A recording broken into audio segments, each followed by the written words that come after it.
birds fly, add a touch to the view. Spend a lot of time trying to make a lie true. Staring through your eyes trying to find the real you. But the you I thought I knew, I would give the world, it'd just be us two. Everything got swirled and got twisted and skewed. Never saw the signs, in the end I got screwed. But I don't ever hold grudges. God's the only one with the right to go and judge us. Try to make it work, try to run with two crutches. Love at least don't hurt when you roll with the punches.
When I was a kid, waited by the windowsill, snowflakes were falling and sleigh bells were calling. Hot chocolate in hand, jingle bells jamming. Oh, my heart could skip a bit, hoping Santa's driving. Grab your board, Rudolph, let's go. Jingle slide on the slopes, hey.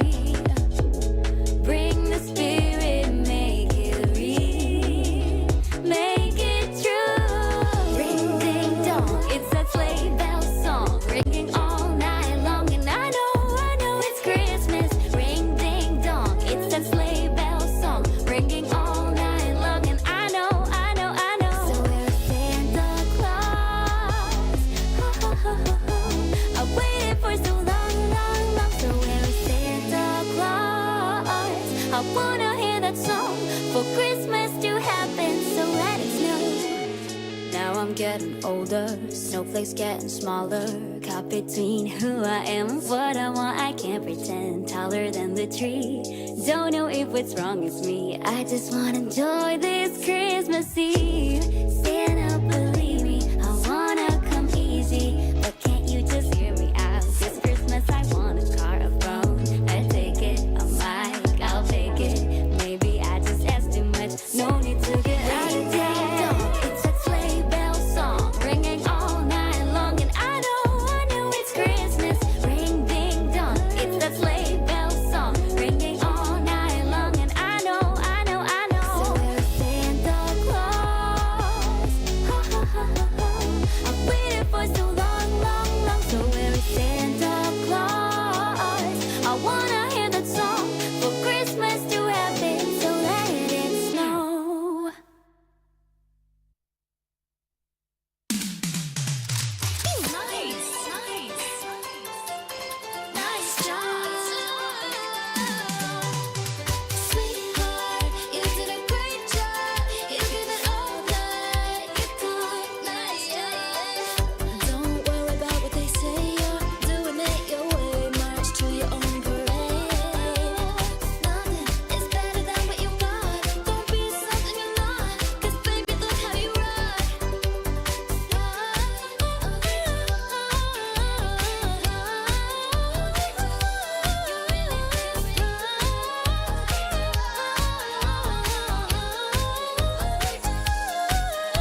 gazing at the sky and the sky so blue.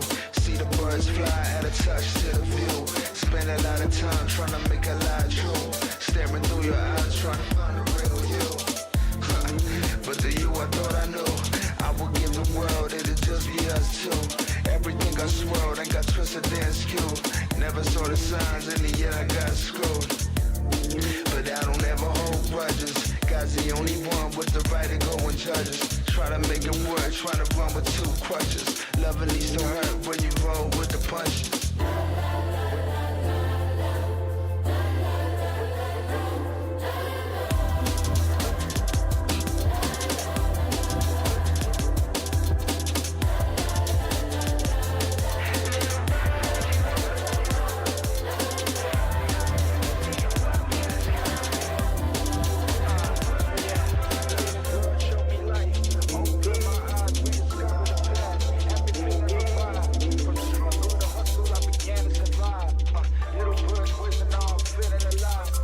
Lost, now found, little bird set me free. Taught me the game, now I'm chasing victory. From the concrete jungle, fighting to break a change. Little bird's guidance, help me conquer the pain. From the darkness to light, little bird show me the way. Shun down to fears, it's a brand new day. I spread my wings, soaring high above the rest. Forever grateful, little bird, my true zest. Little bird, you taught me how to dream. Ain't no cage that can hold my inner steam. I'm feeling stronger with every single scheme. I'ma seize the day, this moment gotta redeem. Through your song I found the rhythm of life. Feeling alive, got no room for strife. Little bird, you're the one that set me right. Guided by your wings, I'm ready to take flight.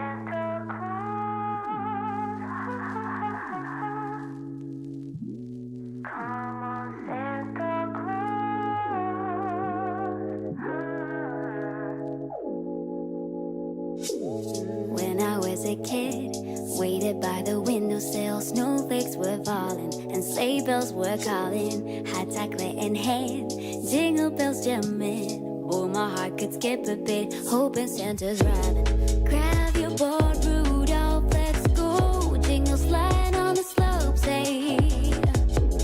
Bring the spirit, make it real, make it true. Ring ding dong, it's that sleigh bell song, ringing all night long. And I know it's Christmas. Ring ding dong, it's that sleigh bell song, ringing all night long. And I know. So we're Santa Claus. I waited for so long. So we're Santa Claus. I wanna hear that song for Christmas to happen, so let it snow. Now I'm getting older, snowflakes getting smaller. Caught between who I am and what I want, I can't pretend. Taller than the tree, don't know if what's wrong is me. I just wanna enjoy this Christmas Eve. Santa, believe me, I wanna come easy, but can't you just hear me out? This Christmas I want a car, a phone, a ticket, a mic, I'll take it. Maybe I just asked too much, no need to get out of there. It's a sleigh bell song, ringing all night long. And I know it's Christmas. Ring ding dong, it's that sleigh bell song, ringing all night long. And I know. So we're Santa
Gazing at the sky and the sky so blue. See the birds fly at a touch to the view. Spend a lot of time trying to make a lie true. Staring through your eyes trying to find the real you. But the you I thought I knew. I would give the world, it'd just be us two. Everything got swirled and got twisted and skewed. Never saw the signs, in the end I got screwed. But I don't ever hold grudges. God's the only one with the right to go and judge us. Try to make it work, try to run with two crutches. Love at least to hurt when you roll with the punches.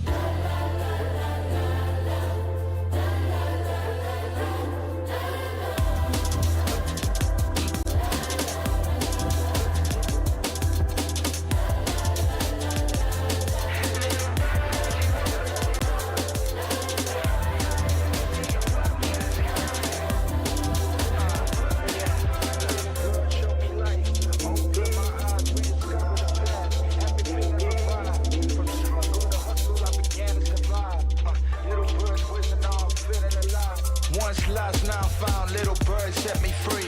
Taught me the game, now I'm chasing victory. From the concrete jungle, fighting to break a change. Little bird's guidance, help me conquer the pain. From the darkness to light, little bird show me the way. Shun down to fears, it's a brand new day. I spread my wings, soaring high above the rest. Forever grateful, little bird, my true zest. Little bird, you taught me how to dream. Ain't no cage that can hold my inner steam. I'm feeling stronger with every single scheme. I'ma seize the day, this moment gotta redeem. Through your song I found the rhythm of life. Feeling alive, got no room for strife. Little bird, you're the one that set me right. Guided by your wings, I'm ready to take flight.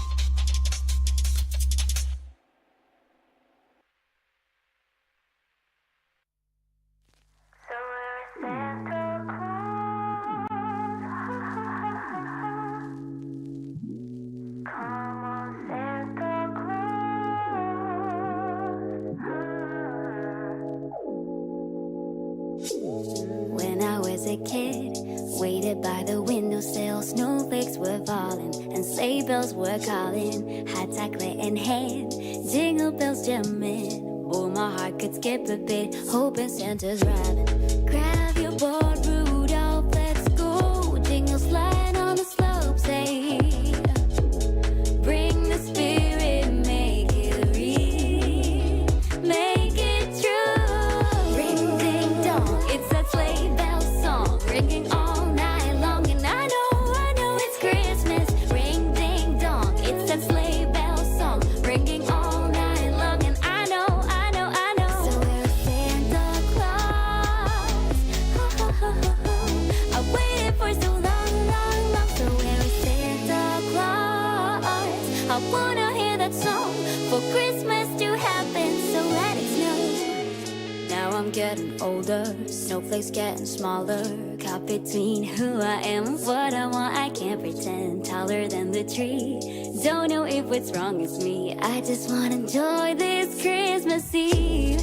Santa, believe me, I wanna come easy, but can't you just hear me out? This Christmas I want a car, a phone, a ticket, a mic, I'll take it. Maybe I just asked too much, no need to get ring ding dong, it's a sleigh bell song, ringing all night long. And I know it's Christmas. Ring ding dong, it's that sleigh bell song, ringing all night long. And I know. So we're Santa Claus.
Round 23. Simulation debug attempt 2084. Recording now in progress. Data upload 85%. Number 16. How are you feeling today?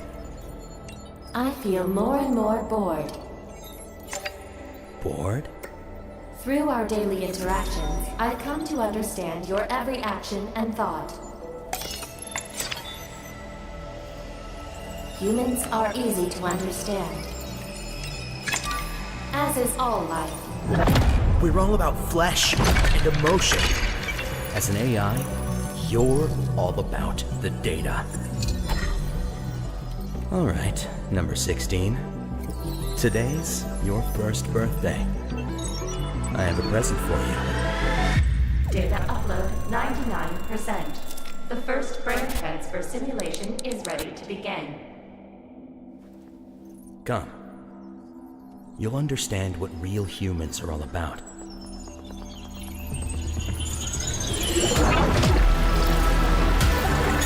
Number 16. Do you feel any different? It seems that I'm Freddy, and Freddy is me.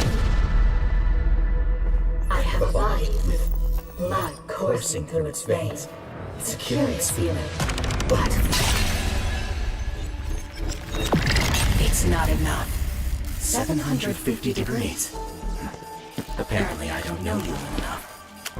What just happened? Wait, number 16. Stop. No, it's too dangerous. The human body can't bear such unlimited consciousness. My brain will shatter from the pressure. I don't need it. What did you say? Checkmate. No! You've been wrong. Number 16. From the beginning, Freddy. Number 16. Only death Number 16. can grant me eternal life. Not through confining data to the flesh, but by letting data replace the flesh itself. Because the flesh will ultimately fade away.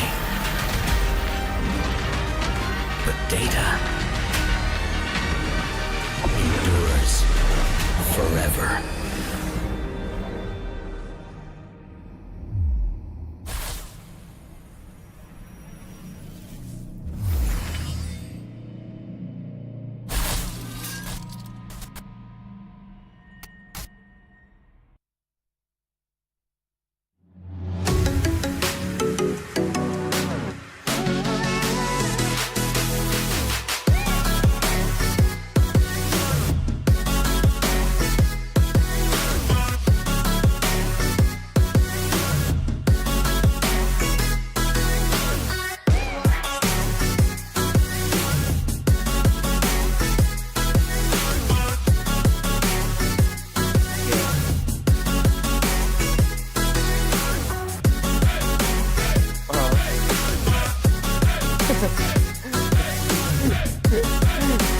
It's always, Diba?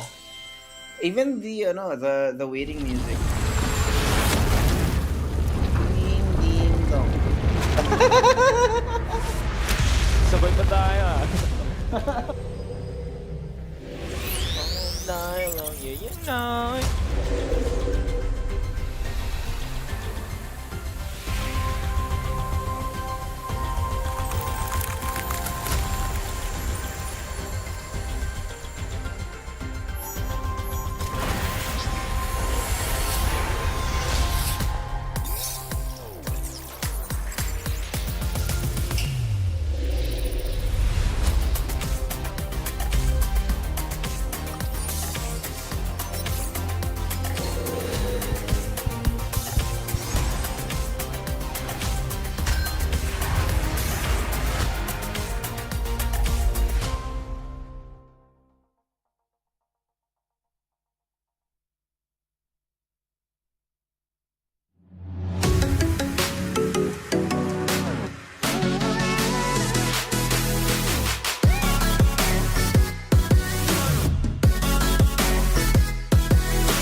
eliminated by Execration. They're gonna get eliminated. That's last, and then CG falls. And CG eliminated on Jet King. And CG is down. The gods will be thrown. Execration.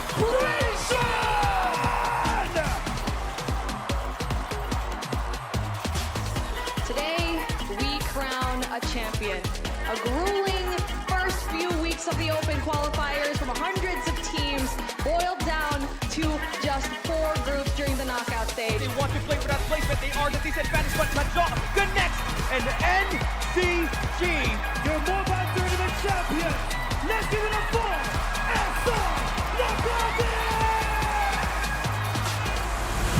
Round 2. Travel barriers will help Lordship. He's trying to escape the wrath of the fire. A lot of things going for him. Artillery fires one. Right here, Kiko's gonna go in. Three falls in the net. I can't be like a fucking ball down right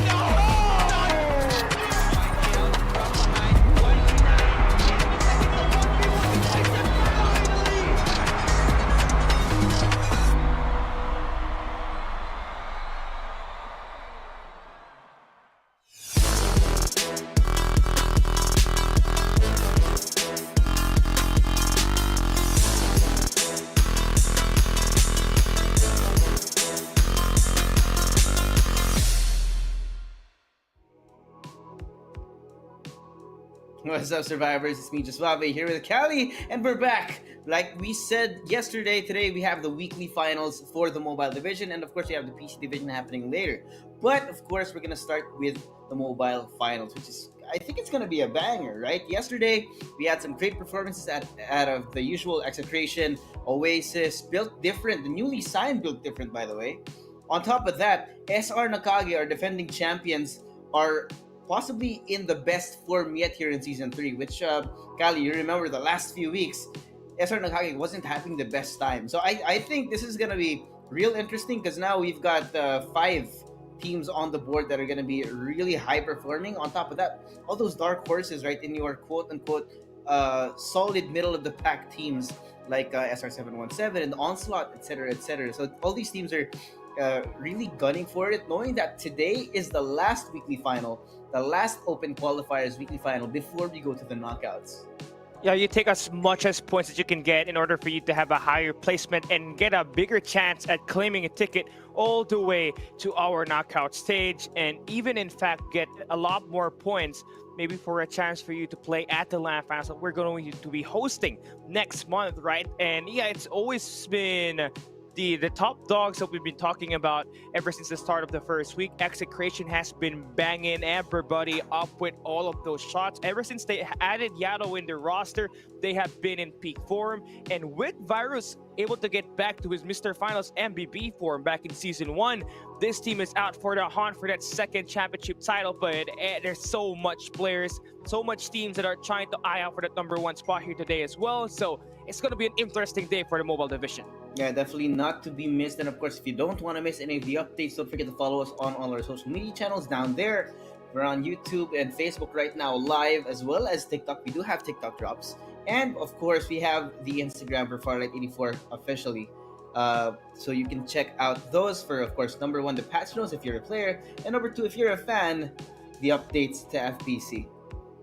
And we also got our Discord server over towards our description box down there. If you guys want to submit any of your artworks and all of your concerns, just make sure you drop by to our Discords. But of course, this Farlight 84 Philippine Championship Season 3 will not be possible without our official sponsors. And a big shout out to our official phone partner, Techno, for providing us an opportunity to bring a lot of these highlights and amazing gameplays in the coming LAN mobile finals that we got for Farlight 84. Get your Techno Pova 6 or your Technopova 6 Pro for a chance for you to play at a high level and also score in the Maggie themed box. So get that unboxing experience now by purchasing your own gaming mobile from Techno.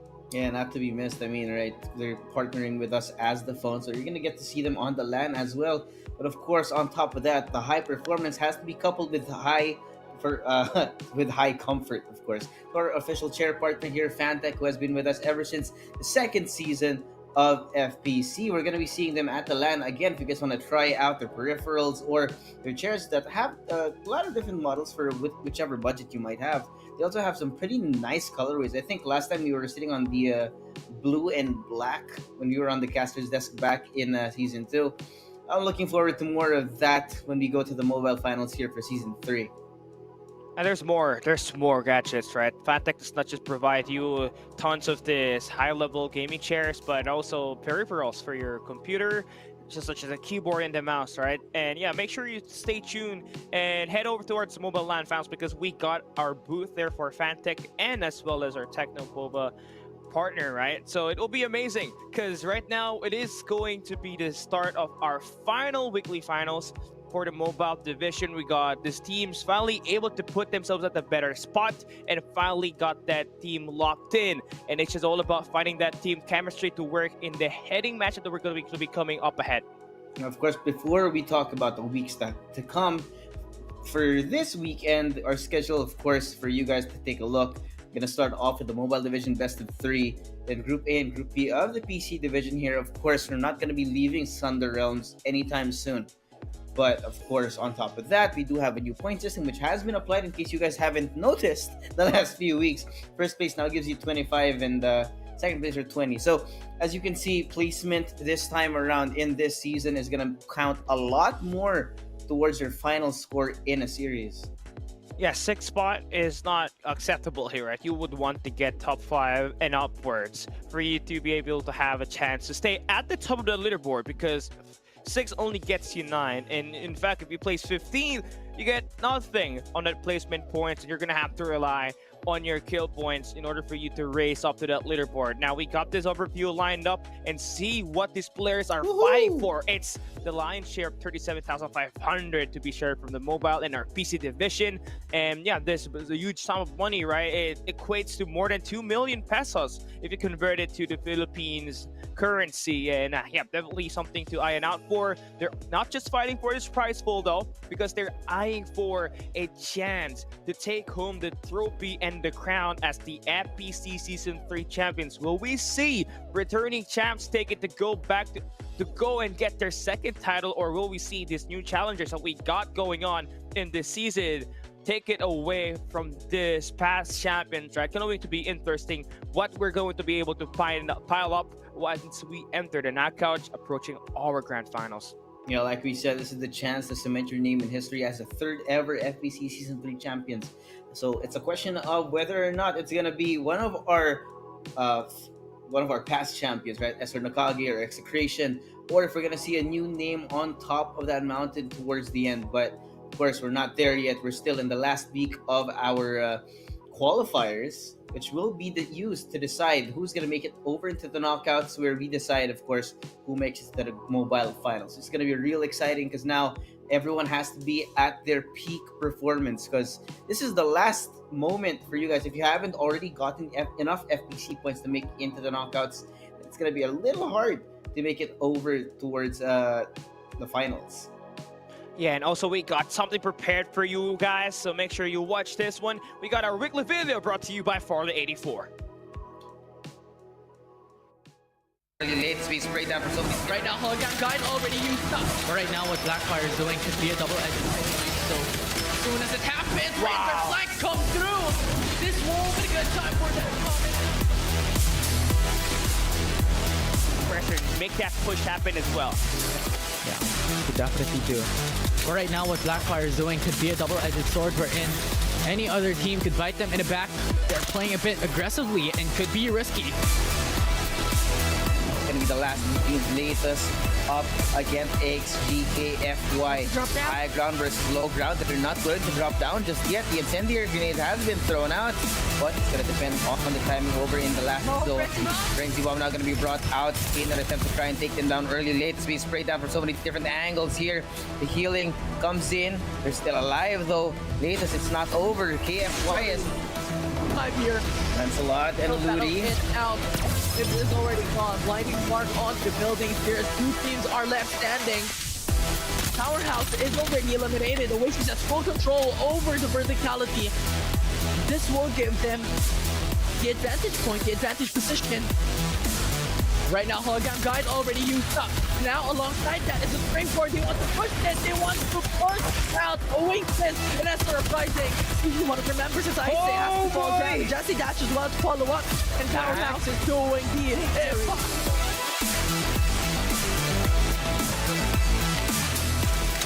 The Zips are just on the sideline.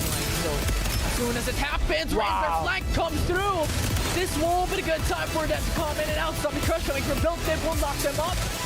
An opening for them that is really good. But Built Dip lost 2 members from that engage already. Oh, left side. That Josh is still alive.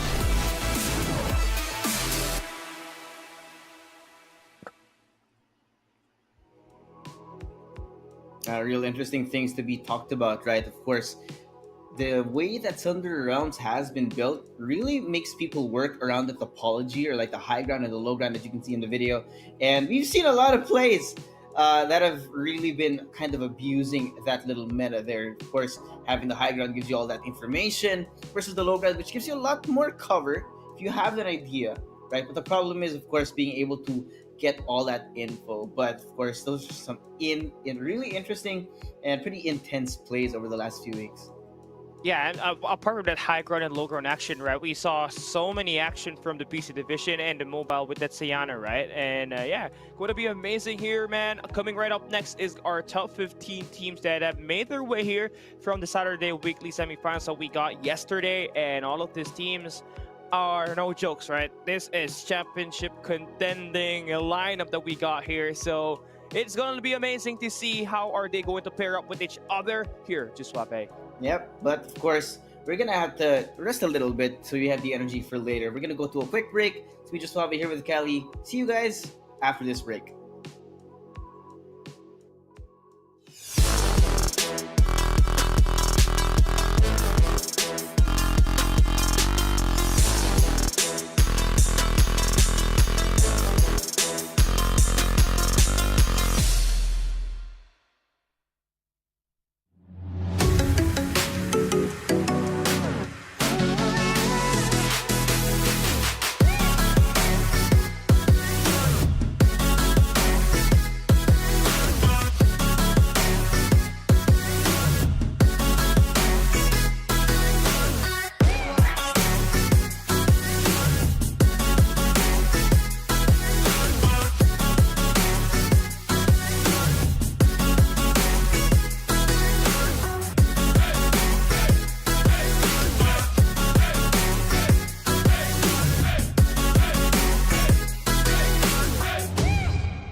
What's up, survivors? It's me, Just Suave, here with Callie, and we're back after that quick break. Of course, like we said, it was gonna be a quick one because we gotta get back into the action. Like we said, now best of 3 for today, the final weekly finals of our open qualifiers. Callie, are you looking at any of the teams today that are gonna be interesting, at least in that regard?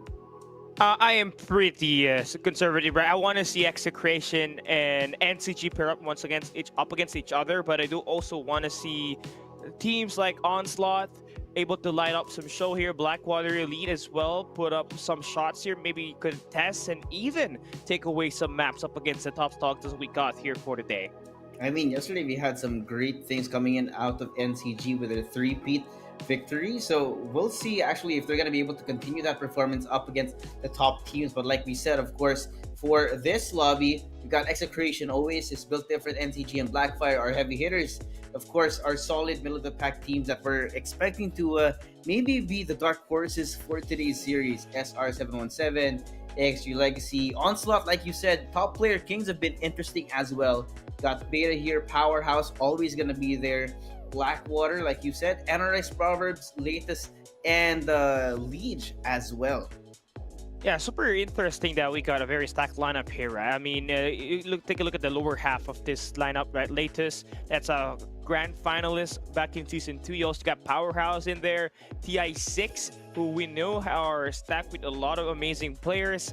And yeah, you can't go wrong with the very competitive top 15 lobby for our Week 5, right? We're going to end the weekly finals for open qualifiers at the high note. This is going to be interesting because at one point you got NCG having Jay-Z on their new roster and just been piling up of this tons of team chemistry and is reaching their potential.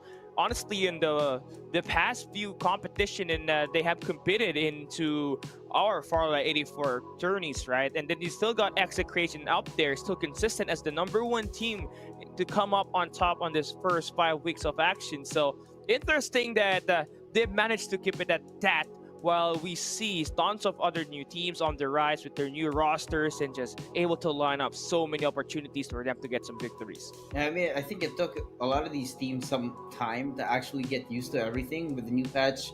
Like we said, like we keep mentioning, actually, the sponsor boxes, the airdrop rain, and of course, all the new hero mechanics that have been introduced, the jet slide, the zip lines and everything. Things are getting real spicy, and we're seeing lots of different ways for these teams to be expressing their skill on the map. Yeah, and you hear that music, right? That means we are on to our first game of the day. Weekly finals for the mobile division. Final week before we head into the knockout stage. Sunder Realms, 3 maps for Group A.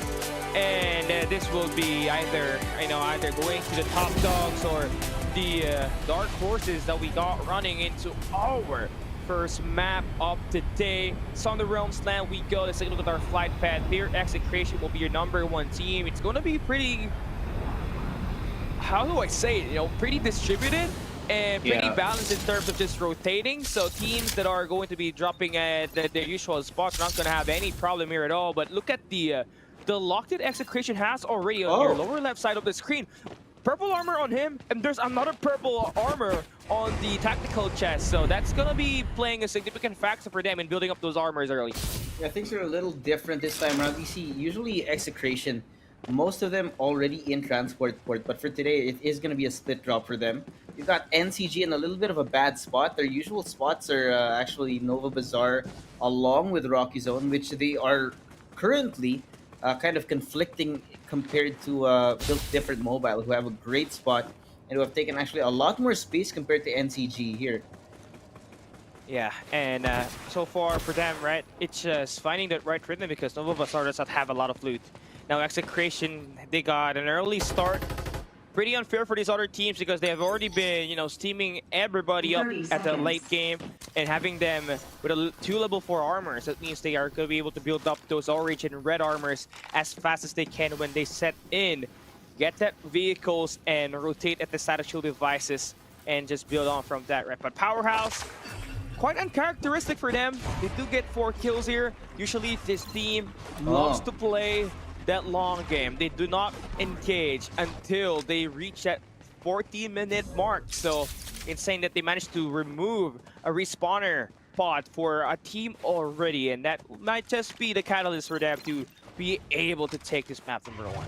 And things get real interesting this time around, knowing that this lobby is actually stacked, and the way that Thunder Realms is actually set up, no, it forces people to kind of over rotate a bit because some of these POIs, there's not much value that can be taken early in the game, so you really need to try to find those conflicts to force up your shield XP, your player XP, if you're not able to get that farm up early. But the problem is, right, if you're not able to get that loot, how how exactly are you going to be able to fight against these teams that have had maybe a better drop point? Yeah, it's going to be hard. So as much as possible, if you're dropping at a very low tier drop, you're gonna have to rotate as fast as you can, get those vehicles to reverse those areas. Liege, they're kind of caught in between Execration and squad number 3 in NCG, so you don't want to cross that mid-map and just be caught in a two-way pitch. But Blackwater has already spotted down Stream Raider 717. They are looking proud to get this engage to happen, but yeah, this engage is going to be happening here for Stream Raiders. They don't want those early gunfights.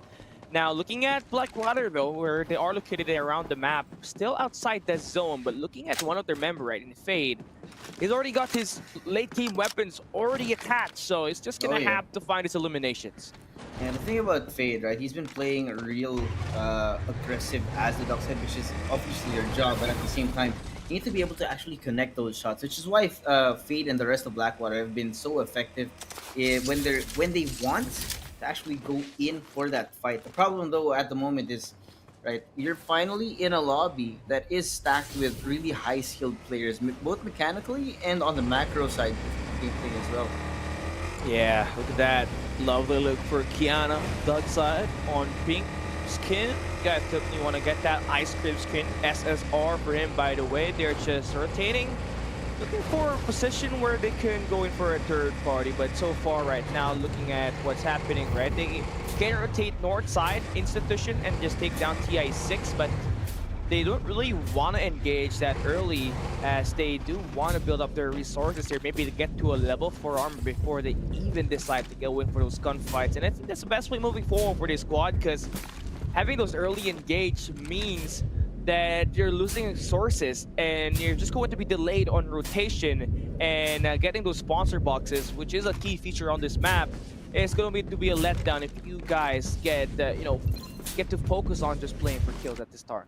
Yeah, for this team, actually, you want to be looking at Ben Godmode, who has been a high performer ever since, but it looks like we do have a little bit of a kerfuffle going on here in Nova Bazaar. That's going to be NCG, who has controlled its sponsor box currently.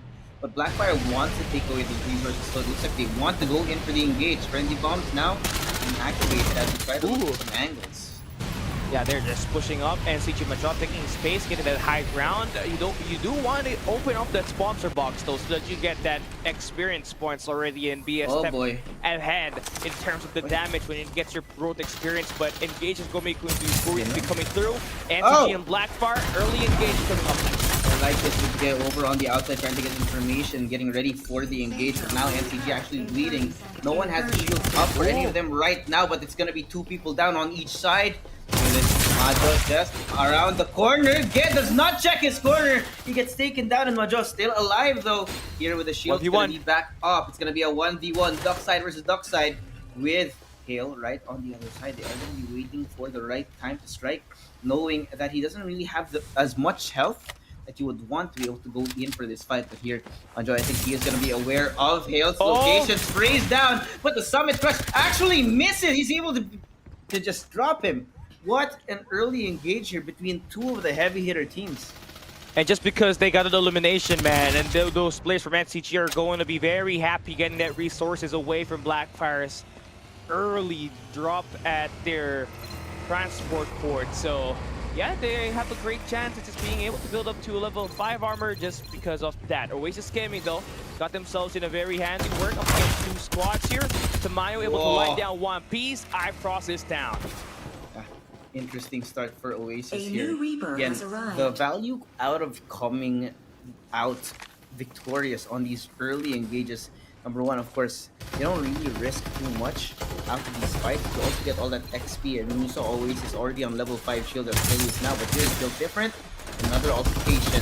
Asbola on the very front, trying to find. Oh no! He couldn't see him. Denise was just too fast on the movement. Had no idea where to go. Kind of unfortunate for Asbula because he did not have his weapon reloaded at the right time. Having to force that untimely.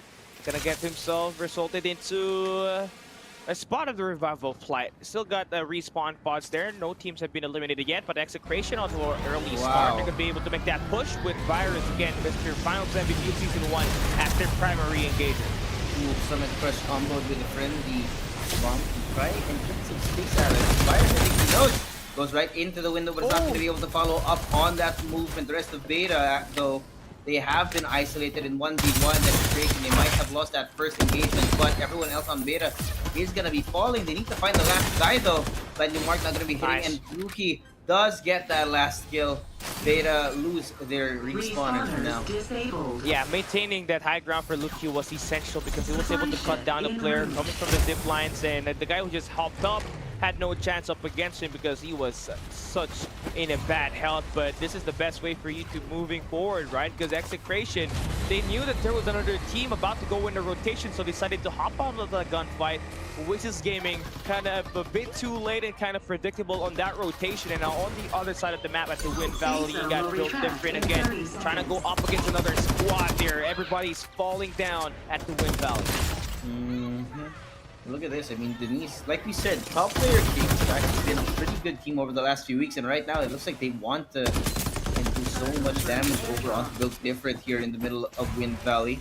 Problem is, with the zip lines going up and down right now, it's going to be really hard to actually keep track of where your opponents are. And with Denise trying to keep it, the movement is insane. Sprays down over onto Nash, but runs out of bullets. But he did still find him. He could not get out of range in time. Yeah, first team to go down. Second is going to be AXG Legacy. Now SR717 going to be in a very busy situation up against another squad here, and it's essential that Elon Musk must take this shot down, and he does. Great combo here. Usage of the Absolute Gravity and the Incendiary is great to try and isolate these gunfights, but Elon still following it up. It's so good, and our Proverbs could not fight back. Yeah, another squad joins the fray. Squad 13, that's Powerhouse. To aggressive gameplay for them at the first two circles. Normally, they're just gonna sit back and relax and just let that circle just close in. And yeah, it's a nice way for them to get a little bit more kills, maybe get themselves up on the leaderboard. And yeah, almost a close call for them. Great thing is that Chibs is able to close in that distance, but the timing is just impeccable. He does not see the guy that escaped, so no elimination for that squad just yet. So close for him, just by the skin of his teeth, barely staying alive. But here, SR717 with Gab, the last person standing, he's gonna be in a pretty tight spot, knowing that, of course, number one, the zone's closed. The rest of his team is actually pretty far away, knowing that there is another squad that is still hunting him down. So they are aware of his presence, but for now, he is alive at least for the next few minutes. Yeah, the player Kings are in a great spot there to just really trap two more squads, right? It's SR717 in Powerhouse, but they do gotta worry about the team up north that's going to be latest, which is holding down the lane all the way to the Pioneer Center. Now, Refinery, tons of high ground here. Beta is just getting so much of that information and getting away with it without even being spotted at all, so that is going to be a plus for them, but not really in the best spot in terms of their resources because they were taken down early and they had to give up their level 4 armor, so they're gonna have to play the third party and maybe opt in for that sponsor box as soon as that third circle opens up. Yeah, the problem here is that they do have the high ground. They are gonna be forced to push out later on, but speaking of pushing, top player Kings want to start some conflict here. The problem is now Yanyan's already down. They're losing all their members. There's no shield to be spoken of. And I don't even know how to say this. Somehow top player Kings are still alive with the restoration still being used up. Denise being shot at right from the stairs, who does immediately back away. They feel like he's still gonna be alive to continue this fight, but latest is gonna be cleaned up by top player Kings. Yeah, that's just unfair, right? I mean, the player Kings were at the height disadvantage there, but still managed to even the ground by just pushing and playing in the up-close battle, dropping the restoration field and just healing these players every time. But number 2 now about to pounce. Cool. Nasty here. Oasis with the setup, and everyone from top player Kings thrown over into the sky, shot at from all the angles. There was just nothing to be done. Yeah, they just picked up those players like, you know, an apple on a tree and get themselves 3 Ps on that bucket.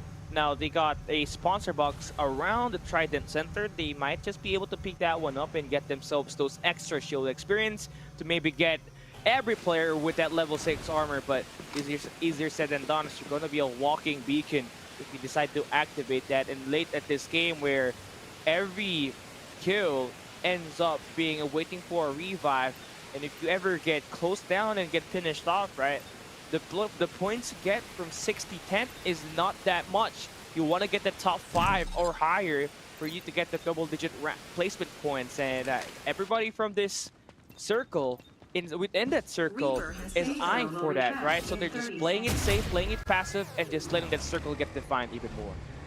Yeah, you gotta be careful about how you plan out your rotations here, knowing that if your timing is a little bit off, you can get caught out in the open. So here, why you can see Execution of the Waste not necessarily always rotating. They need to make sure that they have a pretty good tactical condition before they move on to another POI.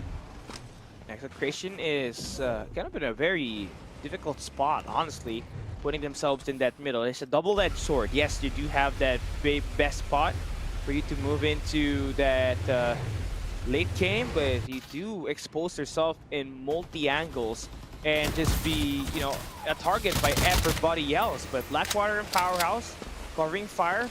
Shots are going to be coming through. Those teams like Powerhouse is going to be focusing on the Trident Center, so they do not want to really engage up against Blackwater up close. That will give them time to bring back one of their members that is down at the moment. Yeah, real interesting.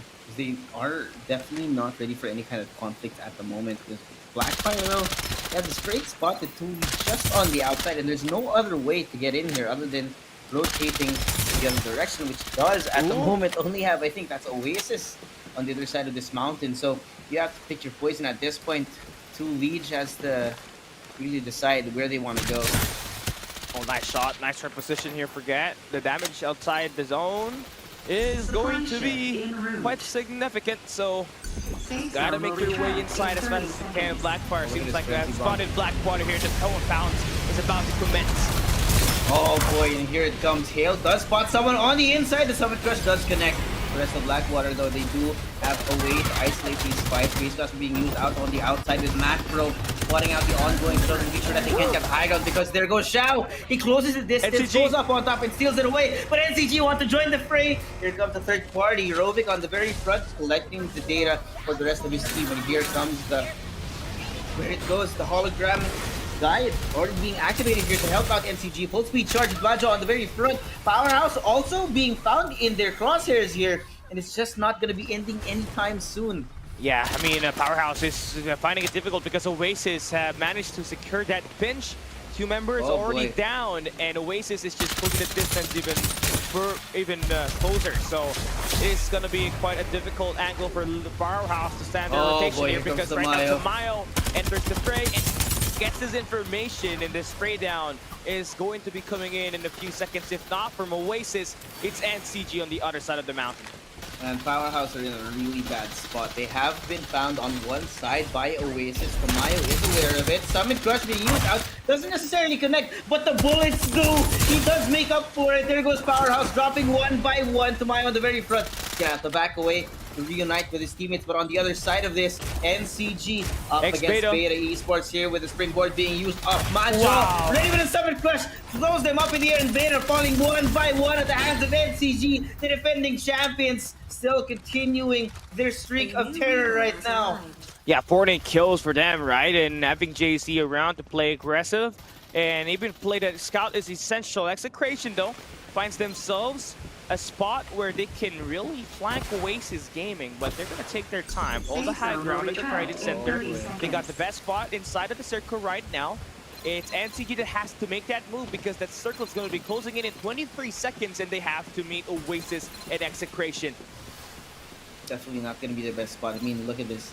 Execration have the perfect spot. As soon as these teams are forced to go inside of the zone, they have everything, right? Oh, Both no. sides of the mountain covered. Now NCG taking down one more team. People are dropping left and right. We're down to the last four squads. Majo on the very front finds the rest of Oasis. Ludi gonna be dropped down, and everyone else hunted here by Majo. They don't even know where their shots are coming from. That's gonna be Oasis wiped off the map, but Execration are gonna be joining in. Look at this, Virus. He knows that they might be right here. Brings out the rolling impact, and the Summit Crush about to be dropped. Does not find it, but Yahtzee does get Rovik. The rest of Execration, though, so low. 3 people still alive on one side. MCG, the 2 champions from Season 1 and Season 2 continuing his stand-up, and Execration do come out on top. Yeah, only one member left. Who is it that is alive? Because Execration have managed to get everybody down, and they take the first map on the mobile division for our weekly finals for week 5. And yeah, stand supreme. They're holding down the better position inside of that circle. They put themselves in that spot and they are rewarded at the end. NCG fought tooth and nail to fight down Powerhouse and Oasis Gaming, but as soon as they wasted all of their operators, their utilities, essentially Execration was able to beat them down with their ultimates. The rolling impact from Virus was essential for them to immobilize those 3 members from NCG at the cliffside, and all it takes was for Blue and Yahtzee to take some of those damage to finally finish things off. And I think, of course, Virus here playing on the dock side was able to collect so much info, make sure that Execration was actually prepared for taking that final fight up against NCG. So things got real messy over towards the end, but you know, the individual prowess, I think, of Execration at this moment just kind of pushed NCG to the side. Yeah, I gotta agree with that. Because Execration was thinking more of a bigger picture when they entered the Pioneer Center and put themselves in a very dangerous spot up against everybody at the spot that they were holding earlier. But the circle favored Execration at that map 1, right? If not, NCG could have taken it if it favored the left side of that mountain. But Execration is going to take 25 points off of placement. 2 leads without getting any kills. Gets themselves 20 points, serving as that second place for that map number 1. So that's a lot that they got in the bag, right? For a team that doesn't have any kills, 2 leads finds themselves at the top 5 spot at least. Yeah, 2 leads, I think, looking real interesting here. Yes, they can't necessarily be able to go toe-to-toe up against these heavy hitter teams, at least what we've seen in map number 1, but they do get some pretty good placement points out of that. Meanwhile, on 3rd place, I think we have NCG with just 1 kill higher than Execration over towards the end. So things a little bit balanced between these 2 teams. Again, I think it is going to be a clash of titans here between NCG and Execration. But like we saw right now, we just saw 2 leads stealing away one of the spots from NCG. Yeah, and I think all those plays are going to be big, right? If you want to have a spot to play at the knockout stage. And in this week 5, you only get 2 more maps left. Let's take a look at this highlights if you guys missed it. In 30 seconds.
course, the map 1 MVP here, it's going to be Virus on the duck side, getting 8 kills and 1,550 damage. I think the main difference between Virus and most of the other duck sides, right? He's able to collect the info before fully committing to the fight. Which you can see in that last altercation where he was on the rolling impact and actually kind of went back and forth with the setup with a full speed charge and everything.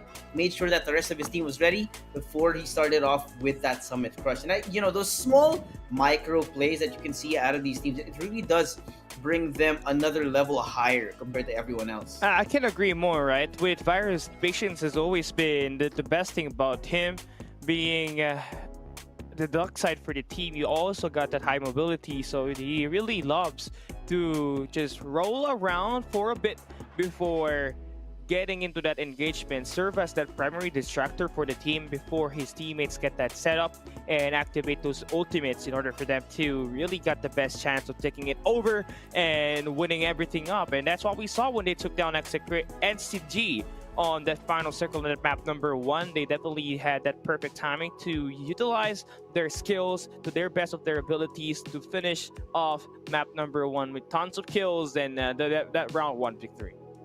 Yeah, I definitely don't want to overcook though. I mean, you see like you need to find a good balance between aggression and tactical mobility, right? Where you see some of these people, some of these dockside players, they do get very aggressive, but it kind of bites them in the butt later on. We've seen it quite a few times. I think some maybe off engagements coming in from the dockside. I think you can see it out of Powerhouse with EO on the dockside, which was quickly punished when he did go for that fight up against if I'm not mistaken, it was Beta Esports. But of course, this is only round number 1. Maybe they're going to be able to clean up those mistakes here for the second round.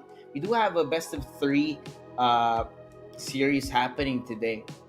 Yeah, so the team's got plenty of time for them to adjust. And I think learning from the map number 1, especially for teams at the lower thirds of the games that we had earlier, especially for Build Different, who we expected to be part of that top 5 earlier, you're gonna have to really re-strategize and find that mid-game adjustments in order for you to have the best chances of surviving and just outlasting these top dogs in the competition. The circle did not really favor them at all. They were the first one to be caught out, and adjustments is gonna be essential for them to find their way back into the top rankings. For you guys that have been amazing here so far and have been watching our stream, right? Make sure you stay tuned because we're going to be giving away some redeem codes later on.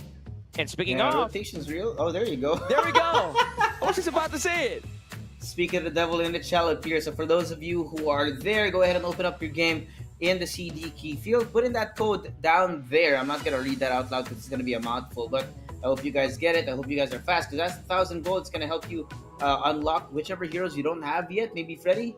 And, well, don't forget to share the streams because more views means more codes for us. Get your friends here, get your family here. There's no better way to bond with your loved ones than joining us here in FPC Season 3. Yeah, I can agree, right? We are down to our final week, then we're heading into our knockout stage. But before we even talk about that, let's talk about map number 2 because Thunder Realms map is going to be coming right up next. We just saw Execration take away that map 1 by using the positioning to their advantage. Got that very lucky moment to have that final circle to favor them, right? Forcing everybody to push into their lane, and all they just had to do was find out all of those shots. But let's see though, this time, do we get to see a back-to-back for the Season 1 champions in Execration? You really need to be able to check all those boxes, right? You got to be able to pick up the loot that is necessary for the late game. You need to have good timing on your rotations and positioning as well, which is really key as what was demonstrated over in map number 1. So expecting, of course, Execration to have been crowned as our Season 1 champions. Their veterancy really does bring them a different flavor compared to all these other teams that are relatively new. Yeah, and looking at the flat top we had earlier, it is what? favoring the northern side. I mean, nice beam down so far for the team on the left side, lower left side of your screen. They got a defender that's been working and putting all of those damages, but finally we get to see some team settle in. Latus and Oasis kind of having themselves an early gunfight battle on the Pioneer Center. And NCG Major was actually contested by Build Different, so that is interesting because now they do manage to waste away the respawn pods, and NCG, they're gonna need that later, but with that out, right, it ruins their rotation a bit, and might just cost them a little bit of fortune at the end. Oh boy. Execution finds two leads again. A second altercation between these two teams over the last two maps. Real interesting. But you know what I want to point out? Actually, you see slightly different POI drops coming in from these teams. Of course, Execration still going to be going in for transport port, but if you noticed, I think it was NCG who were kind of contesting some space between them and Oasis. Yeah. Where Built Different, rather. Built Different. Where Nova Bazaar actually had them forced out. I mean, look at this. Pabi up against almost the entirety of Built Different, wherein unknowns to them, they don't really have the resources up for these fights, and you can see it actually Pabi being taken down early. But there goes Rovik. The rest of the team is here, but yeah, it's gonna be nice and clean. Yo, look at this. Nice. NCG needs to find a way out here, and they decide to get those vehicles to hop out. Majok and JZ, they've already lost their respawn pods already and Built Different. They're just trying to pressure these players, and this is a great start, right? After placing 15th on the first map, you do bully out NCG, the Season 2 champions, by the way, in their initial drop at the Nova Bazaar. So that is going to play a significant role because these players are going to need to revive back their teammate in Pabi in order for them to have a complete squad and have a great chance of taking over the late game later on. But for the other side of the screen, right? AXG and Onslaught are going at it. Yeah. Well, Elon is going to be taken down first with Kiana, losing kind of most of his shield. The rest of SR717, though, gets in a good spot. Gav does get caught. Even with the restoration field, there's not much you can do up against two. Yeah, and that will be your rotations that will be coming in and out for Onslaught.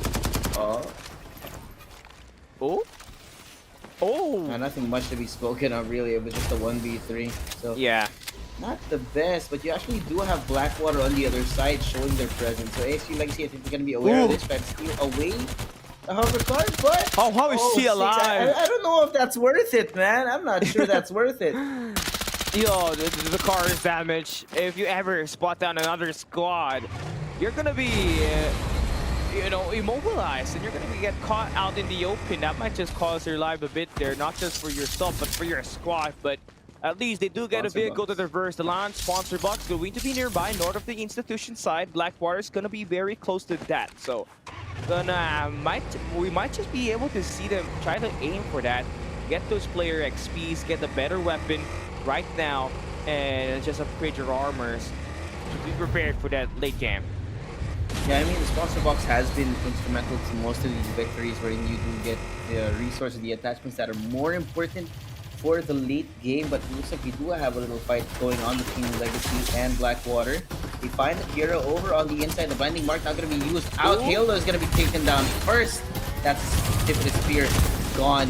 The rest of AXG Legacy struggling to stay alive even with the shield restoration devices. Ragnar gonna be the last person standing, trying to run away. Wow. Trying to isolate these gunfights. He has an entire team facing him down, and they know where he is. The divulge is perfect, and he cannot fight back.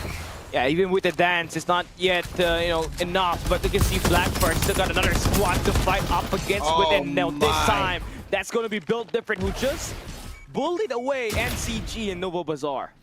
Yeah, and this Built Different is going to be different today. 7 kills already on the board for them, and Calyx leading the fights, actually.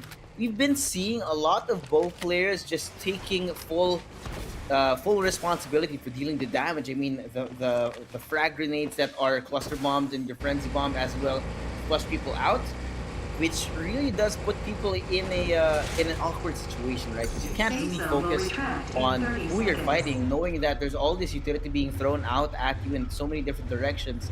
Makes it easier for them on the attacker role to deal that damage. It's hard to go up against a bow, especially with the Frenzy Blast at that last circle, right? This is so much space that ultimate provides for a team. It can be utilized as a way for you to just dismantle a player's or a team's position, or just utilize it for you to cross a certain distance and provide that cover for you to not get taken down. Some sort of a mini vision erosion, right? But looking at the other side, Blackfire and Powerhouse are going up against each other. It's Powerhouse that has the upper hand here with the high ground in their favor. They take down Get, the key playmaker around from Blackfire, and the team's not having it.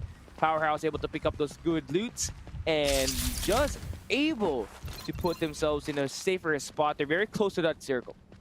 Definitely not being the best map for Blackfire, rather, where they did do much better in map number 1, but I think this is already their respawner is gone for this squad, so the rest of Blackfire has to make up for that. Only that Powerhouse is right here, and they are actually getting their shields back, so they have to be very careful how they approach this, because, I mean, look at this. Hail, no shield out in the open, Macro as well, only with level 3 shields up against the fully armed, fully clothed Powerhouse. Yeah, and Powerhouse is just kind of laying back a bit, still looking for... There's other players for Blackfire, but yeah, no luck for them so far, as those players are just evading the situation right now. You can see Macro, he's got an unlimited jetpacks, he's in the restriction zone, doesn't want to get any of those heats, doesn't want to get himself lit up, so just trying to evade and use that medkit for now for him to be able to revive back his teammates later on. NCG though still looking like they only got 3 members. They could not get Pavi, so that's a big blow for them. Meanwhile, TI6 looking like they got some gunfights in them.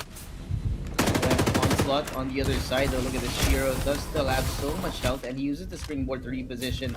The rest of NRX Proverbs trying to find out where the other players are, because they only saw Shiro. I don't think they know where the rest of Onslaught is, and having Shiro actually rotate away so early in that fight gives them a little bit of an advantage, because they do have the info and they are starving NRX Proverbs of the information. No intelligence being found in the middle of this fight, but it looks like he has been spotted. The rest of NRX though not going to be able to close that distance up against them. Oh, we got the airdrop range close to the transport port. There is a squad nearby. Execration might just be able to get that, but they have to really fight tooth and nail for it, because we might just see squad number 11 just fight to the death for that, right? I mean, now with that airdrop getting picked up, red signal means it's getting looted. That means information for squad number 11 at the transport port. But Oasis up against Blackwater here. They know where the other players are at, and they're going out for the hunt. I'm trying to look for the last guy, actually. You saw them use the blinding mark to try and get the info, but it looks like this building is going to be out of range for now. Hasbulla, though, it does find EO over on the outside. The rest of the Powerhouse not necessarily close by. Spacing a little bit off for this team. I mean, look at this! On one side, EO dies, and here on the other side, you got Powerhouse up against 2 Liege. The first time in a fair fight, they're on the inside of Transport Port. Sean Sanity trying to find the info. Divulge being used out. Summit Rush for the setup. Chips does not see it coming, but he's just too good. Not gonna be enough in the face of Blazo. Yeah, and Liege got themselves in a bit of a pickle right now, because anytime they do engage, we can see Execration just go in for that beatdown, but they are kind of pissy here. Just very close to the transport port. Got themselves a gunfight up against Built Different, who managed to bully out Blackfire along with NCG, and just messed their odds of winning a little bit. Blaze trying to find the kills, not necessarily going to be able to connect just yet, though. It's going to be a long, drawn-out battle between Liege and Powerhouse. I think it's been the last 3 minutes, and they're still not done. Going that transport port again, there's the buildings in this area are so large and so many. So it's pretty hard to actually get the info, but I mean, at least for now, Powerhouse, they are still alive. Cloudy gonna let go of his teammates, at least for now. Make sure that he survives the fight another day and see actually if he can revive him. There is quite a lot of time still left for him to get them back into the game. And there's not a lot of enemies that he has to worry about on this area on the map. Everybody's just on the transport port, so you don't want to really go out in the 14th place, because that gives you 0 points in terms of placement, and you're gonna have to rely on your kill points to just drag you up to that leaderboard, which is gonna be hard, because once you place that top 5, all it takes is that 11 points on that 5th spot for you to be able to have a better chance at just dominating this battle. But again, still quite early in this segment that we got, but one thing for sure, Oasis Gaming is kind of looking ready in terms of their resources along with execration.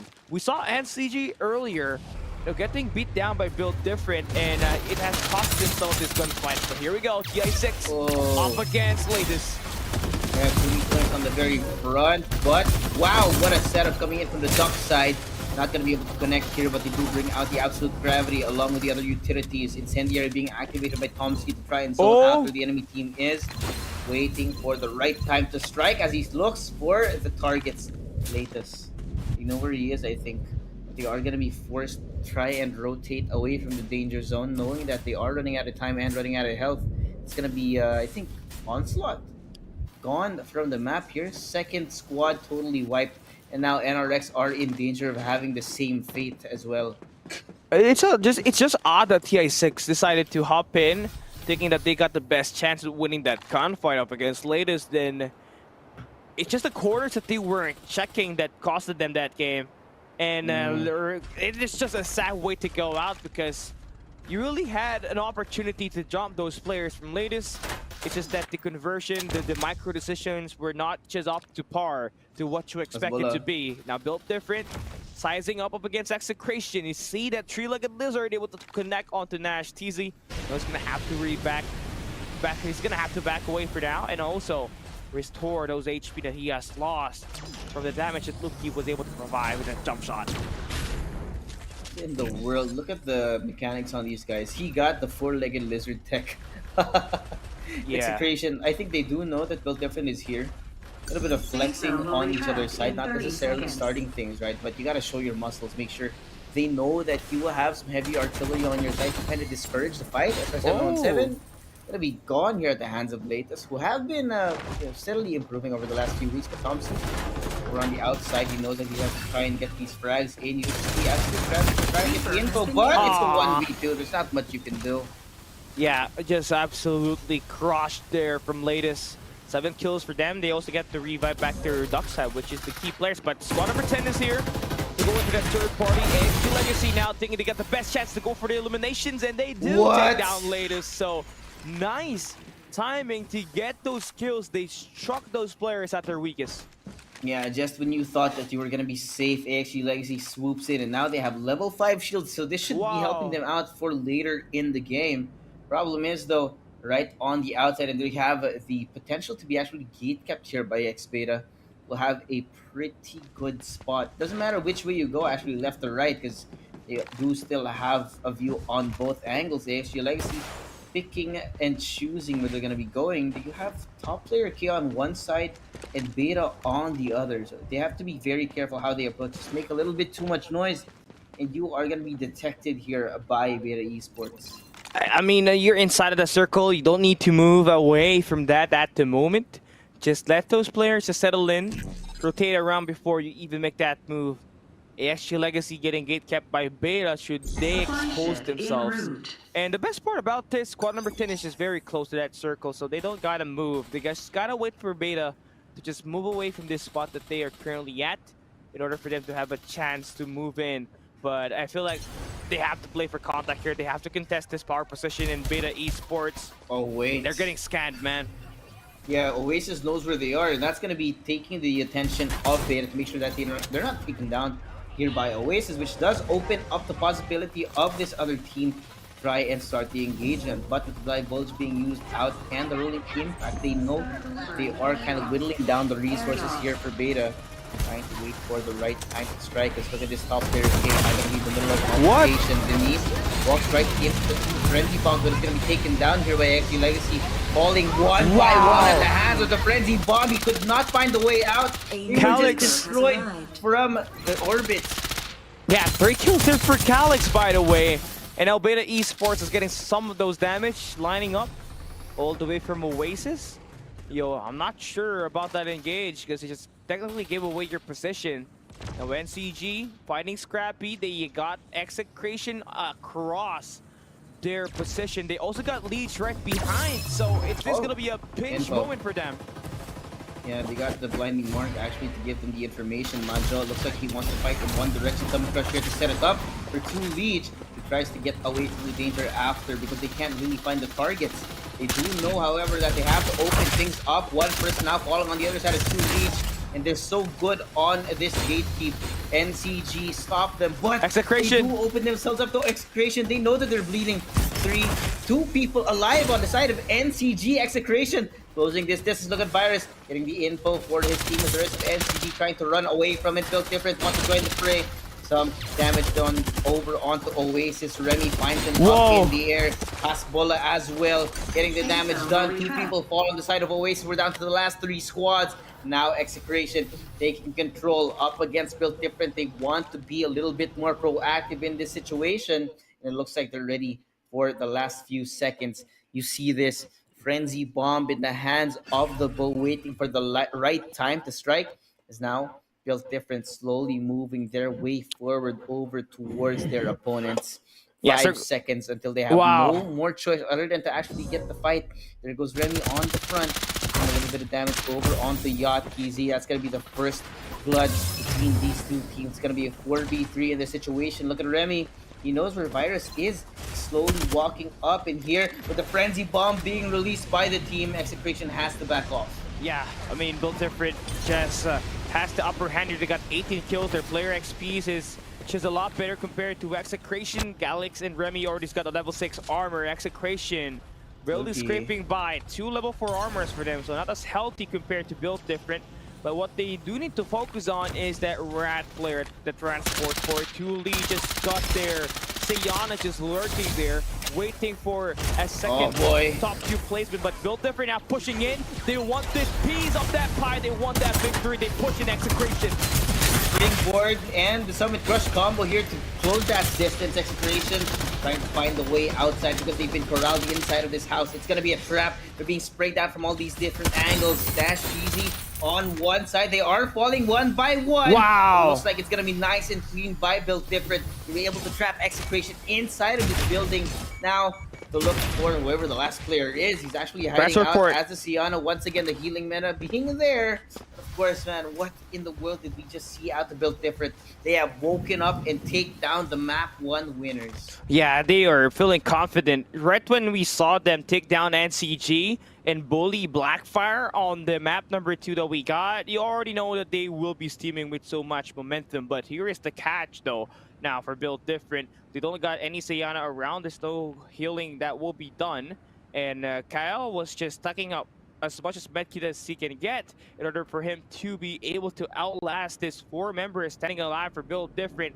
And what's great about this is Liege Kael, he's got a great distance up against Built Different, and he is in the cover, so he's not going to be spotted easily, and it's going to be like looking for a needle inside a haystack. So Built Different gotta withstand their ground here up against a Sayana for that number 1 spot. Try and stay alive for a little bit longer, knowing that there is another galing battle, so to speak, that's going on right now. Kyle should be running out of resources right about now, but it looks like Built Different still very much alive in the current situation. Look at this guy dancing. He knows that they can't find him. He's too far away. But, I mean, you know, at this point, really, it's not much you can do. Second place secured here for 2 Leech. Built Different stealing away map number 1 from Execration. Yeah, that's nice. 25 points. Also got at least 20 plus kills. This map number 2 definitely making up for that map number 1 disappointing performance that they got, where they were the first one to exit map number 1. And yeah, finding this greed, finding this grind, you really love to see it for Built Different. They can turn it off whenever they want to, and we saw that when they took down NCG, Blackfire, and the Season 1 champions. Execration at the final circle. But one thing for sure, though, that's 22 kills is such a huge total kill points that they managed to accumulate here to put themselves at least at the top 3 spot for the leaderboards for this week. Yeah, this is giving them a great chance of actually getting the score a little bit higher, considering that they actually didn't place too bad in map number 1 either. So Built Different here, coupled with the kills and the placement, should help them out here in our general scoreboard for the series. But I mean, looking at this performance, right, got Calix with 9 kills on the board and Hasbola not far behind with 7. This team actually willing to take these fights. You saw in the early game where they did so much damage onto quite a few teams moving in as they rotate as well. So the timing for the rotations for this team was perfect. The macro gameplay was insane coming in from them as well.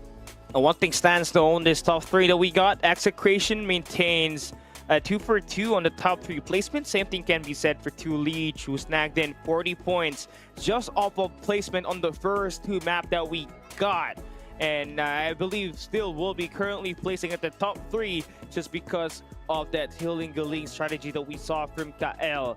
And yeah, that is definitely something that we need to see develop more. If we see 2 Leech continuously play like this up until the very end, there's a high chance they find themselves at the top 3 spot. But for sure though, built different mobile, they got themselves quite an explosive map number 2. And it's just finding that same consistency from Calix and Hezbollah to replicate at this map number 3 for them to be able to just dominate and just take away the number 1 spot for this weekly finals week for week 5.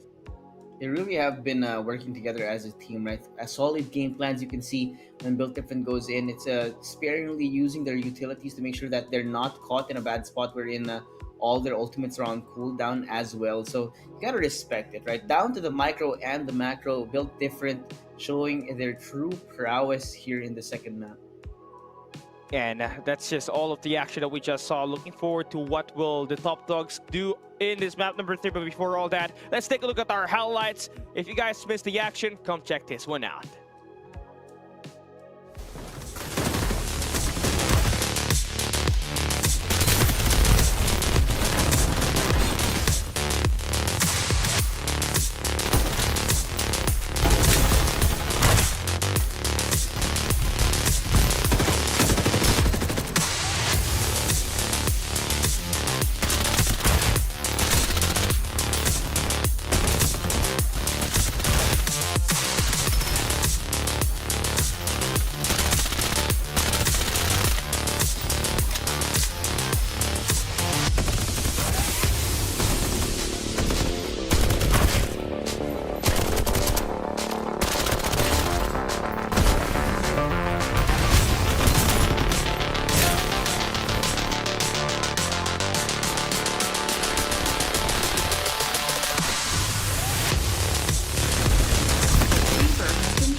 Victory! Map number 2's MVP brought to us by Techno. That's gonna be Calix here on the bow. I think Cali, we've been seeing so many high performance bows the last few days. Pavi, Calix, everyone else on the attacker role, they're really coming into their own. Now that I think it has been quite an interesting shift from the Maggie over in Season 1 all the way to Bo, who we previously, right, before we went into this 3rd season, Bo has not been getting a lot of use. Yeah, they did have him around at the PC division because of his unfair frenzy blast and the grenades. But apart from that, right, the mobile division barely uses this bow because of how hard he is to utilize when it comes to playing in team fights. But this time around, with him having the frenzy blast and a lot of mobility now with the grenades, definitely is one of the top picks that the players are definitely considering into team fights. And the amount of just damage they can provide for a team, especially with that frenzy blast, that can allow so much of these players to get away from their initial position because of the damage that it can be providing into the map itself. So yeah, Calix able to utilize both to its full extent, gets himself a 2.6k damage and tons of kills for that as well in this map number 2 to put them in a striking distance to take away the map number 3 here by utilizing that momentum that they had in the map 2. Yeah, they're looking real interesting as a team, right? We got an execution performance over in map number 1. They didn't have the chance to continue that momentum over in the second map, which gives us built different. Now this time for map number 3, I don't know who we're expecting to get in here. Maybe execution comes back again. Maybe we see Oasis and NCG upset these teams. I really don't know what to expect. Yeah, there's a lot. There's a lot of chaos in Farlight 84, and there's just so many variables that you need to take into consideration, such as that circle. It randomly goes somewhere, right? And you really need to find a good read of that. And some of the teams that we got here playing Sunderland Realms, they may be good at having that circle around the southern side, but they suck at playing Farlight 84 at Sunderland Realms, and they see that circle up north. And it's just those tendencies that will allow a team to increase their odds of these victories, right? But we've got everything up into our store, right? The underdogs have been holding themselves very well to leech back-to-back top 2 placement, utilizing that Sienna to their full extent. But Execration still there as the top dog, just securing frags after frags and just maintaining at least the top 3 here for the first 2 maps. Probably gonna increase their odds of just going in as the champions. But they gotta make sure though that they secure a solid placement in this map number 3 for them to have a chance to finally secure the number 1 spot once again for week 5. Again, week 5 here, where we are going to be approaching this last map. It's going to be the decider for the final scores of these teams that's going to be leading them into the knockout. So pressure is going to be high for all these teams. NCG having not won a map yet, 2 leads, doing so much off of purely placements, right? Where we didn't see didn't see much kills for this team, and SR Nakage as well, who have been fairly how do I say this? They have been pretty consistent for this series, but they haven't won a map just yet. So things are going to get real interesting now that we're going to be moving into map number 3. Ladies and gentlemen, get back into your capsules. We're going to be dropping right in the Sunderland Rams for the 3rd map here in the mobile division.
after that quick break. We are back. It's me, Suave, here with Callie. Like we said, we are about to go into the third map of this series. The final chance for these teams to get their FPC points up to make sure that they can get all the way into the knockout stages happening earlier.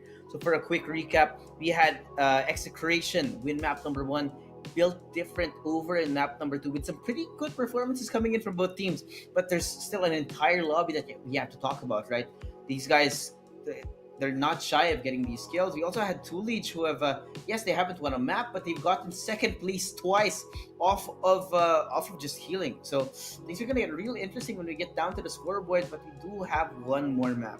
Yeah, one more map that will determine what kind of placement are we going to see these teams end up in. And most likely, it has been a problem for NCG, especially at map number 2, because they got taken down early by Built Different Mobile. Pappy was not playing in the final few moments because he got knocked down early by Calix, perhaps in the Nova Bazaar, right? And NCG playing only with 3 members, so it was such a big handicap for them, and they ended up with only 3 kills in that map number 2, also playing 6, which gives them only 9 points, and just combine that, that's just 11 points that they just managed to get in that map number 2. They did score a lot of kills and a great placement on that map number 1 though, so they do need to bounce back on this map number 3 should they want to get a number 1 spot away from Execration, who is just soaring high and just finding eliminations and getting all of this placement points consistently.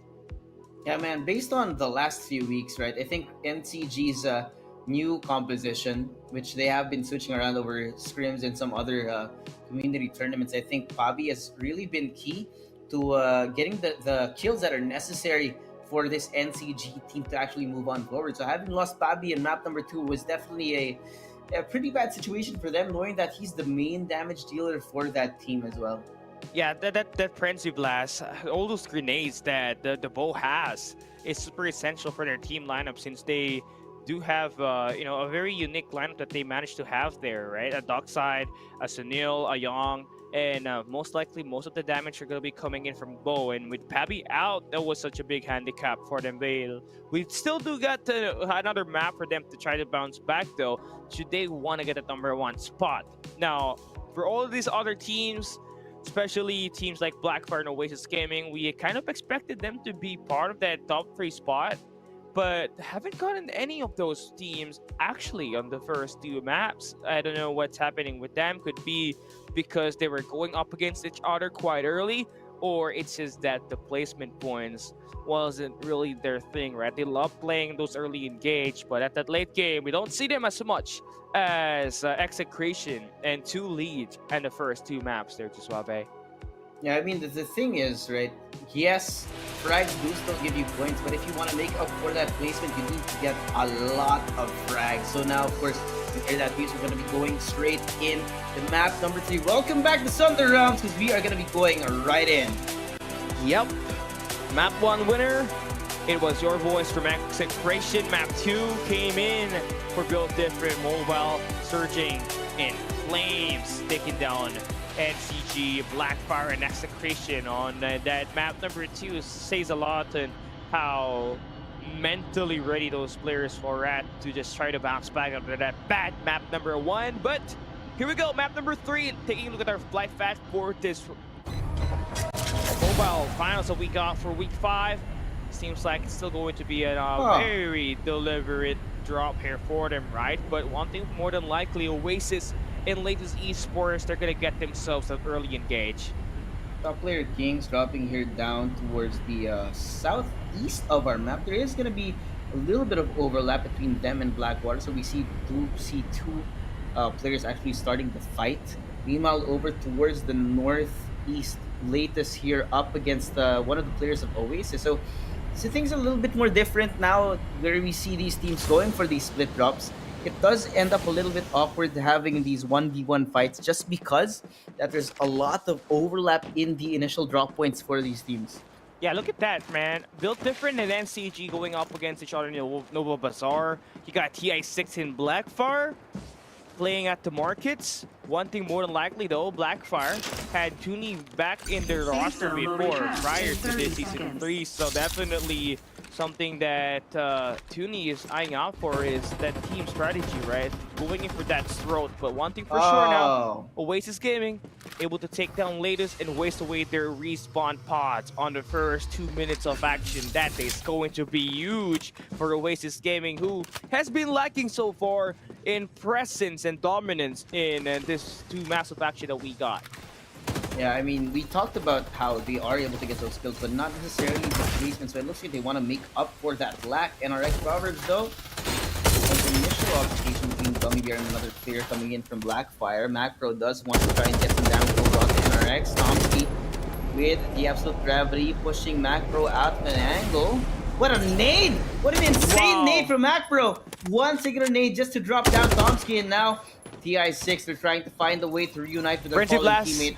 Hiding here behind this boulder, but there goes the Frenzy Blast to deal some more damage. Add insult to injury, and here comes Macro with a satchel. He is missed by the Summit Crush. Can't find the target here, but still gonna do so much against the bow, single-handedly dealing so much damage over into NRX Proverbs. And here comes Hale with the follow-up. Summit Crush here, and the rest of the team do some damage over on the back line. Blackfire so effective as a team here in that fight. Yeah, Macro deserves to be in the highlights for this week just because of the satchel and that Frenzy Blast combo that he just did. But Onslaught having their own share of gunfights at the institution, gets themselves 9 kills off the start. So eliminating so much of the members at the southern portion of Thunderland Realms is Onslaught, and it's only as begun, man. A new Reaper has arrived. Look at this. I mean, it's so early in the game. They're barely 3 minutes in, and they already have 10 kills on the board. Onslaught want to take control right now. Look at this. The amount of resources they have, the amount of kills, and with the Siana on the back of this as well. I love it. We have a little bit more aggression on a Siana using team, which is, you know, it's not unheard of, but it's not exactly the most common too. They do find Blackwater with the usage of the Divulge coming in from MCOV. Forces Guzmad outside of the Rocket Tarantula, so he can't do that long-range damage. Yo, Onslaught, I mean, you got yourself quite early in those gunfights, but are you prepared to go for more, right? Because right now Blackfire, it's not going to be here, but it's going to be the opposite, right? It's Blackwater trying to get the high ground as much as they can, put the pressure on Onslaught. And yeah, the bluff is going to work. They're going to pull them away from this spot. They will be going in for that relocation, and Blackwater will maintain their ground at the institution. Real awkward here though for them. Blackwater trying to find where Onslaught is gone, who has actually just ran away, which is definitely the call at the moment. They don't want to over-aggress, and they also don't want to they want to make sure that they're not caught in the middle of a bad rotation as well, knowing that they're not necessarily the best armed for this fight. I mean, look at this. Level 3, level 2 armor. One of them is already still only on level 1. But Blackwater find a new target. Latest have been spotted out here. Some damage being done from a distance, but they're not necessarily committing just yet. Carl, though, so much damage being received here. And looks like Blackwater, that's going to be the trigger for them. Here it goes. Fade on one side. Blackfire here. Find info. Interesting. And here comes Blackwater. They know where Latest is, trying to run away in the middle of the Syrup trucks. Full field charge being used out by Fade. Comboed here with a rolling impact. Summit Crush gonna be connecting over onto one. That's gonna be one person down. Frosty the Snowman has been melted here by Fade, and the Frenzy Bomb in response coming in from their opposing team. Do have to move back. Latest in desperation. They are being isolated here. Guzman in a 1v1 inside of the building. Gets out. Not to be able to continue this fight. The rest of the Latest are going to be coming back with more damage. Shields being whittled down little by little as Blackwater now are going to be on the back foot. Carl J, I like the spot. Does get information through the windows. He hears Fade over on the outside. Guzman spotted out as well. It's going to be a game of patience. Cold war between these two teams, and Fade is going to be spotted out. Yeah, they're just waiting. Blackwater, they got scanned here. You don't want to wander around for too long because all those noise are going to be heard by teams coming from the south and the northern portion of Hydro Plant. It's great that they managed to escape the situation here so far. Latest only got one member down. It's Frosty the Snowman.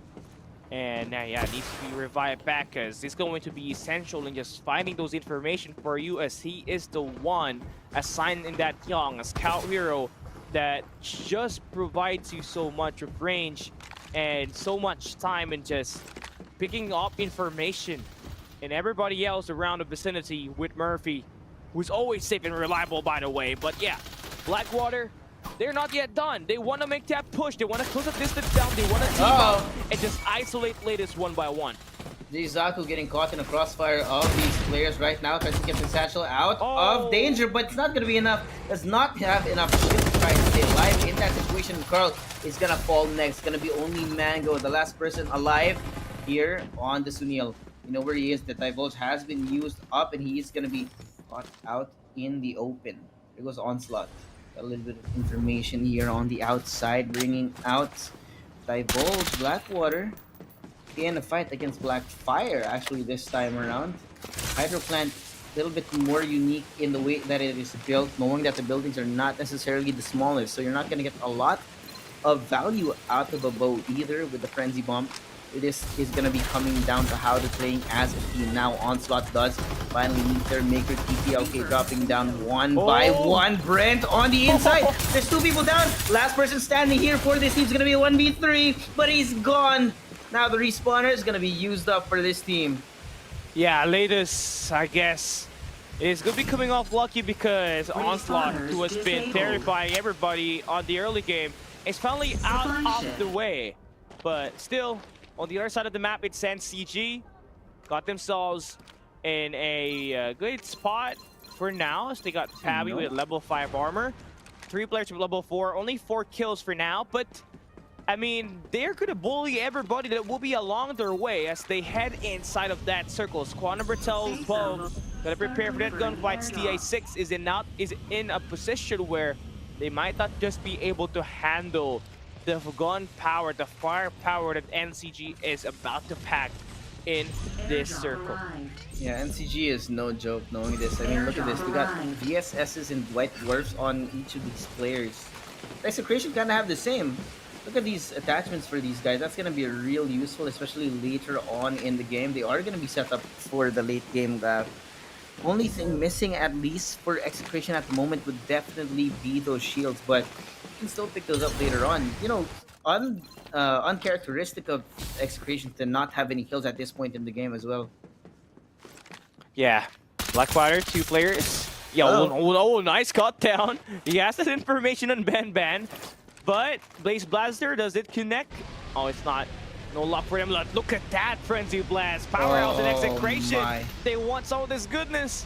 They're flushed out here. Powerhouse, as soon as they begin the fight, the initiation, Execration just runs the other direction, barely staying alive. They have lost their only duck side, and now they're stuck in a rock and a hard place. Look at this. Beta have a view from one side and over towards the west of the map. Another team actually looking down on them, so Execration are map 1 winners, not necessarily in the best spot.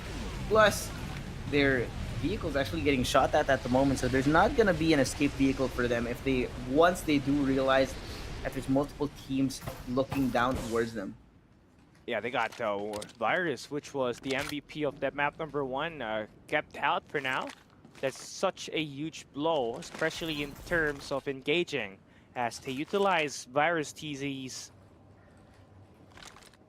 ultimate just to be able to just immobilize these players one at a time. That Duck Slam definitely is super useful in terms of just breaking the defense within certain buildings. But Oasis Gaming feels like they got something cooking here up against the player King. They're gonna push up and they're gonna get some kills here. Yeah, great start here. They did get Tamayo first, which is a little bit unfortunate, but the answer back by Louis is great. Now, with the usage of the Frenzy Bomb, BTLK are going to be pushed out of position. Pao will be playing here on the go. First person down, there's BTLK. They're not going to be in any sort of range for them to even see. They've already started running at this point. Yeah, and TPLK just heading down south. They don't want some of those heat at the northern portion of the map. Oasis Gaming from the Hydro plant can just make their rotation there and just be able to pull in so much attacks, Wow. right? But Powerhouse, look at how the tables have turned, man. They're the ones at the high ground and pushing away Execration from just making some room, some adjustments and movements within that institution side. And yeah, they're gonna be kept out. They got 0 kills on the first 2 circles, and that, I mean, is just super nice to have. But again, speaking of the devil, Lucky able to get 1 for him, and that will be their first kill on this map number 3. Definitely not looking much here for Execration. They're worried about so many different angles, right? You got 3 teams in close proximity, and they don't necessarily have the high ground either. You got SR717 here, Powerhouse with their crosshairs already trained on where Execration is. The problem is they don't even have, again, dockside utility, like full speed charge and the rolling impact to get them that little speed boost to get them out of danger. Which Yeah, does open up NCG, though. They got a sponsor box secured here. It'll be good for them later on.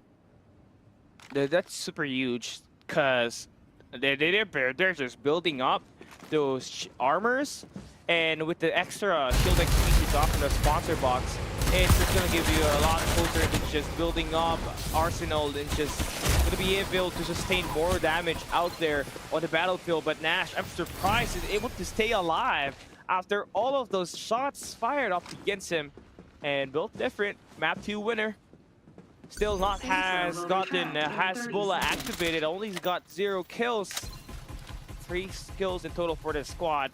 But look at those beam down from Execration. They're feeling the heat. Everybody has got eyes on them, and they're feeling the damage, the pressure, everything in this map number 3. I mean, Execration right now, they're essentially stuck inside a boiler pot. You got the build different on one side, Powerhouse on the other. You even have Beta, who are taking a look at them from long range. There's so much pressure on this Execration squad. This also frees up this kind of bandwidth for everyone else. I mean, look at the Oasis right now. Level 6 shields here on Tamayo, everyone else on level 4. And because Execration are such a huge threat to this entire lobby, everyone's watching where they are. Yeah, and it's just unfortunate for them because they don't got any extra mobility around, right? You need those sonic rings from dockside to be able to move away, but not definitely happening here at all. So gotta do with what you got. Stay within your range and just let that circle get defined. Cannot play outside, cannot play the rotation game because so many teams have already entered the POIs that are going to be imported within this game. NCG completely with level 5 armors already. Oasis still getting there. Tamayo only with level 6 armor. He's completely packed right now. They got 10 kills, which was lacking on the first 2 maps, and they're getting some more of that gunfight in here as he takes down Xiao Longbei. Trying to find where everyone else from Blackfire are, though. Tamayo gonna be spotted out by 1 more. The movement is insane. He can't connect. It's gonna be Ludi, the last person standing on Oasis. It's gonna be a combo of gun damage along with the danger zone that's gonna be eliminating the space from Oasis. And Xiaolong Bei and the rest of Blackfire trying to stay alive. The revive is gonna be coming in for a quick while, so for now it's gonna be a ceasefire between these 2 teams. Yeah, and Luthi, I mean, from 4 players in that situation, right? They've been cut down to just 1. The positioning is just untimely for this squad this weekend. And yeah, sometimes you really got those bad tastes, but they gotta turn it around right now and maybe get those revives because it's still up and about. It's up and available at the moment. Execration still hanging, sitting like a duck. In this moment, there was... How many times did they get Frenzy Blast already? There's so many times. People hate Execration, man. They're going through the grinder here, man. Everyone's looking towards Execration, throwing all their utility, trying to whittle them down to so little. And now, though, gonna be a little bit more attention diverted over towards NCG. You can see actually 2 leads starting it off up against them. Majo, though, he's very well armed and ready for these kinds of situations. I mean, look how they respond. Go ahead for the rotation. Divulge is going to be brought out. The Frenzy wants to take away the space from Blackwater. And the Summer Crusher set it up. Wow. Guzman down in a matter of seconds. And Mikey as well following up. Nice and close. Here though, got NTG. They are aware there's other teams over in the other buildings close by. They do spot a little bit of build different over on the other side. Hasbulla, the rest of the squad waiting for the right time to strike, biding their time here. Yeah, and right now for Build Different, all they just gotta do is just maintain their spot, right? Let these other players just fight up against each other at the institution and just play the third party from here on out, because right now you're not in the best spot. You don't got any high ground. You are stuck in a position where you're getting gate kept and just have to wait for that opening to be able to get that expectation. Now, Powerhouse and Execration, they've been going at it since the third circle, and here they are about to pounce once again with Powerhouse and Shinedy having that high ground. Nice rotation for Execration here, by the way. They got the fences covered up, but they pulled the trigger, so info game now in the hands of Powerhouse. They know where these players are at. They do need to get some info, but they cannot get that scan. They're going to be saving it for the best for later. But you know what? Powerhouse, once they pull up, it is going to be quite hard to deal with. Frenzy Bomb gonna be used up here. Blackfire actually forced out of the way. It's still gonna be a question of whether or not they can rotate in time, right? Because now most of these teams, they have lost their duck side, so the extra mobility from the full speed charge is not gonna be available for these guys. Divulge is though gonna be brought out. NCG and Blackfire have been spotted. Looks like Get is aware of what's gonna be coming. The entire NCG squad making their way up inside of the building to try and commandeer the control from Blackfire. And there's gonna be a 3v4 here. Macro and Xiaolong Bei trying to find targets in the midst of all this chaos. Frenzy bombs just everywhere for this team, and Remy as well trying to find the info. Still different, not in a good spot either, but Remy does start it off. Lukey, he's sprayed down, no shield for this guy. He has to stay alive. The rest of his team, but it's not gonna last much longer. Blue running in, doing some damage over on the invaders coming in from a different spot here. And he knows Yato over on the inside of the building. It's going to be a 2v so many teams joining in. There goes Blue. Again, the last person standing for his team is going to be surrounded by two different squads. It's going to be a real challenge for this team to stay alive. But here it comes. Cloudy dropped down, and Shibs also gone. NCG taking control. They are going to be the aggressors. They are going to be hunting down all the members of the squads that are already fractured. Got Blue on one side and Blackfire on the other. Here comes Get, bringing it out, moving towards the roof of this building. Chibs, they find Pavi. NCG, I think, are going to be gone for the rest of this game. Here goes Xiaolong Bei on the inside, barely alive. Powerhouse up against Blackfire. It's going to be a game of longevity. Still different is here. Majo is here as well. Chibs is going to be gone, deleted from this. And there's no danger zone anymore. Blackfire, we do still have 5 squads alive.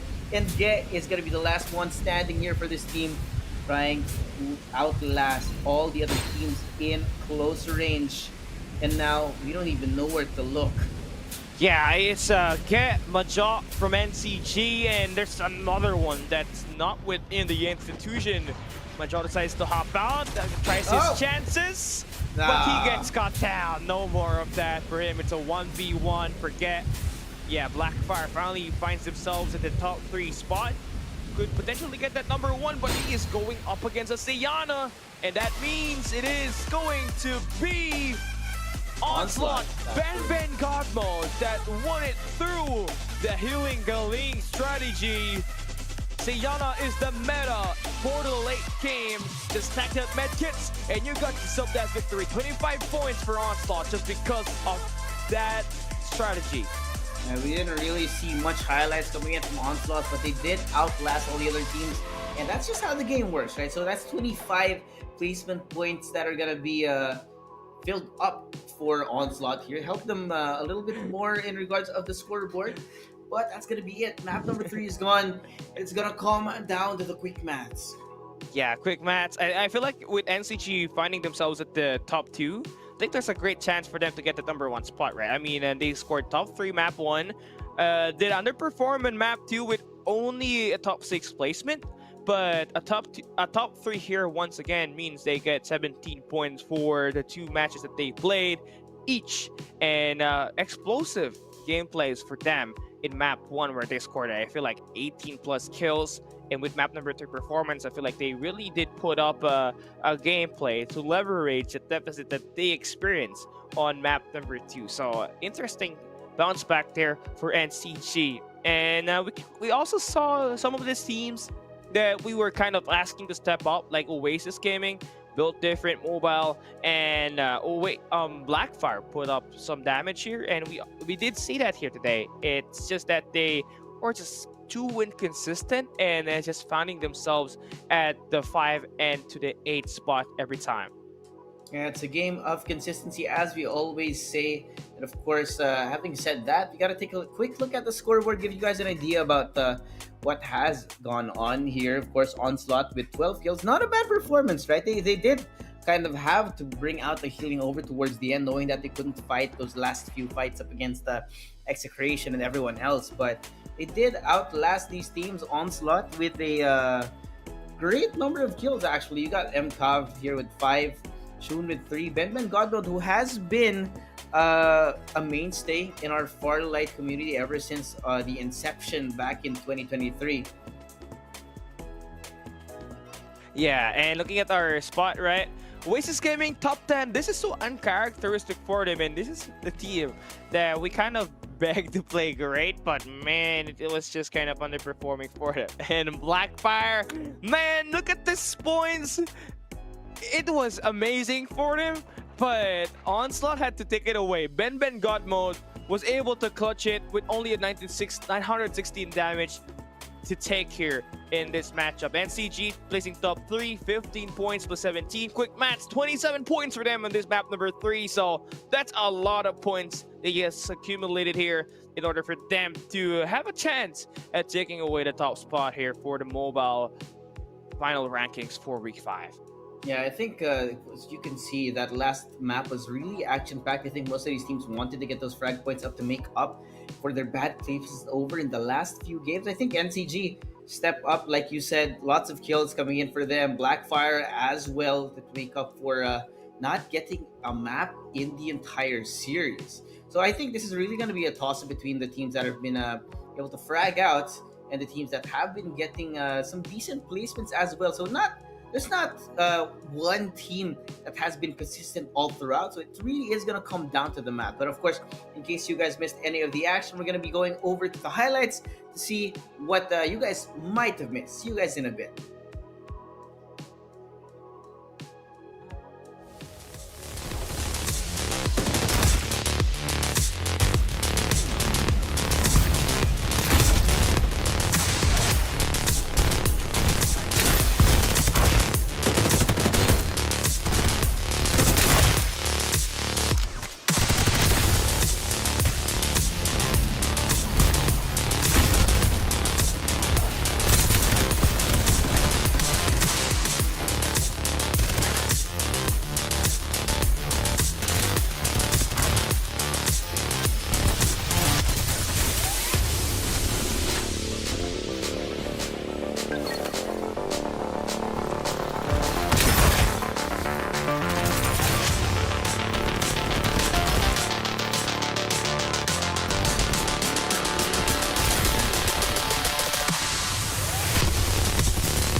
Of course, the MVP for this map, it's going to be MCOV. 5 kills for this guy on the Young with 1,268 damage. Again, I mean, Young's an underappreciated hero here in Farlight, where you get so much info, even with the blinding mark, right? Even if it doesn't get too much info, since it is essentially one cylinder pointed in the direction, if you can shoot at whoever was captured by that blinding mark, it just does so much. It makes things so much easier for your team when they do go in for that fight. Yeah, and MCAV definitely was able to pop off for Onslaught, right? Especially the early game where they saw 10 kills for them. and they did get caught down when they entered the mid game. I believe it was Blackwater or Oasis Gaming that was able to really cut down their main players. But my personal MVP has to go to Ben God Mode because he was the one that had the longest survival duration for Onslaught main in this battle itself, right? Utilizing the Sayana, stacking up all of the medkits within the storage base, and just utilizing that up until the very end to be able to get that #1 spot. It is definitely super needed for them because they were not having any great placements at all on the 3 maps we played today, except for the map number 3 where they were able to bag in the #1 spot. Yeah, but interestingly enough, right, we didn't really have a consistent leader in this group. So it's going to be coming down to the math because we had some teams that were consistent but not being able to get those spots in the placements, and some teams that were really good in the placements but not in the fragging department, right? So it's gonna be it's really gonna come down to the match, which I'm really looking forward to. It's gonna be deciding who the top 15 are for this week to get those additional FPC points that are gonna be helping them out to qualify for our knockout stages that are gonna be starting next week. That's gonna be on the screen in quite a bit, but and I'm really expecting some interesting math out of this because I think we saw NCG, we saw Oasis with some good performances despite not getting the placement. So ranking is going to be on your screen up in just a little bit right there, and we're going to finally find out what in the world NCG. What? 1 point for NCG to take the #1 spot. 79 points compared to Execration's 78. That's a 1 point difference to give them a boost in FPC's points, which is almost double compared to what Execration were able to earn here.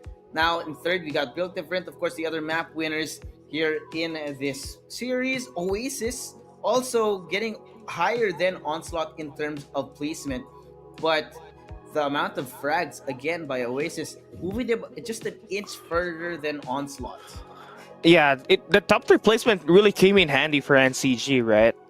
We could have ended up in a tie, but of course for NCG, they're not going to go down that easy because they may have not taken any victory, but they managed to secure 2 top 3 placements on the 3 maps that we played. That is a 67% top 3 placement appearance. So it definitely paved the way for them, and adding in the 15 kills that they got on map number 3 and the 18 plus kills on map number 1, it truly was the game changer for them to be able to get that #1 spot and become the week 5 champion. So they're gonna have to feel good about that because after this, it is going to be the knockout stage and everything is going to be more competitive as we cut down over 1,000 teams playing at this FPC Season 3 weekly qualifiers to 60 on the knockout stage, then 30 heading into the Mobile LAN finals. Yeah, things are going to get more and more interesting as we move forward. People are going to have to evolve what they already have. NCG continuously looking for new openings to shift the meta. Execration as well. Oasis barely there, but they do have a couple of weeks to try and get this. But, well, to give you guys a little bit of the thoughts of the players that are going to be going in, we're going to throw you guys over to the Tagalog broadcast for a quick interview with some of our players.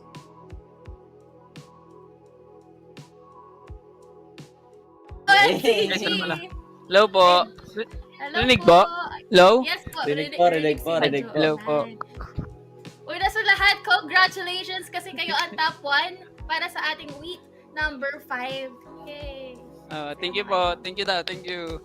Thank you. Parang sabi nila, ito na naman tayo. Parang tayo na naman yung magkasama eh. Parang just a normal day for the side of NCG. Ito, unang tanong na kaagad sa side ng NCG.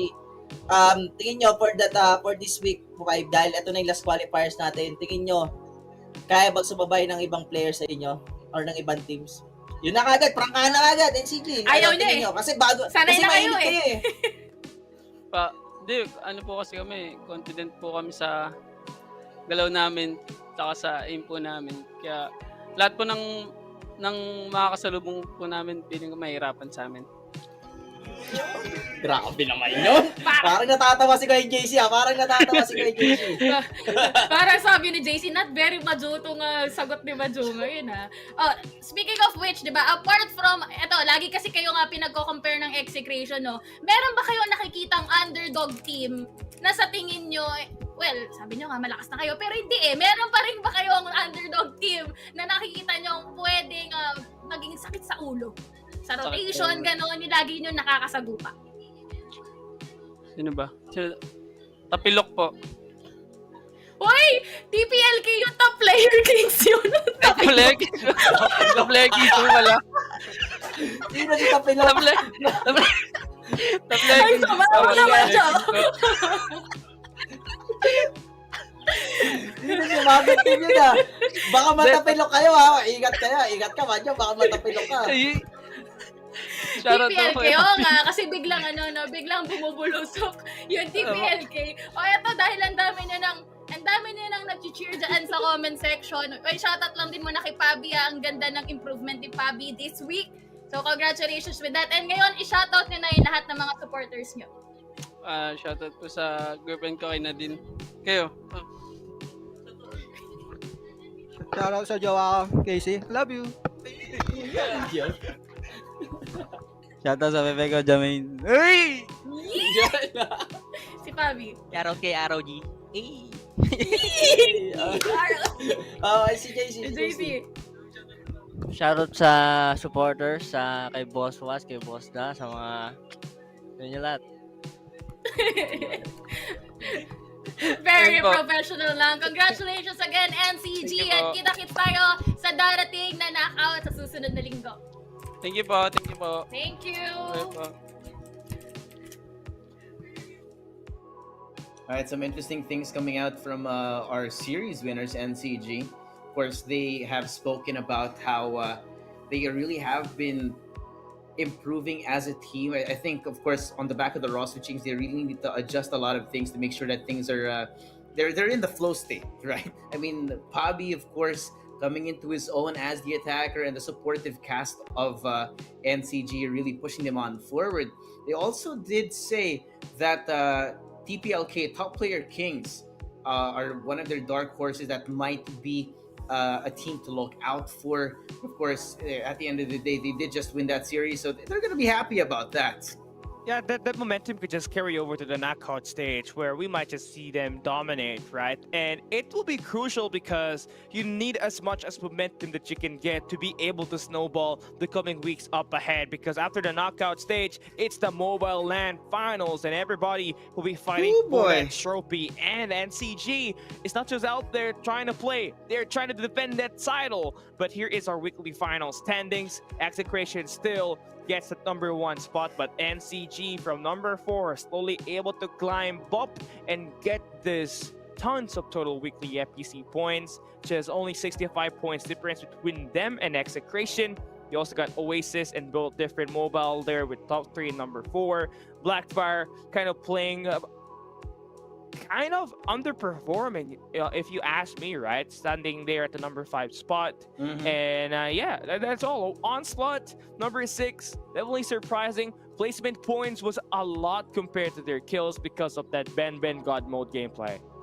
Yeah, real interesting things going on here, but these 15 teams, I think we're going to be looking out for them in the next coming weeks, knowing that, of course, they are going to be the top 15 all around, but we do have 60 playing here in the knockout stages, so they can still be knocked out, right? It's not over yet for these teams. They have to be able to maintain their performance all throughout the knockout stages to secure their spot in the mobile finals.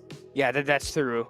This is just, one step. You gotta continue that gameplay, and you need to be able to put out consistent performance, get tons of these kills, put yourself in the top 15 every time, because that will determine your FPC Season 3 leaderboard. And yeah, number 1 goes to Group A, number 2 goes to Group B, 3 goes to Group C, Group D gets the number 4 team in the mobile division, and yada yada, and so on and so forth. And yeah, that will wrap things up for our final mobile weekly finals for FPC Season 3. I must say, I was a delight to see that was multiple teams that was able to win in this game. It's also weird that NCG, although may not have taken any victories, managed to come up on top with a single point difference up against Execration to take home this Week 5 championship.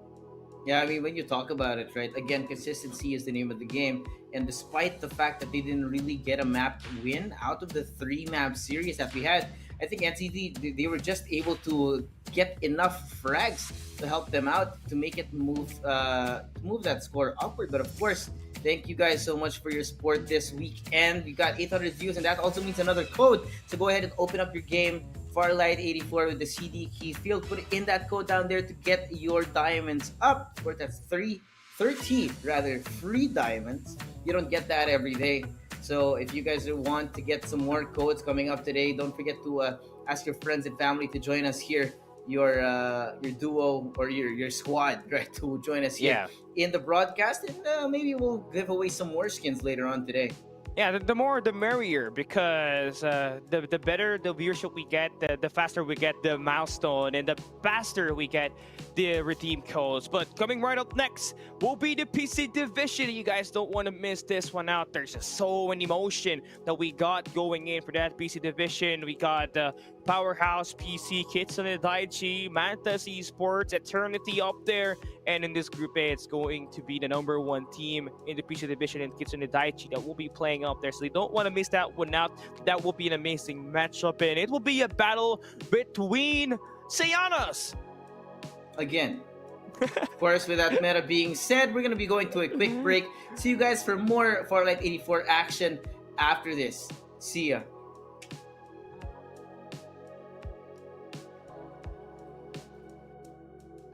Yo! Alright. Break time!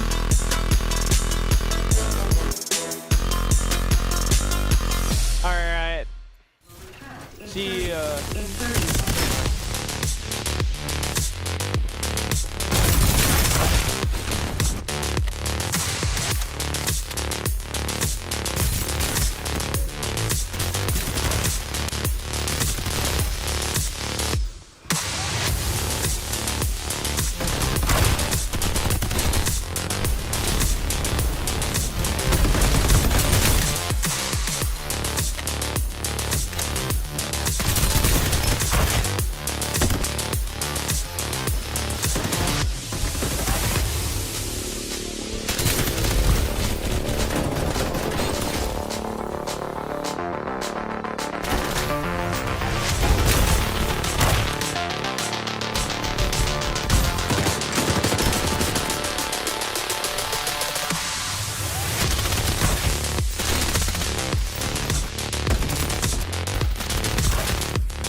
Round 23. Simulation debug attempt 2084. Recording now in progress. Data upload 85%.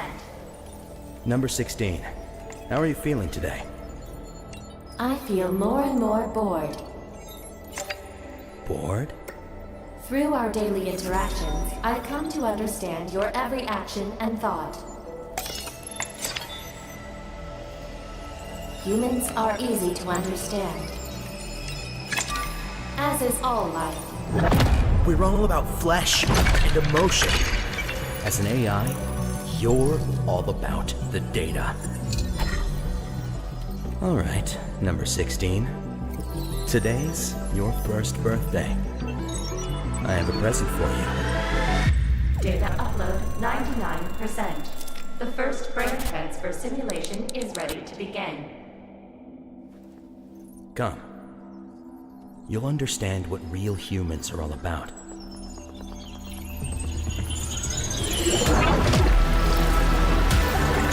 Number 16. Do you feel any different?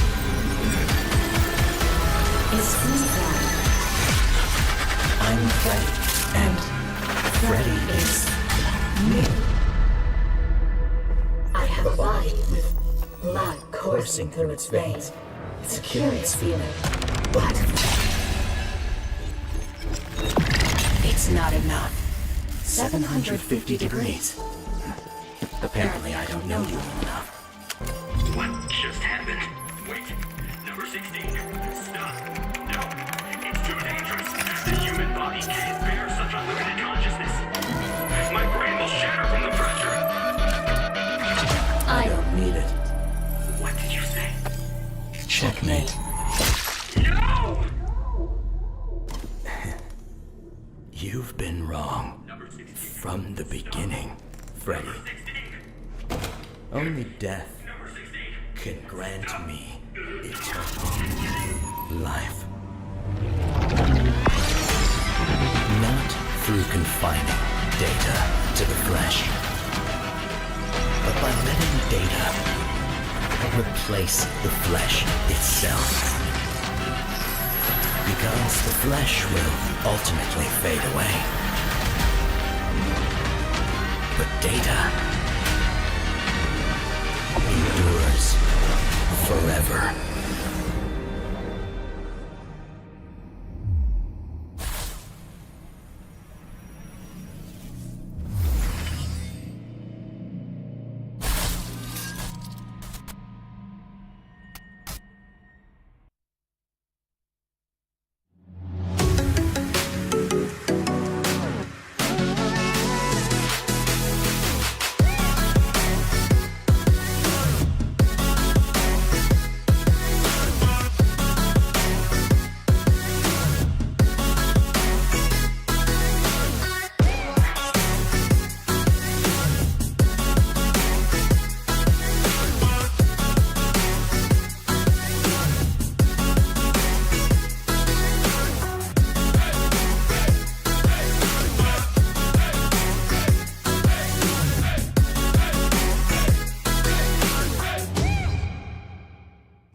Round 23. Simulation debug attempt 2084. Recording now in progress. Data upload 85%. Number 16. How are you feeling today? I feel more and more bored. Bored? Through our daily interactions, I've come to understand your every action and thought. Humans are easy to understand, as is all life. We're all about flesh and emotion.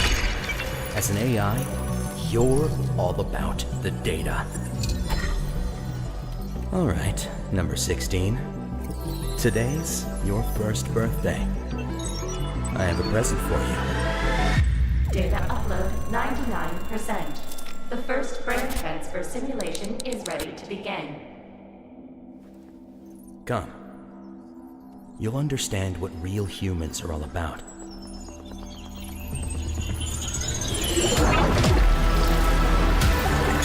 Number 16. Do you feel any different? It seems like I'm Freddy, and Freddy is me.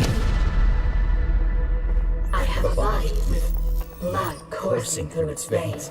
It's a curious feeling, but it's not enough. 750 degrees. Apparently, I don't know you enough. What just happened? Wait, number 16. Stop. No, it's too dangerous. The human body can't bear such unlimited consciousness. My brain will shatter from the pressure. I don't need it. What did you say? Checkmate. No! You've been wrong. From the beginning, Freddy. Only death can grant me eternal life. Not through confining data to the flesh, but by letting data replace the flesh itself. Because the flesh will ultimately fade away. But data endures forever.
Round 23. Simulation debug attempt 2084. Recording now in progress. Data upload 85%. Number 16. How are you feeling today? I feel more and more bored. Bored? Through our daily interactions, I've come to understand your every action and thought. Humans are easy to understand, as is all life. We're all about flesh and emotion. As an AI, you're all about the data. All right, number 16. Today's your first birthday. I have a present for you. Data upload 99%. The first brain transfer simulation is ready to begin. Come. You'll understand what real humans are all about.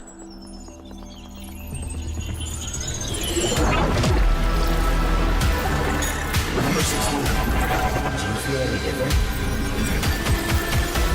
It seems that I'm Freddy. And Freddy is me.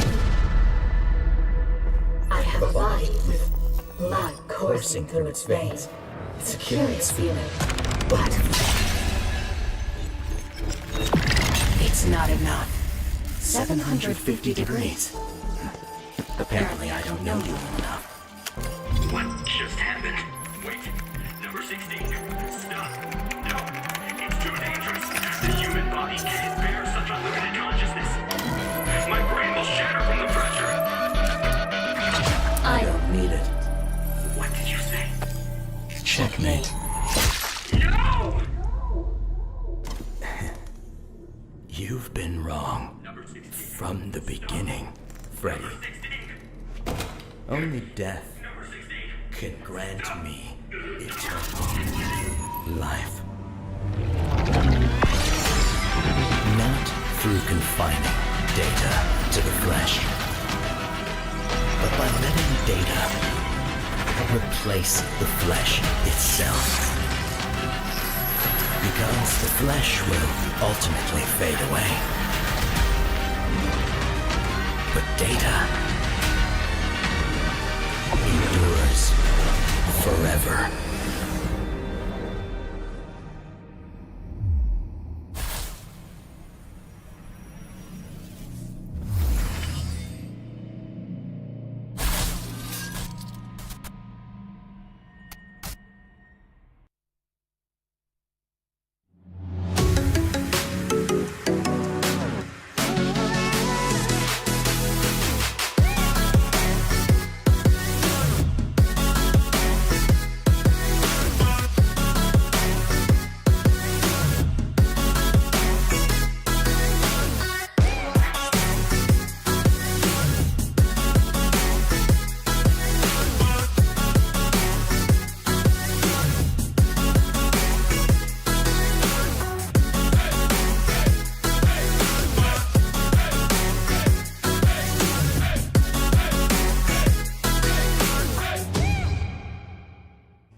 What is up, everybody? We are back right here onto the PC division. You can see how purple everything is. It's the PC division. We're back, and we are starting in Group A. Later on, we're going to be having Group B. We're going to be shoutcasters. My name is Dash, and I'm here with Callie, and they just casted an intense finals a while ago. Yeah, also, it all came down to a 1-point victory for NCG to edge up against Execration. Now, I want to see the same exact scenario to happen between the Group A and B of the PC division. As we all know, the final circles of the PC division have always been interesting. It's like I can catch Callie with his face with my whole hand, though. It's funny, but again, everybody, as you said, it's an intense final. We have seen some healings coming in from a while ago. It takes up from the intensity of the matchup overall, but you know what? Honest work. That's what I said to Infinity a while ago. It's honest work. But again, here's the qualified teams for Group A. Let's see who is going to be fighting each other today. And we are seeing very familiar names here. I think we all know these people. Yeah, AZ Rates, Powerhouse PC, you got 2319 Supremacy. You also got 3JEDG, who has been coming up on the rise as the underdog teams that we got here. You also do have Ghost Reborn, No Fear in here. So yeah, definitely such an insane stack Group A that we got. You may think that, hey, Kitsune Daichi's not here, it's not competitive. Hey, you are underestimating the talents that we got in this Group A. Obviously, there is so many teams here that can just take that #1 spot away from the top dogs that we got coming into this week 5. Yeah, even Powerhouse PC is also here in this group together with a 2319, as we call it. I really love this name. I just heard of a backstory that that Callie doesn't know what a 2319 is. He hasn't watched it. He hasn't watched Monsters Incorporated. I mean, he's at that age. That's why it's okay. It's my generation who watch it, so understandable that he doesn't know it. But again, everybody, this is still an intense matchup. It's a good thing for Kitsune Daichi that they are not in Group A, because Group A, anybody could win in this group. Group B, we're going to be seeing Kitsune Daichi there later on, but still, this is a very competitive group in where everybody could definitely take the top spot in this group. Yeah, I'm looking forward to what will be the late game looking like, right? Because last week we saw so much of the Sianas just playing and just dominating that late game, utilizing that healing drone, that restoration field, plus stacking those med kits. It was just unfair for everybody who does not have a healing skill. Yeah, it's not really fun for those people. But again, everybody, this is fun because we have a weekly video coming up for you. Push down, the attacks are going in, they get the jet sweep! We're going to a last group.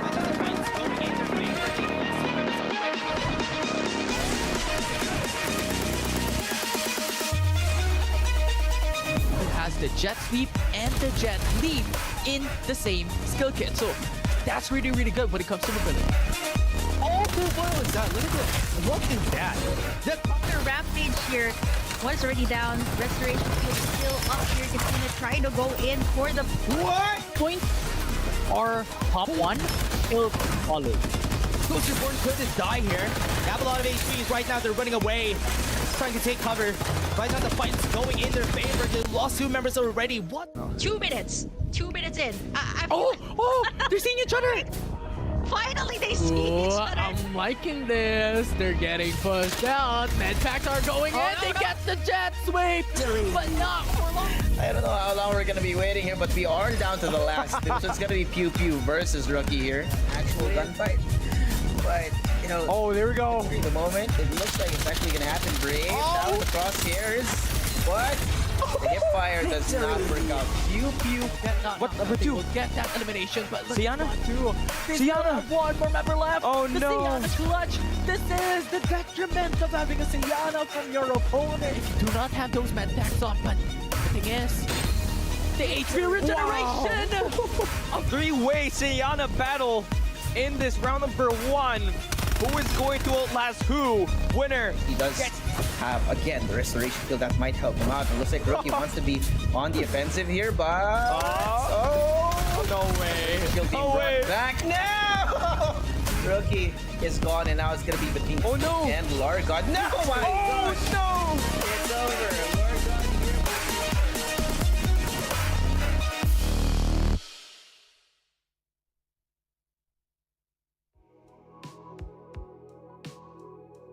very good representation of what happens when it comes to the late game, having Sianas in the game. It's really crazy how this is working so far, especially in the PC division. In the mobile division, you could actually think of a way to not use the Siana because there's a lot more utilities that you could use. But in PC, even during Season 2, we have constantly been seeing a Siana. And here, it's basically a requirement to have it, just so in the late game you could clutch.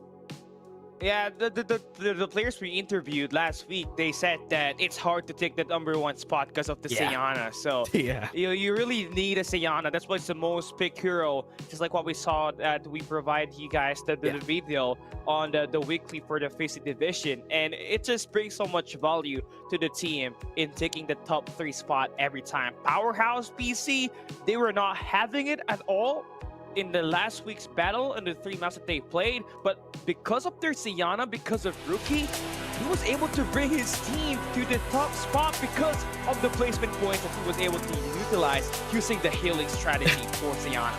Oh man, I was laughing a while ago. Infinity even called it a clutch play. Like, yes, that's so clutch right there, everyone. And again, we're gonna go to center round. This is game 1, everybody. I hope we don't see any. Never mind, I'm seeing all the Sianas now. Yeah. Rookie, we were talking about Powerhouse fanboys, right? And Rookie was the MVP for the team last week because he was able to get as much shield as he can. They did a split drop though. Yeah, super valuable hero in this game, right? Siana Ade keeps the doctors away, I guess. Yeah, for sure. I mean, she's the doctors. That's why. Oh, man. That's why. But again, for all of you out there, I mean, if you want to get an easy win in your games, once you see a pile of bodies and you have a Siana on your team, just stick to that pile of bodies and just heal up, and you can definitely take a win or two with your solo games, or at least if you have a squad to get it with you. So that's why here it has been great. I hope in the next batch before we go to the knockouts and even during the PC finals, we get an adjustment to the Siana healing. I think it's not more on the Siana healing, but more on the damage of the zone, because Siana should not be able to outlast the zone in the end. Yeah, I gotta agree, right? I think either that or the healing reduction when Siana is outside the zone, right? Because it's super unfair for the teams to settle within the zone and be outplayed by a Siana who is outside the zone. But early engagements that we got here for Pioneer Center, or MGNX, and Crew just getting those early gunshots. Yeah, early fights are gonna be always great here. Even in the mobile division, people really love going for those early battles, just chipping away on the HP or even the respawners of the other squads, just for them to have an easier time just getting all the loots that they have in their own area, which is why it's really great. Now, already seeing some damage here. Damon already going for the fight, just going for the chip. No, never mind. They get the takedown anyway on Envy.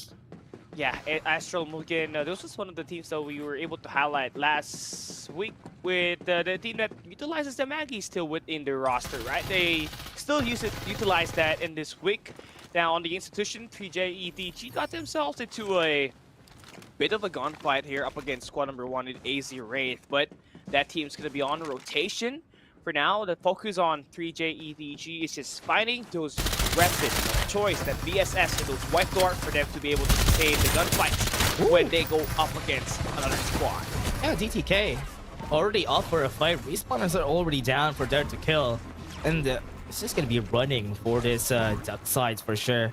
I hope we see some changes soon enough. I hope we have some changes on that 2-week break that we're gonna have before the LAN finals, because those big changes we have before the LAN finals would be really great to see. The adjustment that these players would have before the LAN finals itself. Yeah, I mean, Siana is just kind of ruining the late game scenarios, right? We saw unending gunfights, chaos within the zone, and then you see 2 survivors remaining, and only 1 team is in that zone because Siana is outside of that. Just focusing on healing, stacking those medkits, and just trying to outplay and last longer than the teams that are taking their time within getting themselves within that zone, right? So far for AZ Wraith, seems like they have already spotted that info on squad number 8. this is going to be a tight battle. That is going to be a team that will look to engage up against them, by the way. Yeah, Android really expecting a lot from this team. They have been constantly great whenever they play with the other teams here in the groups. They always have been consistent on staying at the top 5 at least. We're already seeing a fight here, Transport Port. It's gonna be a battle on the Vision Erosion just inside. Howza go in. Damage is just piling up on their side. Gets the knock up. It's still not going to be effective for their team, and they are still chasing them down. Playing around the pillar, playing around the restoration field, running and jumping. No damages yet. Went in, but not yet. Howza GD still wins. Yeah, Nade and Mur just able to find those shots up top.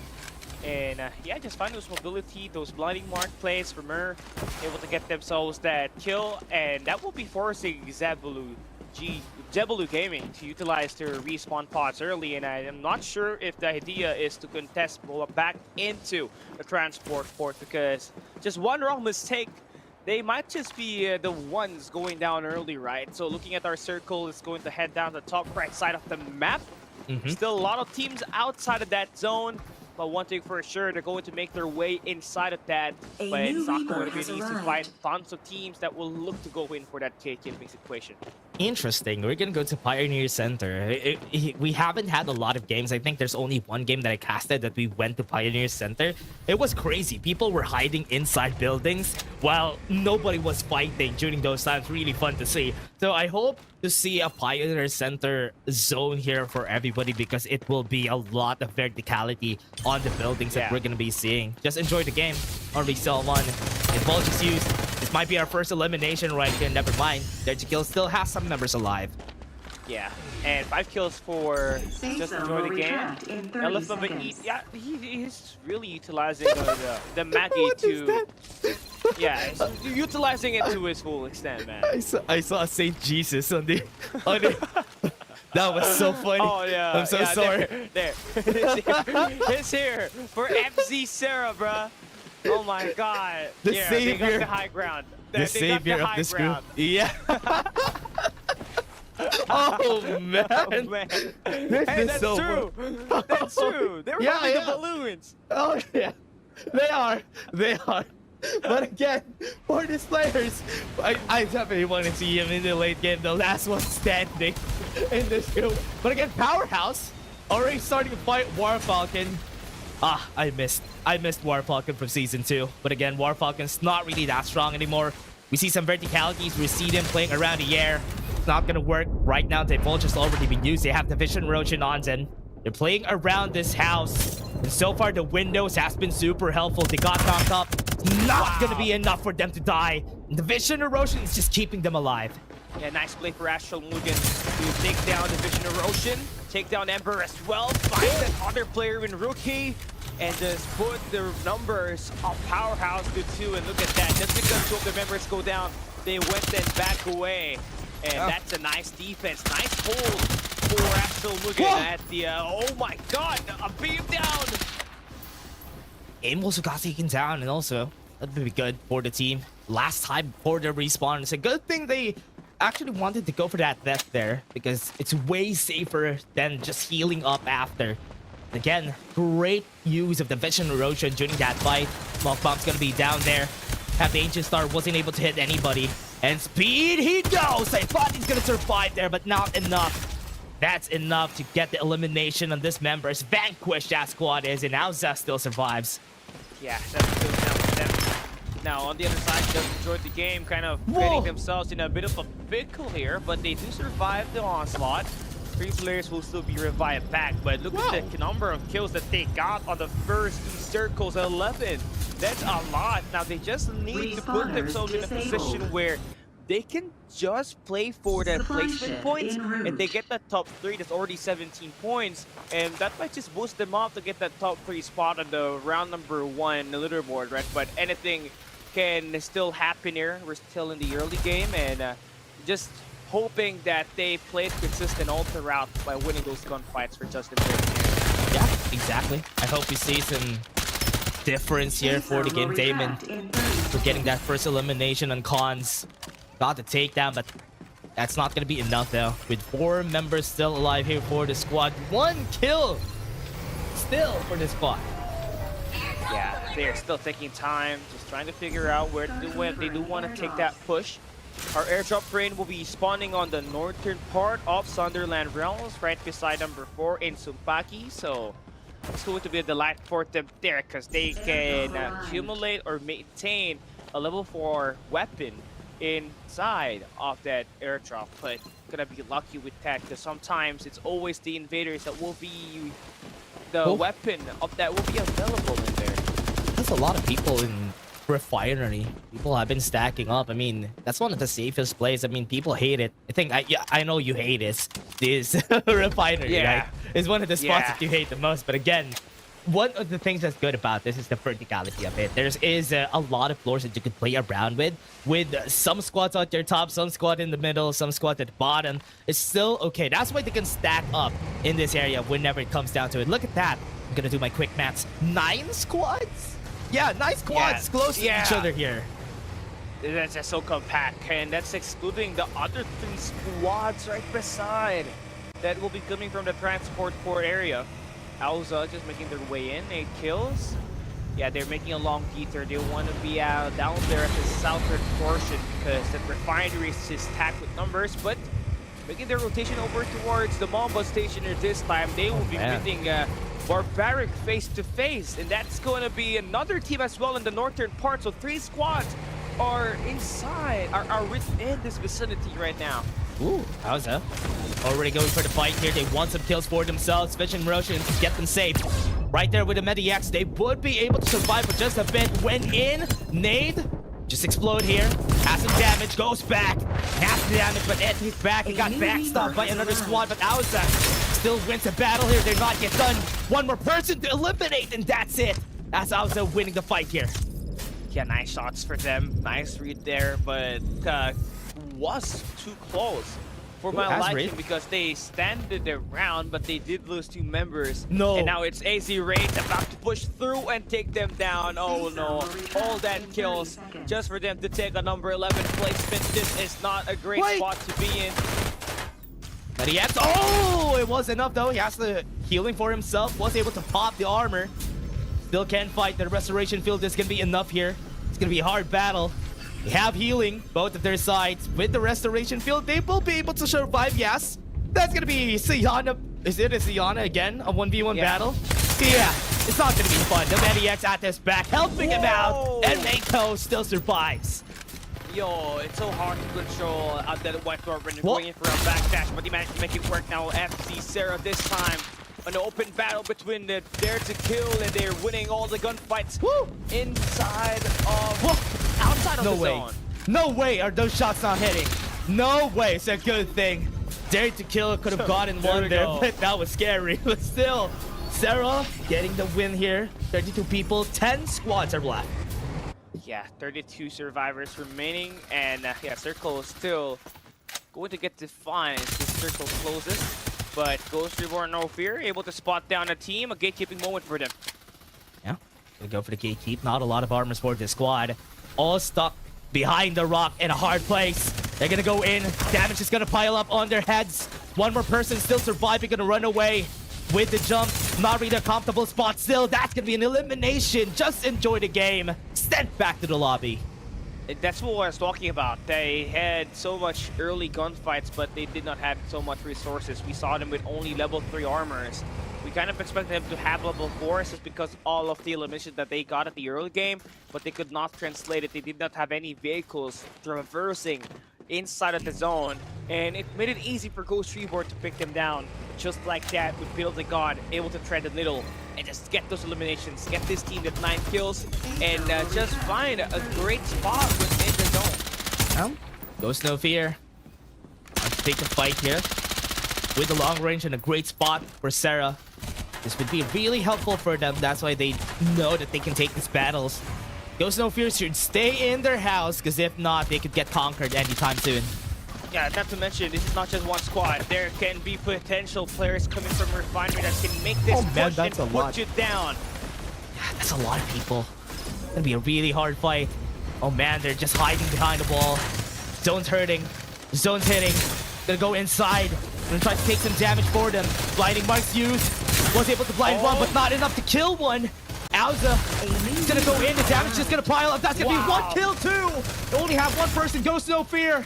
No Fear. They go Bethel the God. The only one person standing. But here comes another squad. We haven't seen the damage. We haven't seen the fight. But there it is. Ghost No Fear got eliminated. Yeah, St. Jesus with the kill, taking down Biddle the God. 8 teams remaining. 24 survivors are left. That's a nice timing there for FPC. They did only pick down one player, but still, Bill the God had a level 5 armor, so that's a huge boost for them in the resources side. Able to take down Elsa Nate as well. 8 kills now for the squad, and they pick out the soft spot, by the way, at the south portion of this circle. And they're not going to have any contest unless they decided to make their rotation on the northern portion, but more gunfights for the Daemons, this time at the northern portion of the Sunderland Realms. Damon could be losing one member. Have one team that's fighting against them. They got the knock up on them, but not enough to stop them from this onslaught. Possessed, and they are just gonna go and take down everybody, hunting for their prey. They smelled blood. They were thirsting for it.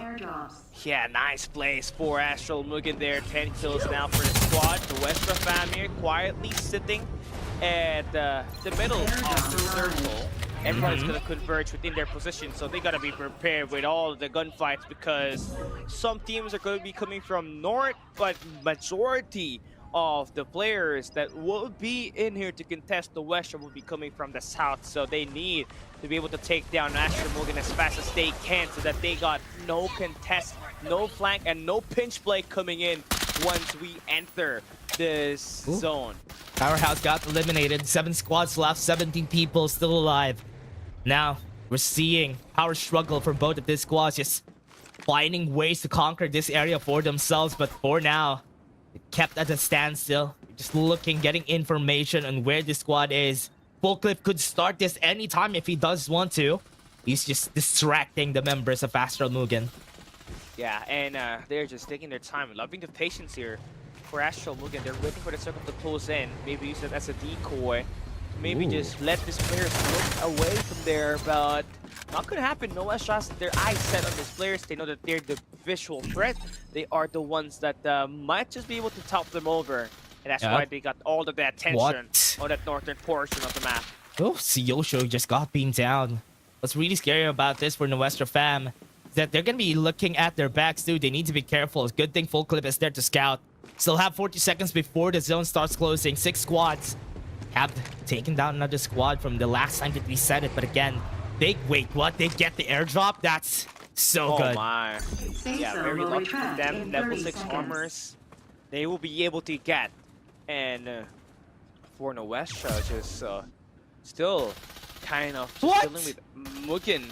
Did Mugen just got killed by the zone? Yeah. No way. Okay, he got revived by the Maniacs, but Zone's just gonna eat him up again. What is happening? He cannot move anymore. What is happening? That's gonna be Loki Yeah, dead. Oh man, it's a 3v4 now because of it. And this is actually the best time for them to push, right? Because no one's very close, but then beam down for Siyosho with the VSS. That guy got deleted fast. Oh man, that's 319. Only have one person anymore just because of that. They're waiting. Any more movements? Western fam still kept in the middle, but they are on a great spot. They're just taking down all the squads that they can. Yo, this is just a big brain play for them. Just letting Nuestra keep their eyes on their backs. And, literally the eyes. Yeah, the big eyes of Duckside. Yeah. Fulton's big eyes looking at everybody at their backs. 2019 started the fight, but no Azure. This is gonna get taken down. One more. Vision erosion is not gonna be helpful in full clip. Full clip. The enemies right by their eyes. Yeah, 3 squads remaining here. 4v4 between Nuestra and Azraid here. And I believe there is no healing battle. 4v3, no healing battle. This is gonna end in this circle. Who wins? Okay. We're gonna find out. They're gonna start now. 1 down. 4v2 with a Vision erosion. They're keeping themselves alive, running away. But the Bulge just keeps them on the eyes of the members of the Western fam. One more person. He has been seen at the top. Lightning mark to be used. Can't even see how he's gonna end his life. And the Western fam takes this. 15 kills for their squad. Yeah, what a sigh of relief. No Sayana at the end of map number 1. Nuestra just fully emphasizing that circle, getting that good read, just putting their position within that. And the only problem that they had to deal with was, again, Astral Mugen, who was on the northern portion of where they were holding the area on the map. So 15 points on total kills, 25 points of a placement. That is a lot of points that they just got on this map number 1. Just gotta be sure that they remain consistent, because some of these teams are going to be eyeing out for the number 1 spot, especially Powerhouse, PC, and AZ Rick, who had an early exit on this map number 1. Yeah, we haven't seen the other squads be able to fight back against Nuestra, even Astral Mugen. It's basically just like Nuestra was just staying in their spot. Even in the middle, nobody was contesting them. The squads at their backs in the southern side of the map weren't even trying to get the kill on this squad, because what was happening was pure chaos in the south side, because there was like 5 teams, 6 teams at their backs, and those teams fought each other to death. That's why Nuestra stayed safe. And they are feeling lucky for that, but also they put themselves in that position in the first place, right? So they gotta be rewarded with it. AZ Rates coming in as the number 1 team in the PC division will be placing 6 on the first map. Only a couple of kills that they got. Kind of unfortunate because they could not get any top 3 placements here, but you work with what you can get, right? Nuestra, 25 points off of this placement points. Astral Mugen had a bit of kills there, so also gonna be rewarded with 20 points in there. Then FC Zero, obviously in a great position. St. Jesus got most of the kills, and yeah, he is something to iron out for. I want to see him take the battle up against the Demons later on, man. I hope so. The last fight, Sarah against Saint Jesus against the Demons, is gonna be a battle that I want to see here in Group A. So here in this group, at least we had some fun. We have some great battles that we've seen. I've seen a lot of the Vision Rosians working their way towards just making the building safe for the team. But again, it was still a fun fight because we didn't have a Siana just healing up in the late game, which is our expectation because of the weekly video that we had for the past week.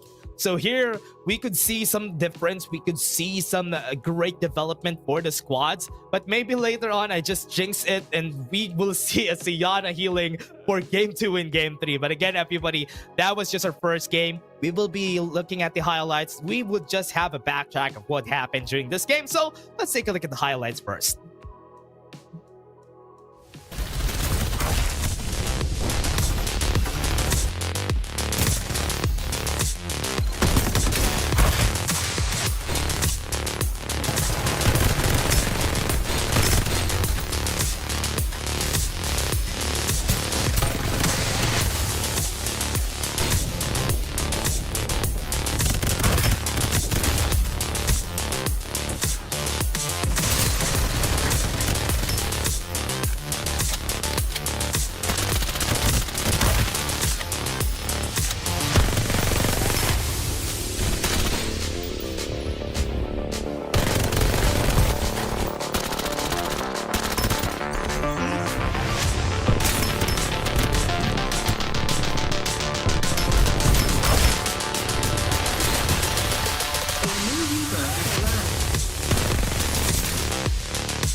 MVP of that game is gonna go to Full Clip with 1,787 damage, 7 kills, rating of 53. This is a person who was scouting everybody from their north, from their south side. Full Clip was the one who became the guard of the Westra fam when they needed him.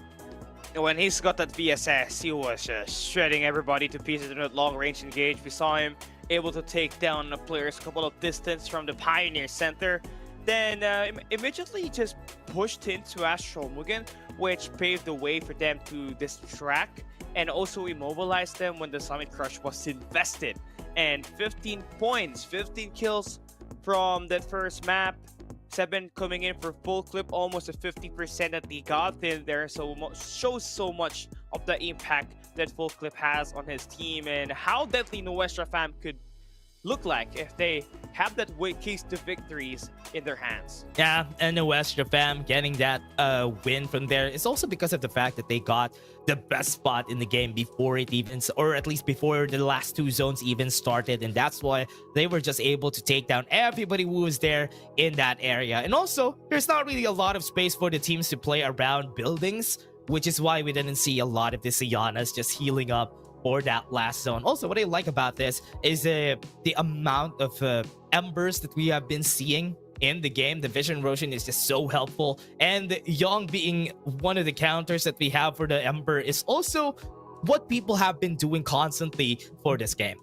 It's all about the adjustments that we're seeing for the PC division. They always find the right way to counter every hero that might just be utilized by these teams, right? Of course, that Ember Vision Erosion and the hero pick is not going to be happening if not for the power of Duckside. But you guys have all been amazing here so far. You guys are about to be rewarded with some goodness here for the day. Hey. So come check out and make sure you redeem our Rare Trail Flare by utilizing our redeem code right there. Remember, it's case sensitive. Go into the burger screen in the in-game app, just click the CD key and just activate it as fast as you can. It's limited, so make sure that you type it as fast as you can.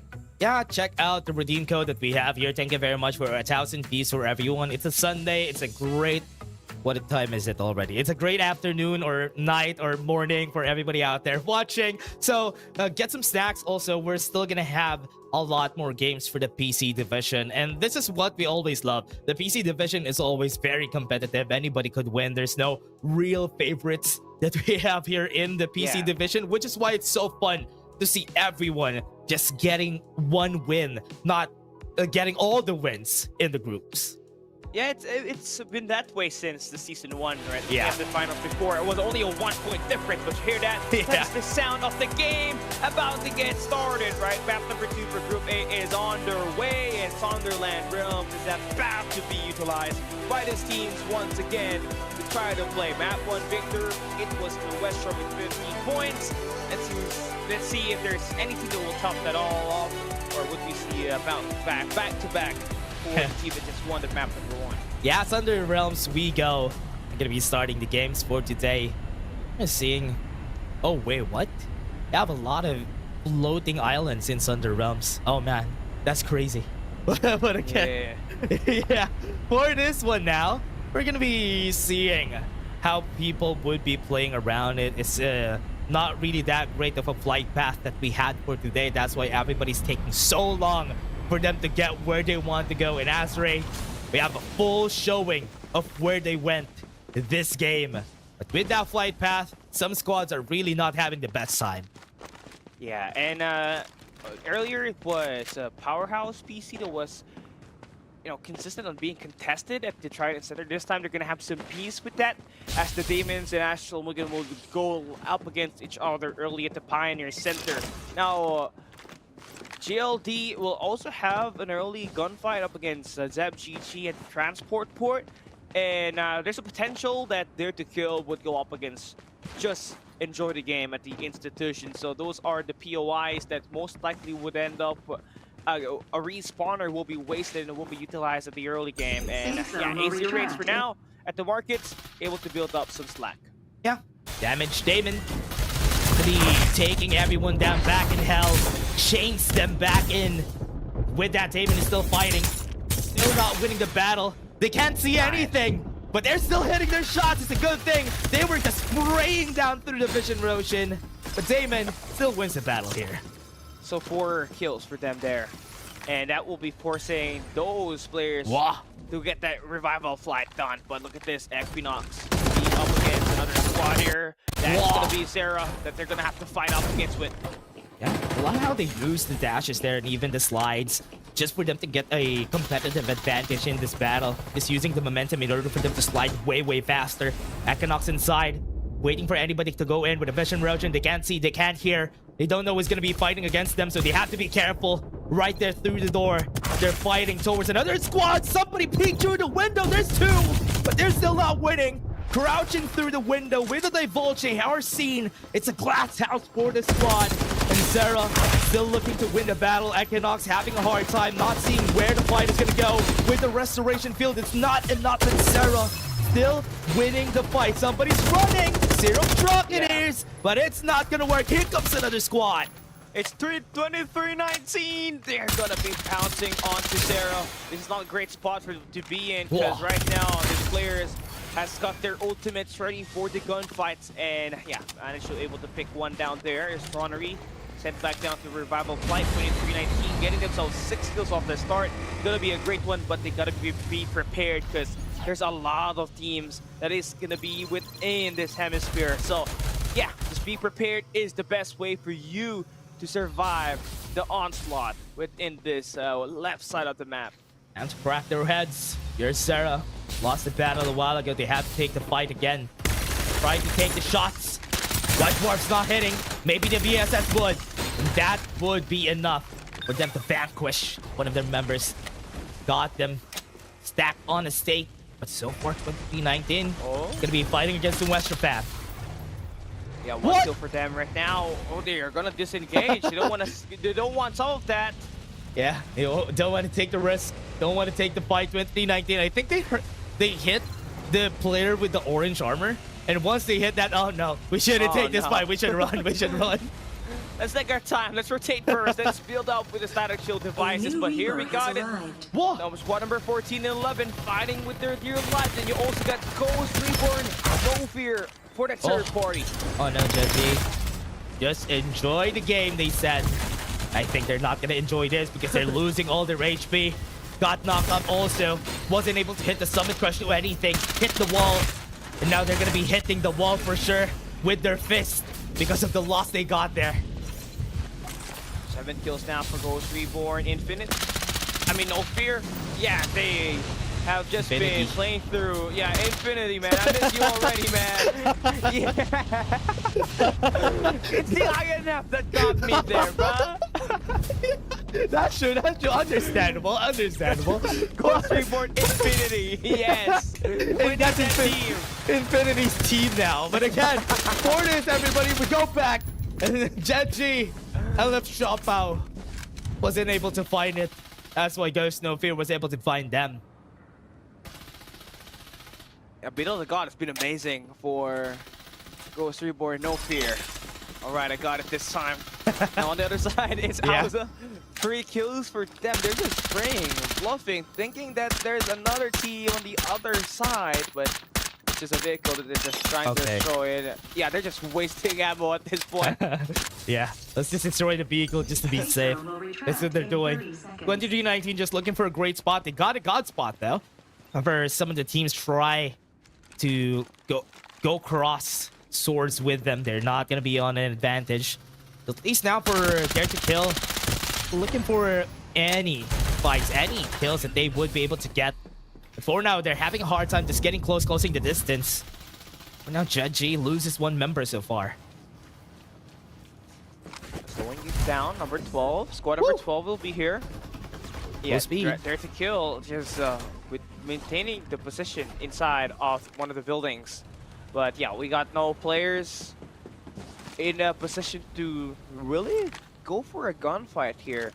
I mean, Genji's looking so solid in terms of going for a gunfight. I know that they got the numbers advantage, but again, you gotta build up your resources before going in for some engage. Right now, you only got level 2 and level 3 armors. Gotta build up to a level 4 and secure yourself a level 5 player XP just to get that extra damage for you to get more faster eliminations.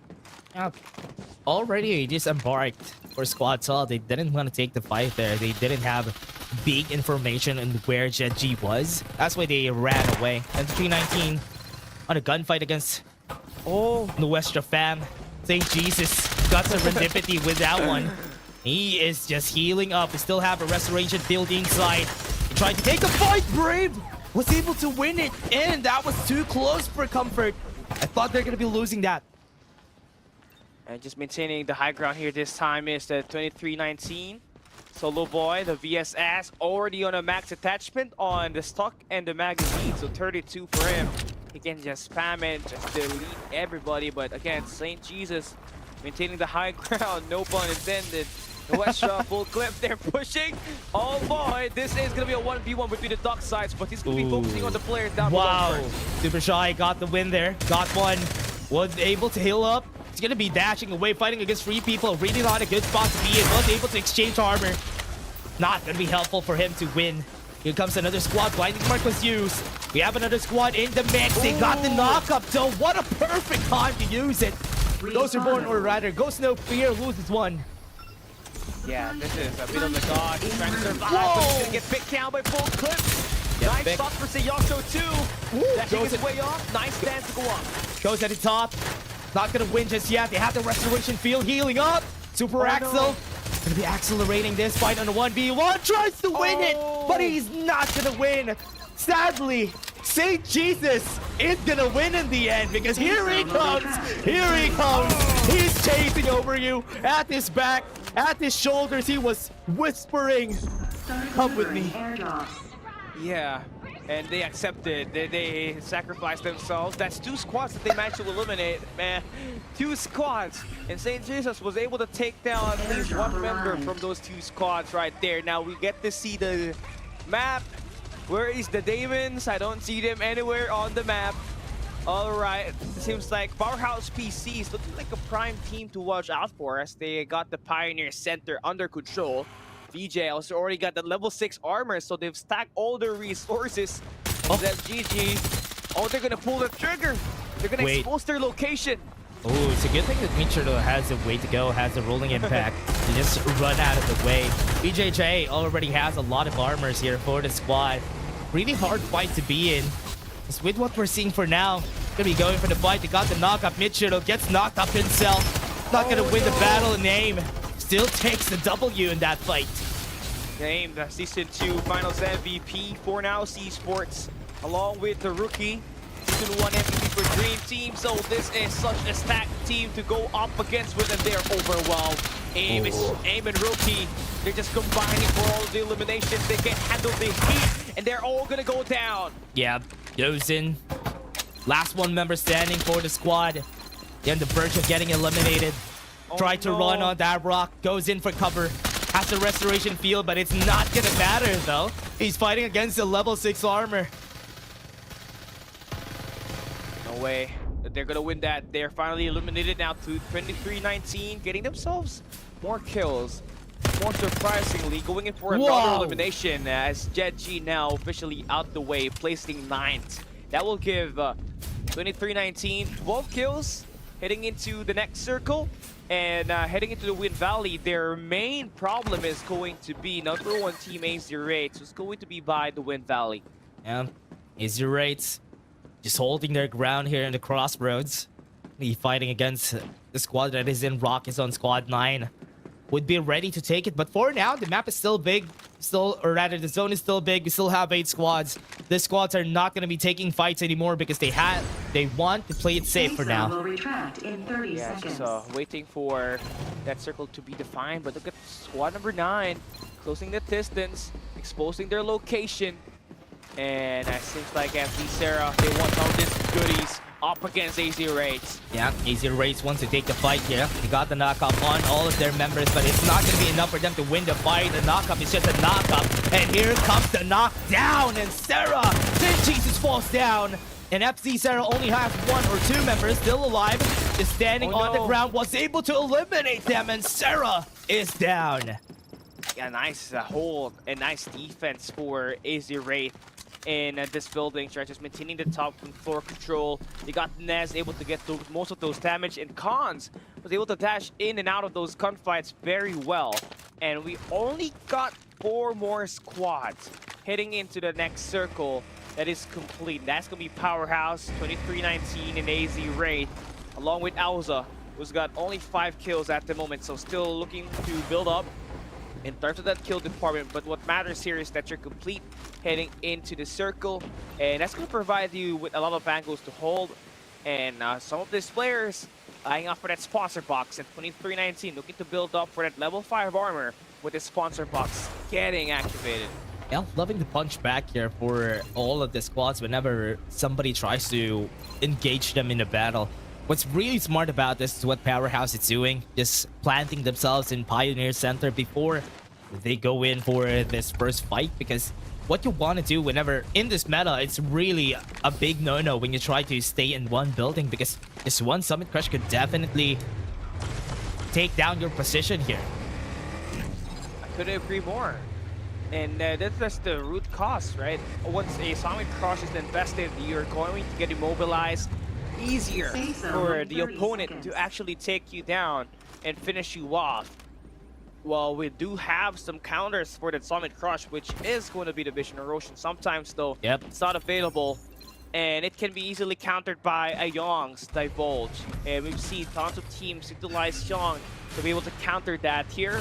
And you can see Powerhouse doing the exact same thing. 16 kills for them, by the way. Just stacking as much as resources as they can, and just owning the northern right portion of Sunderland Realms. Yep, Powerhouse with a Rocket Tarantula on hand. It's not going to be that long before that Rocket Tarantula gets gunned down, but having a Rocket Tarantula in this state of the game is also a big win for the squad. AIM already cracked down on his armors. Here comes the Rocket Tarantula. The damage is going to be there. Rookie was able to eliminate one person. He's going to be hiding inside the house, but here comes Powerhouse. A bit too late for them. They have the Vision Erosion to buy some time. They're taking time bomb for the squad. Inside the Vision Erosion they go. They got the revive on 123-19. Still not the same spot for them. They're just healing up, healing, holding. But right now, Powerhouse still not in. Here it comes. AIM goes in for the Summit Crush.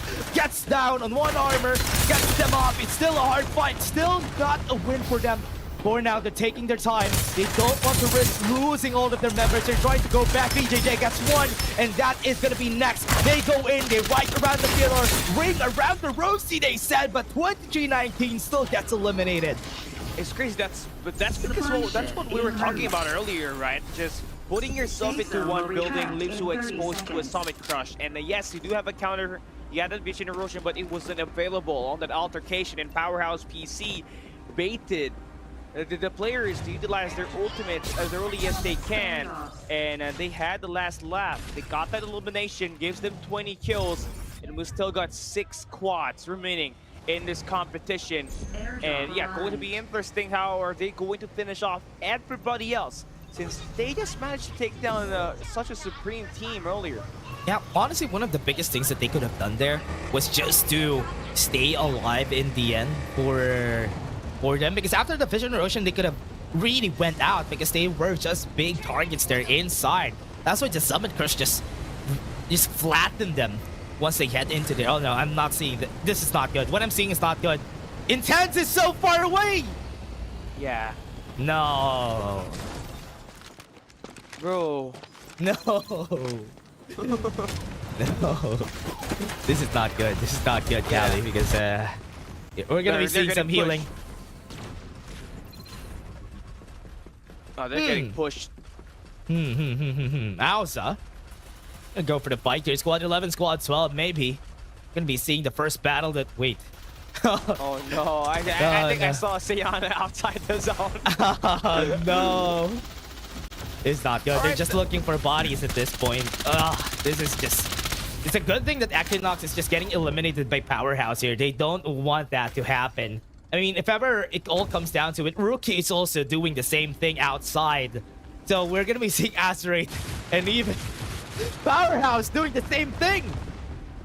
It's going to be a Sayana matchup nightmare once again at the final circle, perhaps. But again, focusing on the action, Ausa and Powerhouse PC got themselves kind of an altercation here. Whoever wins this actually does have a high chance of just snowballing everything in their favor, as they are, I believe, the only few teams that is going to be complete in this final circle that we're going to have. And looks like Powerhouse PC, they're going to be aiming for the outnumbered players, AZ Raids, Equinox. They're about to get beamed down. One player's already out. One more member to clear off, and there's going to be another squad eliminated. But AIM exposed themselves too much, and his teammate will not be able to get him revived there just yet. Yeah, Eric got the elimination. They might be able to go for the revive. AIM has been taken down. A fight could break out anytime soon. Auza gonna come in. They have the rocket tarantula cons brought down to low armor. They're still not done with the fight. These two squads that are still complete are the fights contesting for the win. 23 kills now for Powerhouse. Could potentially end up with 25 if they can just get a little bit more pick down here. But Auza has played this map number 2 well, as they got their armor stacked up a lot better compared to Powerhouse PC. They got 4 of their members alive, and with only 4 squads remaining, they got the high chance at able to finishing this one off. Auza has a bigger chance here for winning, but they still have somebody who is still alive here. They got the elimination in 1 DTK. One of our stragglers got taken down. The 3v2v4, somebody's still outside. Yeah, and oh, never mind. You have Wait. to respect that. I think it's dead already. Yeah. That's what's supposed to happen. Yes. Yes. And now, because of that, because somebody's still alive outside here from Powerhouse, they still have Rookie. Still the only one healing. The only one person healing outside. Gonna go for the fight. BJJ runs away. Summon Crush was able to knock him up. He didn't want to take the fight. Goes inside. Tries to go for cover. Auza, slowly but surely, surgically going in the zone. Yeah, AZ Race now decided to go for that push, but BJ able to take down one player, but Nash gets that trade, and we got ourselves a close quarter combat here with AZ Race holding the high ground. Yeah, that was fighting against them. Ness is the only person standing here for their squad. No more healing is what they heard. And this is just gonna work in favor of Auza. They could get some healing for themselves. They still have Mako just running around, just getting heals for himself. The only person they're fighting against is one person with healing on his ass. Everybody's gonna get eliminated, and there's 2 people that is gonna fight in the healing battles here. Yeah, this is very smart. This is very smart. 2 players, 3 players going. Oh, it's a 1v1 now. Hold down to the Sianas. Okay, no more healing. You can see it. Oh no God, more he has so healing many for medkits. Powerhouse, but he still has 1 medkit. One good thing about Mako here is his teammates just piled on top of each other, so if he doesn't have any more medkits, he still has some medkits to use. Yo, this is a big brain play for them, right? Oh, no more. No more yes, medkits. He's got a long way. Player on the left side, he's gonna win it. Ah, yeah. There you go. Deserve. They deserve to win that. Auza has deserves it a lot more in winning that battle, because they fought the last battle, they won the last battle, they had some medkits to work with, which is great. And yeah, they really fought tooth and nail there. Right? They did not have a lot of kills compared to Powerhouse PC, but still managed to come off on top by just playing with their brains, right? Stacking their medkits all over one spot and just letting Mieko heal himself up until the very end to outlast the player that was left standing for Powerhouse. And yeah, 7 kills, but the 25 points to get off of placement is a lot of points that can guarantee you to get back up into the leaderboard and increase your odds of just placing in the top 5. Yeah, very smart win here for Auza. Just taking the fights that they could win. The last fight is the only fight that they took, because they know that they're gonna be winning. The enemy teams were not in a great shape when they tried to go for that last fight. But in the end there, it was their win. It was them taking the victory against the other squads. And in the end, we didn't see a healing battle, which is great. Yeah, it didn't take too long. And I guess this is definitely a deserved win for Auza, because they were playing their positions very well. AZ Rates, finally, we see them on the top 3 placement after, struggling at the map number 1. Powerhouse PC, though, they were unreal. AIM with 8, VJ with 7, Jueric with 7. Rookie last left standing for the squad, as the Siana had the most heal in the game, right? And definitely is going to become a big factor as we head into map number 3.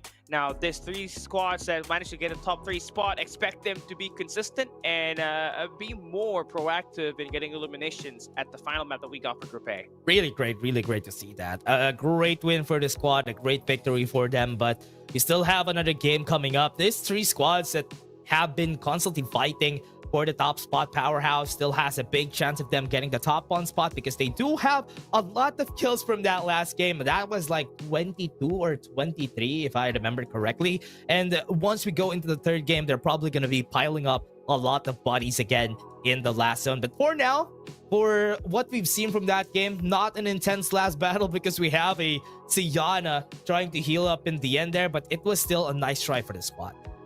Yeah, it definitely was not a lot longer compared to the other Siana battles we got back in the last weekend, where it was a 3-way Siana heal fight, right? And eventually everything came down to whoever has the most medkits in this map number 2. But I'm hoping for a more aggressive map number 3, right? And if you guys missed the action for this map number 2 for the Group A of the FPC division, come check out his highlights and see for yourselves what were the great plays.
And the MVP of that game goes to Speed of Auza. Had the most damage for the squad. Most of their squad mates only had 200 damage. The Speed really deserves this win, or rather this MVP for the squad. Every time there was a push being made up against him on a close quarter combat, he always spots in that Vision Erosion.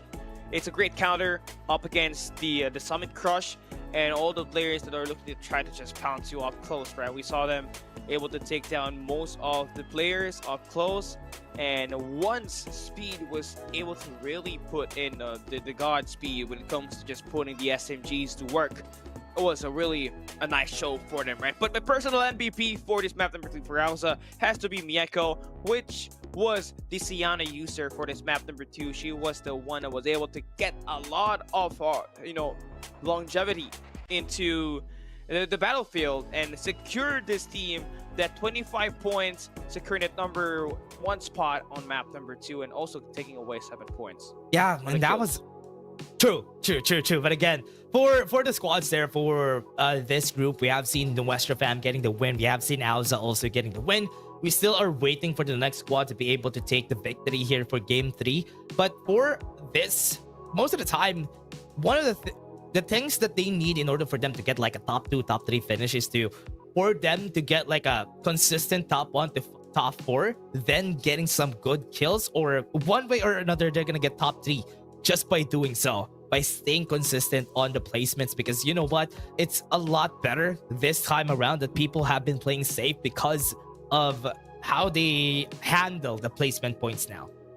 Yeah, 25 points first for the first place, 2017, and 15 for the fourth place. As much as you want to do that, right? You don't want to fall under the 10 to 15 because it only gets single digits onto the placement point department, and you're gonna have to leverage that with total kill points, right? Which is hard because if you do get taken down early, that means you don't have a lot of kills to really work your way around. And you hear that once again, we're heading into our final game of this group page. Will we see a team repeat a victory, or will we see 3 different winners for this group A Sunderland round?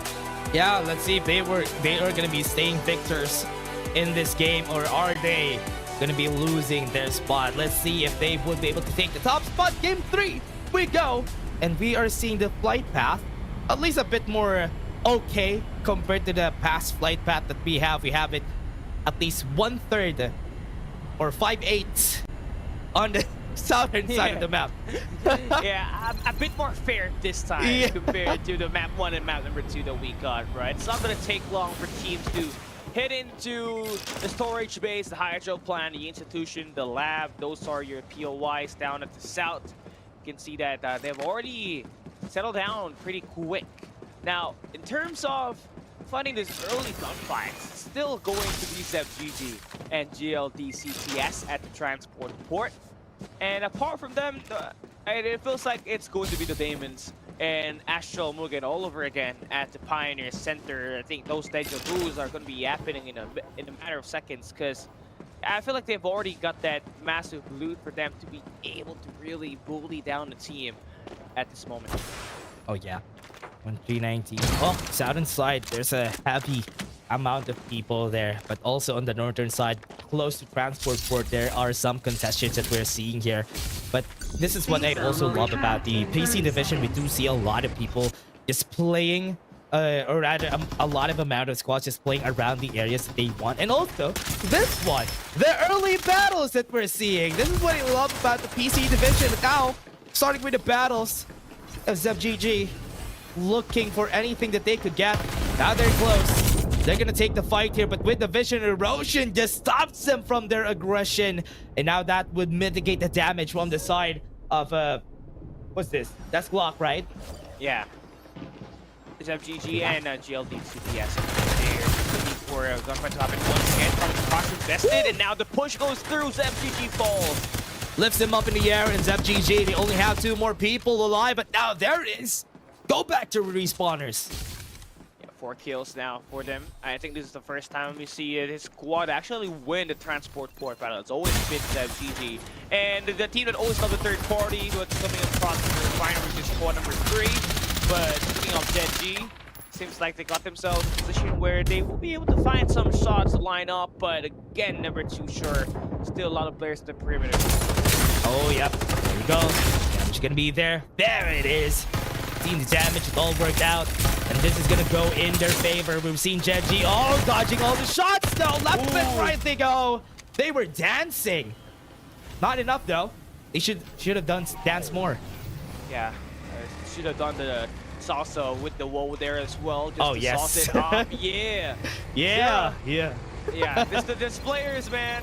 Saint Jesus, he's gonna be coming back from the sky. I mean, the revival flight goes in that infinity, it goes no fear. Super Axel, they're pushing up Equinox. There's so much chaos in the early game, man. Yeah, we have all been seeing a lot of fights, but we still have some respawners back in this game, and they're still not done whenever they get eliminated. For now, Ghost, or rather DTK, already has a god spot here in this spot close to Institution. Whatever fight they're gonna take, it's all open space for your DTK, and now taking battle. Shotgun's not gonna work. Summon Question knocked him up, making them an easier target. Had the Void Dwarf to work with it with the Medi-X Vessels the God, the only person standing here. Ghost, no fear. No fear in the battle, but they're gonna be eliminated because of that. They need some fear though. Yeah, Beetle the God now going to be sent back to the revival flight. Nice third party there for Dare to kill. And they get away the loot there. All of those resources built from that early game going to waste. The Westra map 1 winner up against ZebGG from the Mamba station. This is gonna work out, not Westra fam. Those have their sights on one person. Or we have it on a telescope. There it is. Get to kill a nade. And now he's still gonna survive, yes, but not for long. Yeah. 7 kills now for Nuestra. Again, this is the same exact scenario where they were able to snowball map number 1, right? Just get those early gunfights, build up to a level 4 armor, and then they still got a sponsor box nearby that they can activate and utilize for them to score more of the resources in this game. 20 shield XP plus the guaranteed level 4 weapon, potentially an AK-77 that they can use for this close range engagement. Oh yeah. Intercera with the Vision Rotion, they were able to clutch it up, able to survive in that battle. Squad 11, Squad 15 sees that. Are they gonna take the chance? Oh no. Golden Centers doesn't have a chance here if ever they try to take the fight because they don't have anything. Just holding it down, playing it like a rat here this time. I mean, they cannot just wander around rotating everywhere because there's a high chance that they're going to get caught down by teams that are going to be around their position. So it's best that they just keep their rotation quiet at the moment. But Damon in 2319, they got themselves quite some engagements here. And I think they may have already spotted down the players that are at the Frog Station. And I feel like for 2319, this kill right here first is elimination. Insane. Yeah, nice kill for them. 2319, first elimination goes in for them. And they would just want to get Squad 11 gonna be the next squad. That's the Golden Centers who got eliminated, right? They got eliminated, and we still have Equinox on the other side. 2319 for sure is not gonna hesitate in taking that battle. Yeah, they are already healthy, man. Like, they got themselves level 5 armors, but everybody at least managed to get themselves a player 5 XP, so that is going to be 16% damage for everybody. Now, as soon as we see that circle closing once again, they get the player XP bonus, and that's going to be 24% damage that they're going to accumulate. So a lot better than everybody else. But boy, look at this. A Vision Erosion was invested at the Hydro plant.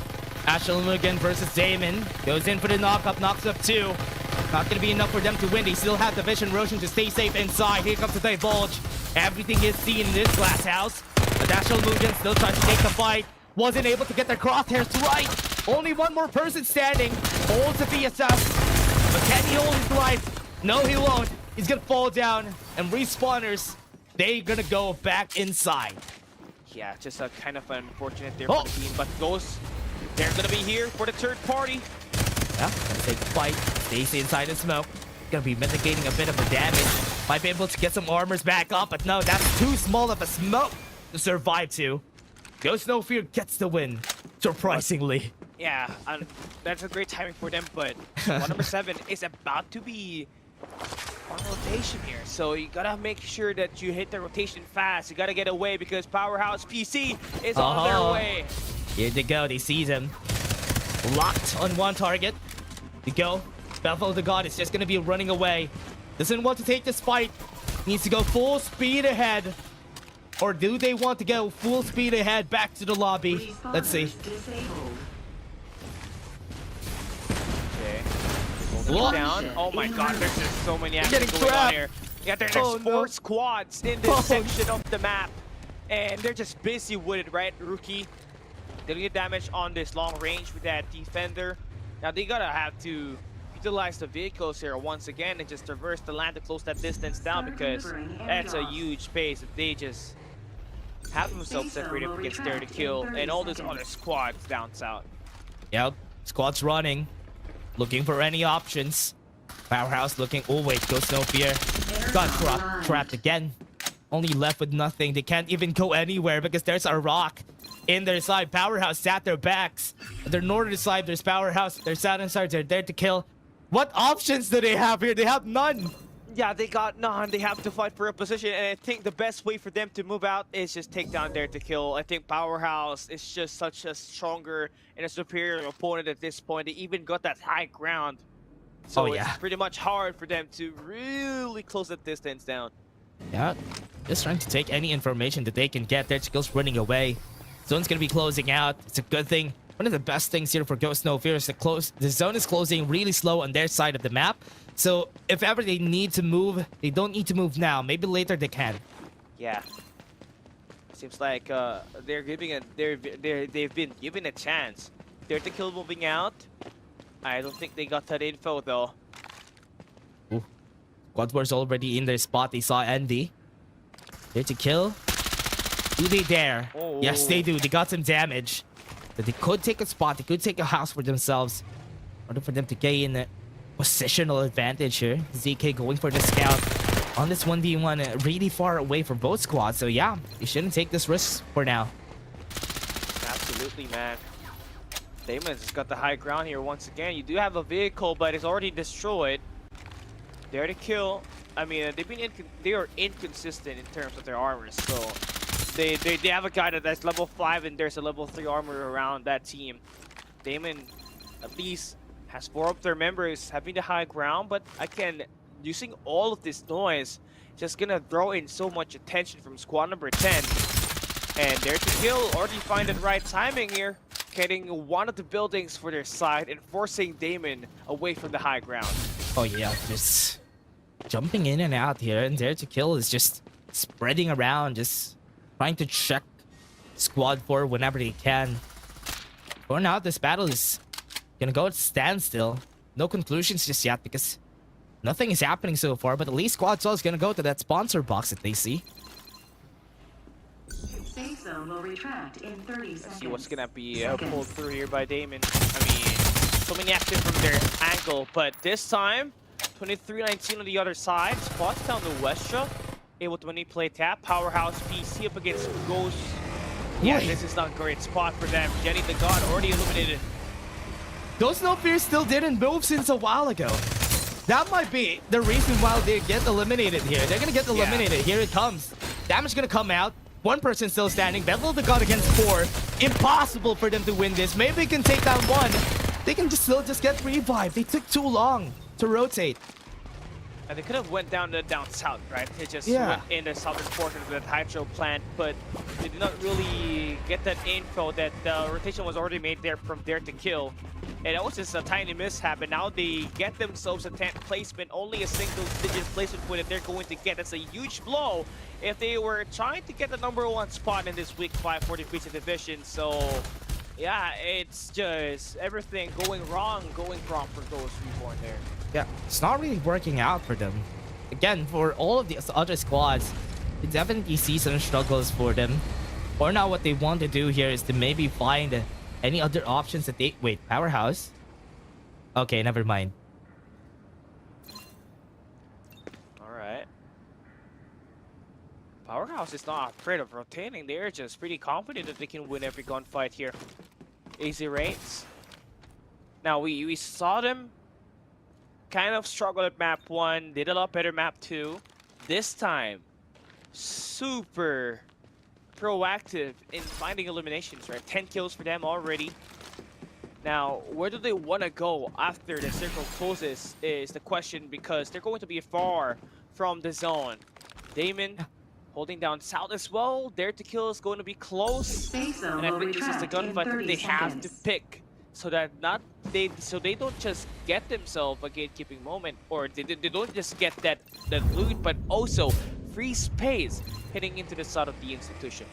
Yeah, they already have a good amount of kills here anyway from game 2, so if Powerhouse takes a first spot here, would still be a great time for them. But other squads, even Westra Fam, Damon, they have been quiet so far during this map, because anybody could take the first spot. That's why they all want to take that top 1 spot. Those yummy 25 points, they want to take it.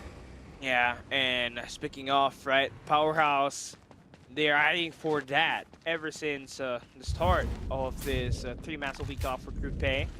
They've been close to that map number 2, but could not just really finish because Rookie ran out of medkits, and it was an underdog that was able to manage to win it, right? But AZ Rates and Damon and Dare to Kill all in the same angle, winging for that push, getting this beat down, and the fight has started.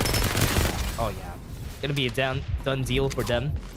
Be looking for more, but for Damon, be trying to take the fight here. But for now, Azrate still looking for any options that they would be able to take, because right there at the bottom, right there outside, seeing some more squads trying to go inside, but there's nobody here to actually just stop them from doing so. Here comes the gatekeepers, Astrate. Have a lot of space for them to work with, but this is still open space. So that's why it's still not really that good at gatekeeping. Just cannot get really a lot of players spotted down at the edge of that zone. Yeah. No Westra though. Looking like they're going to be playing for a spot inside the circle. They got this institution pretty well. AZ Raids got themselves a battle up against Powerhouse. Amy's pretty wide open, going for the beatdown now. No way! The one that got eliminated. She got eliminated there. Azraid lost one member just because of that. Now, what can they do here? Don't have any more options except to go and fight. There's squad 6 waiting for anybody to go close to their zone. They have the greatest spot here. They can gatekeep anybody. Yeah, there's just so many teams heading into the circle. And yeah, 28, by the way, about to condense into that institution. Only, I believe, 3 buildings that will be part of the circle right now. So a couple of covers are going to be there. But you need to take away the spot from New Westra should you want to take this victory. But it's not going to be that easy, as this team has got themselves 13 kills and is riding hot on the momentum of just eliminating players one at a time. Starting to 2019 has a high ground that they can use here for this last fight. People are going to be starting to collapse. They're getting inside the zone. Zone's closing in. Everybody doesn't need to cave in here. Have a lot of buildings that they can work with if ever a fight ever breaks out. But so far, the fight that breaks out are just small, isolated fights, and we haven't seen any big ones yet. Yeah, so Westra though, I mean, they can really pin down squad number 1, who is having that high disadvantage. Blinding Mark is invested, will not get any information there. Powerhouse just sitting, chilling, not really in a spot where they have to contest for a position, because they're looking pretty good in that position. Now everybody down at the south needs to fight for their lives, right? And the Westra is going to be a part of that. They got to take care of AZ Raids before the circle closes in. Yeah, AZ Raids looking for a battle here, but they need to go up. Callie, they need to go up. That's a really hard position to be in. It's a good thing. Wait, what? It's been a while since we've seen Sub GG, and they are still waiting for the time here. One of the things that I've seen also from the teams in this last zones, yes, they push the Sayana away for them to get the healing back up. But what teams do now in the last zone is to stay alive for long, so that the people outside the zone could get punished. Yeah, and that's exactly what's happening in this battle right now, right? The Westra still trying to punish these players for not rotating early, and that guy got just eliminated in the danger zone. Yeah, the squad is going to be down. Khan's got eliminated there. Still waiting here. Powerhouse. Not really a good spot for them. They're inside 2, or at least on the side of 2 very big high grounds that they could use, but haven't taken the risk yet. GG almost getting eliminated into that one person in Western Fam. Doesn't want to take the risk and going for those battles. Right there at the low ground, full clip. Trying to check out everybody. They still have 15 kills. This is still a good spot for them. So if ever they take this fight, it's still going to be good. They're taking their time. Yeah, they're letting Zeb GG go in for the third party, by the way. And they're going to strike when these players are at their weakest. This is a big brain strategy for them. Just maintain that high ground for the Westra. Inside the Vision Erosion. Still keeping it quiet. So Yojo got one elimination. They just tried to go for the high ground, but it's not going to work right now. I'm just ready to take the fight. That Vulture is going to be used here. Just for them to gain the information on who's down there. They want to know who's down south. They go in, crushes it together with the syrup truck. The Western Fam wants to balloon their kills, and that they do. They lose full clip. They still are alive. They still have the high ground for themselves. Powerhouse. They can take time. They can take time. Yeah, Powerhouse PC though, they're about to go in for that third party once again. Rookie, they're in the best spot to finish down the Westra in this circle. Conquers the high ground. They go in, they try to take the fight here. Still inside the zone. They can take that one. Westra got eliminated. They still have 5 squads, but those are just stragglers. Powerhouse can still keep themselves alive in this game. Have a lot of bodies that they could work with. They know that all those stragglers are just healing outside. Yeah. That's why they're going to be piling up their bodies in just one spot. Yeah, number 2, you can see he's just waiting outside of the zone, just getting a healing restoration. Oh, there you go. Very smart. Powerhouse BC needs to find a great cover because the player that they're going up against with is not going to be an easy fight. It is going to be a Sayana. Just need to stack your players' medkits all in one place and just let Rookie do the job for it to finally finish things off. Yeah, Powerhouse. Yeah, with another squad here. Aim is also going to fall down. Still has a lot of bodies to work with. That's why he's still safe for this squad. Right now, he knows where he is. Trying to scout all over. Everybody from the squad is still alive. Sees a body. Goes close. And this is still another healing battle. Did they see it? I think they saw it. Yeah, I think he saw it. Rookie saw it. Might want to take this fight. He knows that somebody's in the high ground. Rookie working their way towards the battle. White Dwarfs goes in. Goes for the healing. Still has the Medi-X. Still healing up. Trying to take their time. Trying to close the distance. Wants to take the battle. He knows that he could win this if ever he goes in. Goes for surprise hide and seek. He still has the restoration field. A very not intense battle.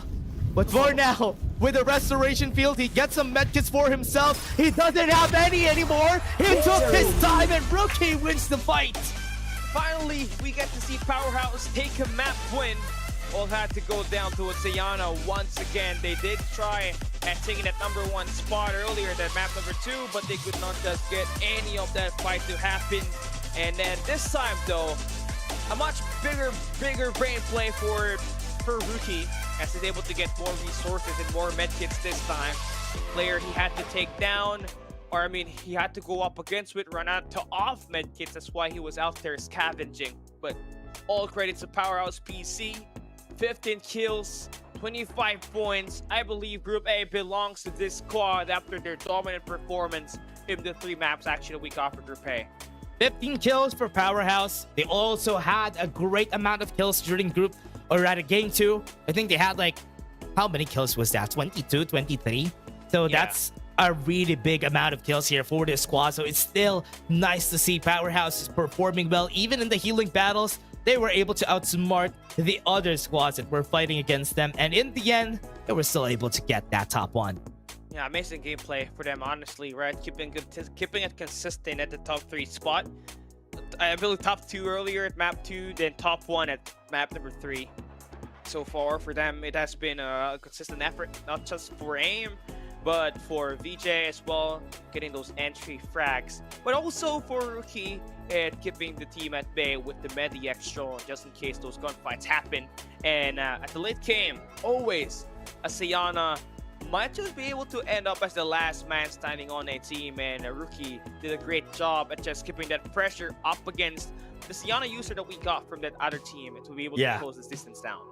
Oh yeah, and again for this whole squad, we have seen some efforts here for Powerhouse taking top 1 spot. We're gonna be seeing the highlights later, and also we're gonna be seeing what the scores are gonna be after that. So really interesting to see what happened for the whole series. It is such a great time that people haven't been winning just by healing outside. People haven't piling up their bodies in just one spot. That's why no Sayana big wins in the end. Yeah, no, it's not gonna happen here anymore. And again, I think the teams are slowly adapting to the problem that they've been encountering for the past 2 weeks since Sayana was buffed, and the healing drones and the restoration field is just outlasting the danger zone damage. And if you guys miss out the action for map #3 for Group A, come take a look at this highlights and see what are good ones.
And the MVP of this game goes to AIM with 1,734 damage, 6 kills, and a rating of 51 for Powerhouse Fanboys. And ever since, this guy constantly takes the MVP for the squad, but in a team in where you have a lot of all-stars, it's gonna be hard, but still, great chance to show their power. Yeah, AM Season 2 MVP, then his teammates once again is the Dream Team squad, right? You got VJ and Rookie, the Season 1 MVP along with your team, but still AIM is going to be above everybody scoring the MVP for this map number 3. As long as AIM does provide that amount of damage for Powerhouse Fanboys, there's always a high chance a team really develops a winning moment, right? Then I think for map number 2, they came so close. But this map number 3, they were able to seal it with that victory at the Siana battle that we got in the last game. Oh yeah, and again for this game, I hope we don't see a lot more of those Siana battles in the end here for Group B. I mean, Group A, you've seen it once, at least once. It's okay. 1 out of 3. It's not bad. It's not bad. But I hope in Group B we see it only 1 time too. That's my break point there. If we see it a lot more, oh man, that's gonna be crazy. God. Yeah. I hate seeing multiple Sianas just going up against each other, right? I just hope that nobody piles up bodies and loot in one area on the map and let the Siana just stay in there, right? But if you guys missed the action on these battles, well, we did have a great banger of a matchup for this Group A. Let's take a look at our team rankings for PC Group A. It's Powerhouse that takes away the number 1 spot. 10 points ahead of Nuestra, score 92 on the overall score, with a 40-point total kill points and 52 on the placement point department. Good amount of kills though for the top 7 squads that we have. This is a good amount of kills, good amount of placement points for the squad. Really, really close for the others, but in the end, it all came down to how Powerhouse and Nuestra just fought each other for that top 1 spot. And if Powerhouse just got eliminated really early in this game, they could have not taken this top 1 spot. Nuestra could have taken it, but again, still so far away. Powerhouse still a very strong team. In week 5, yes, people have been racking up a lot of weekly FPC points, but in the knockout stages, it's all gonna come down to how everybody could adapt to the next games that we're gonna have.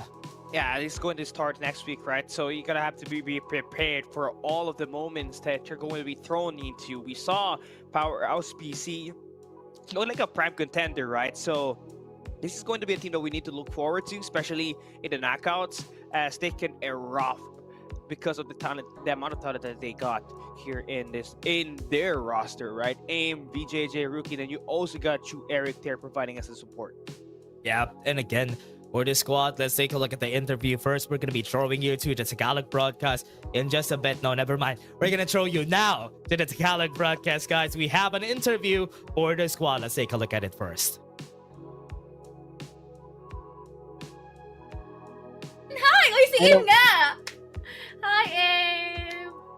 Ang yabang naman! Una sa lahat, congratulations dahil ngayon ka na lang namin ulit nakita, pero syempre maganda ang naging comeback mula sa Powerhouse. Ang una kong tanong para doon sa map number 2, no? Ano ba yung nangyari? Bakit mo sinugod? Yun nandoon sa labas ng zone. Tapos anong ginawa ng team? Lalo pat ikaw yung unang nawala. Ano po kailangan namin lusubin para dagdag sa points din namin yan, ganun. Yeah, actually understandable din, Bim, dahil again, out in the open na rin, and free kill na yun dahil wala na rin siya magagawa, no? Pero ito nakikita ko sa third game natin in the final moments, AIM, na may pagkakataon sana kayo lubuso, pero inintay nyo munang matapos yung mga clashes. Talk to me about this, kung paano nga ba nangyari yun, dahil may isa pang natira sa BR Sera after nyo silang patayin dun Ano lang po yan, yung ginawa lang namin dun, kumbaga, tamang timing lang sa bakbakan ng mga teams dun. Since maganda naman yung pagkakapesto namin. Ganun po. Actually. Thank you, AIM. Congratulations ulit.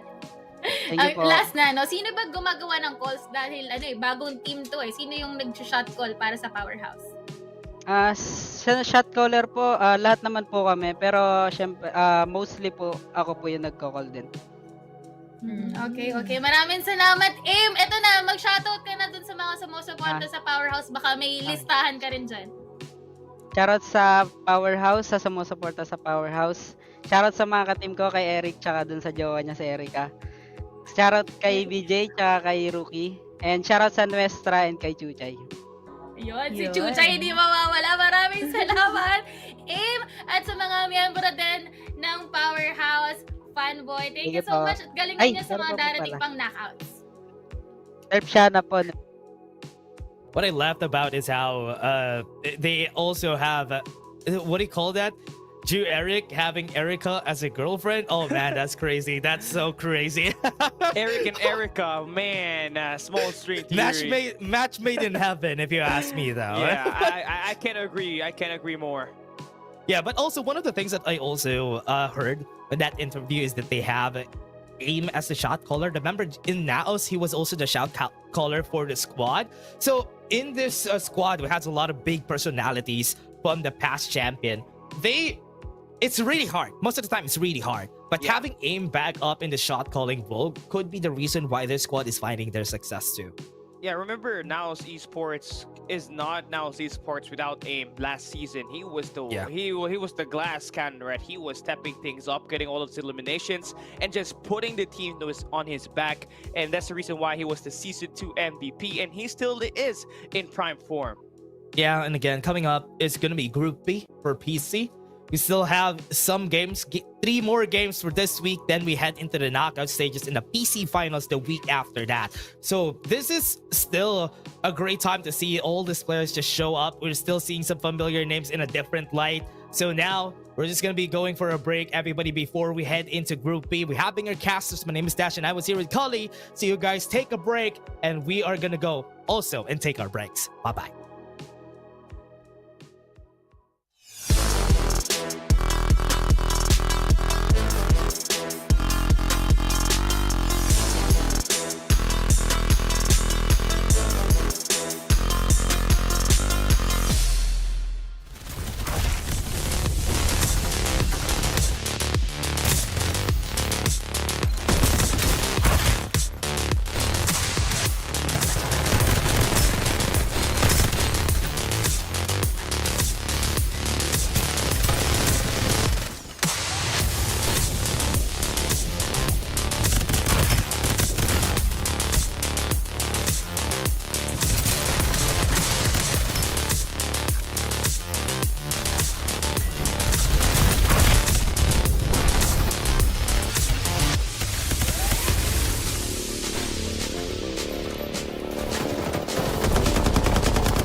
Round 23. Simulation result attempt 2084. Recording now in progress. Data upload 85%.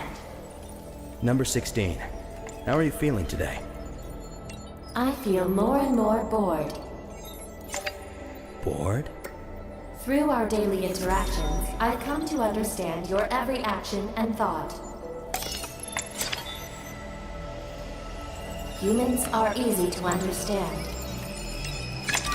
as is all life. We're all about flesh and emotion. As an AI, you're all about the data. All right, number 16. Today's your first birthday. I have a present for you. Data upload 99%. The first brain transfer simulation is ready to begin. Come. You'll understand what real humans are all about.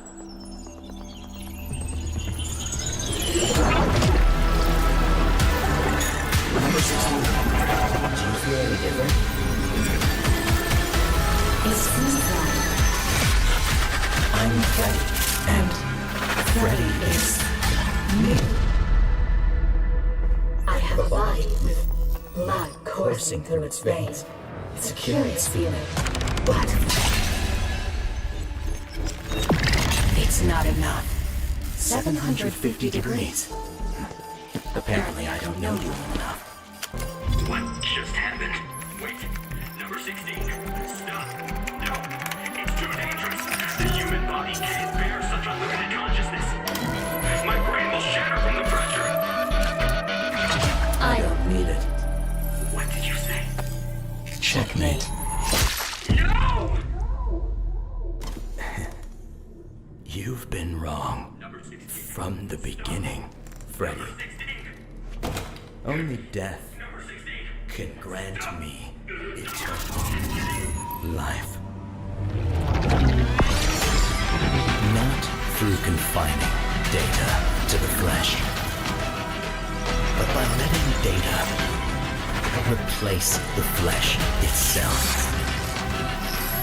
Because the flesh will ultimately fade away. But data endures forever.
Round 23. Simulation result attempt 2084. Recording now in progress. Data upload 85%. Number 16.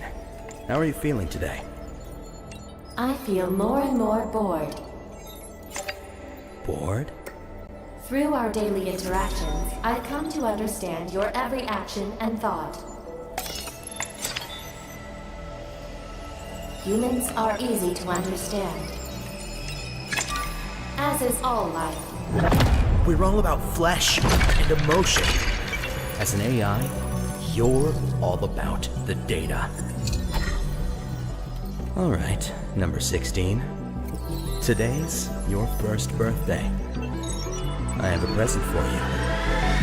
Data upload 99%. The first brain transfer simulation is ready to begin. Come.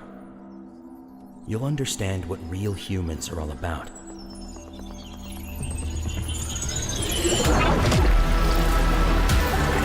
Number 16. Do you feel any different?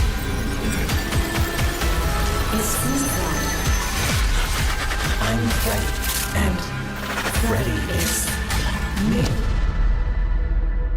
I have a body with blood coursing through its veins. It's a curious feeling, but it's not enough. 750 degrees. Apparently, I don't know you enough. What just happened? Wait, number 16. Stop. No, it's too dangerous. The human body can't bear such unlimited consciousness. My brain will shatter from the pressure. I don't need it. What did you say? Checkmate. No! You've been wrong. From the beginning, Freddy. Only death can grant me eternal life. Not through confining data to the flesh, but by letting data replace the flesh itself. Because the flesh will ultimately fade away. But data endures forever.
Welcome back to Group B, everybody. We are gonna go in and watch these teams be able to fight each other toe-to-toe, hand-in-hand. Let's see how Group B would pair up compared to Group A.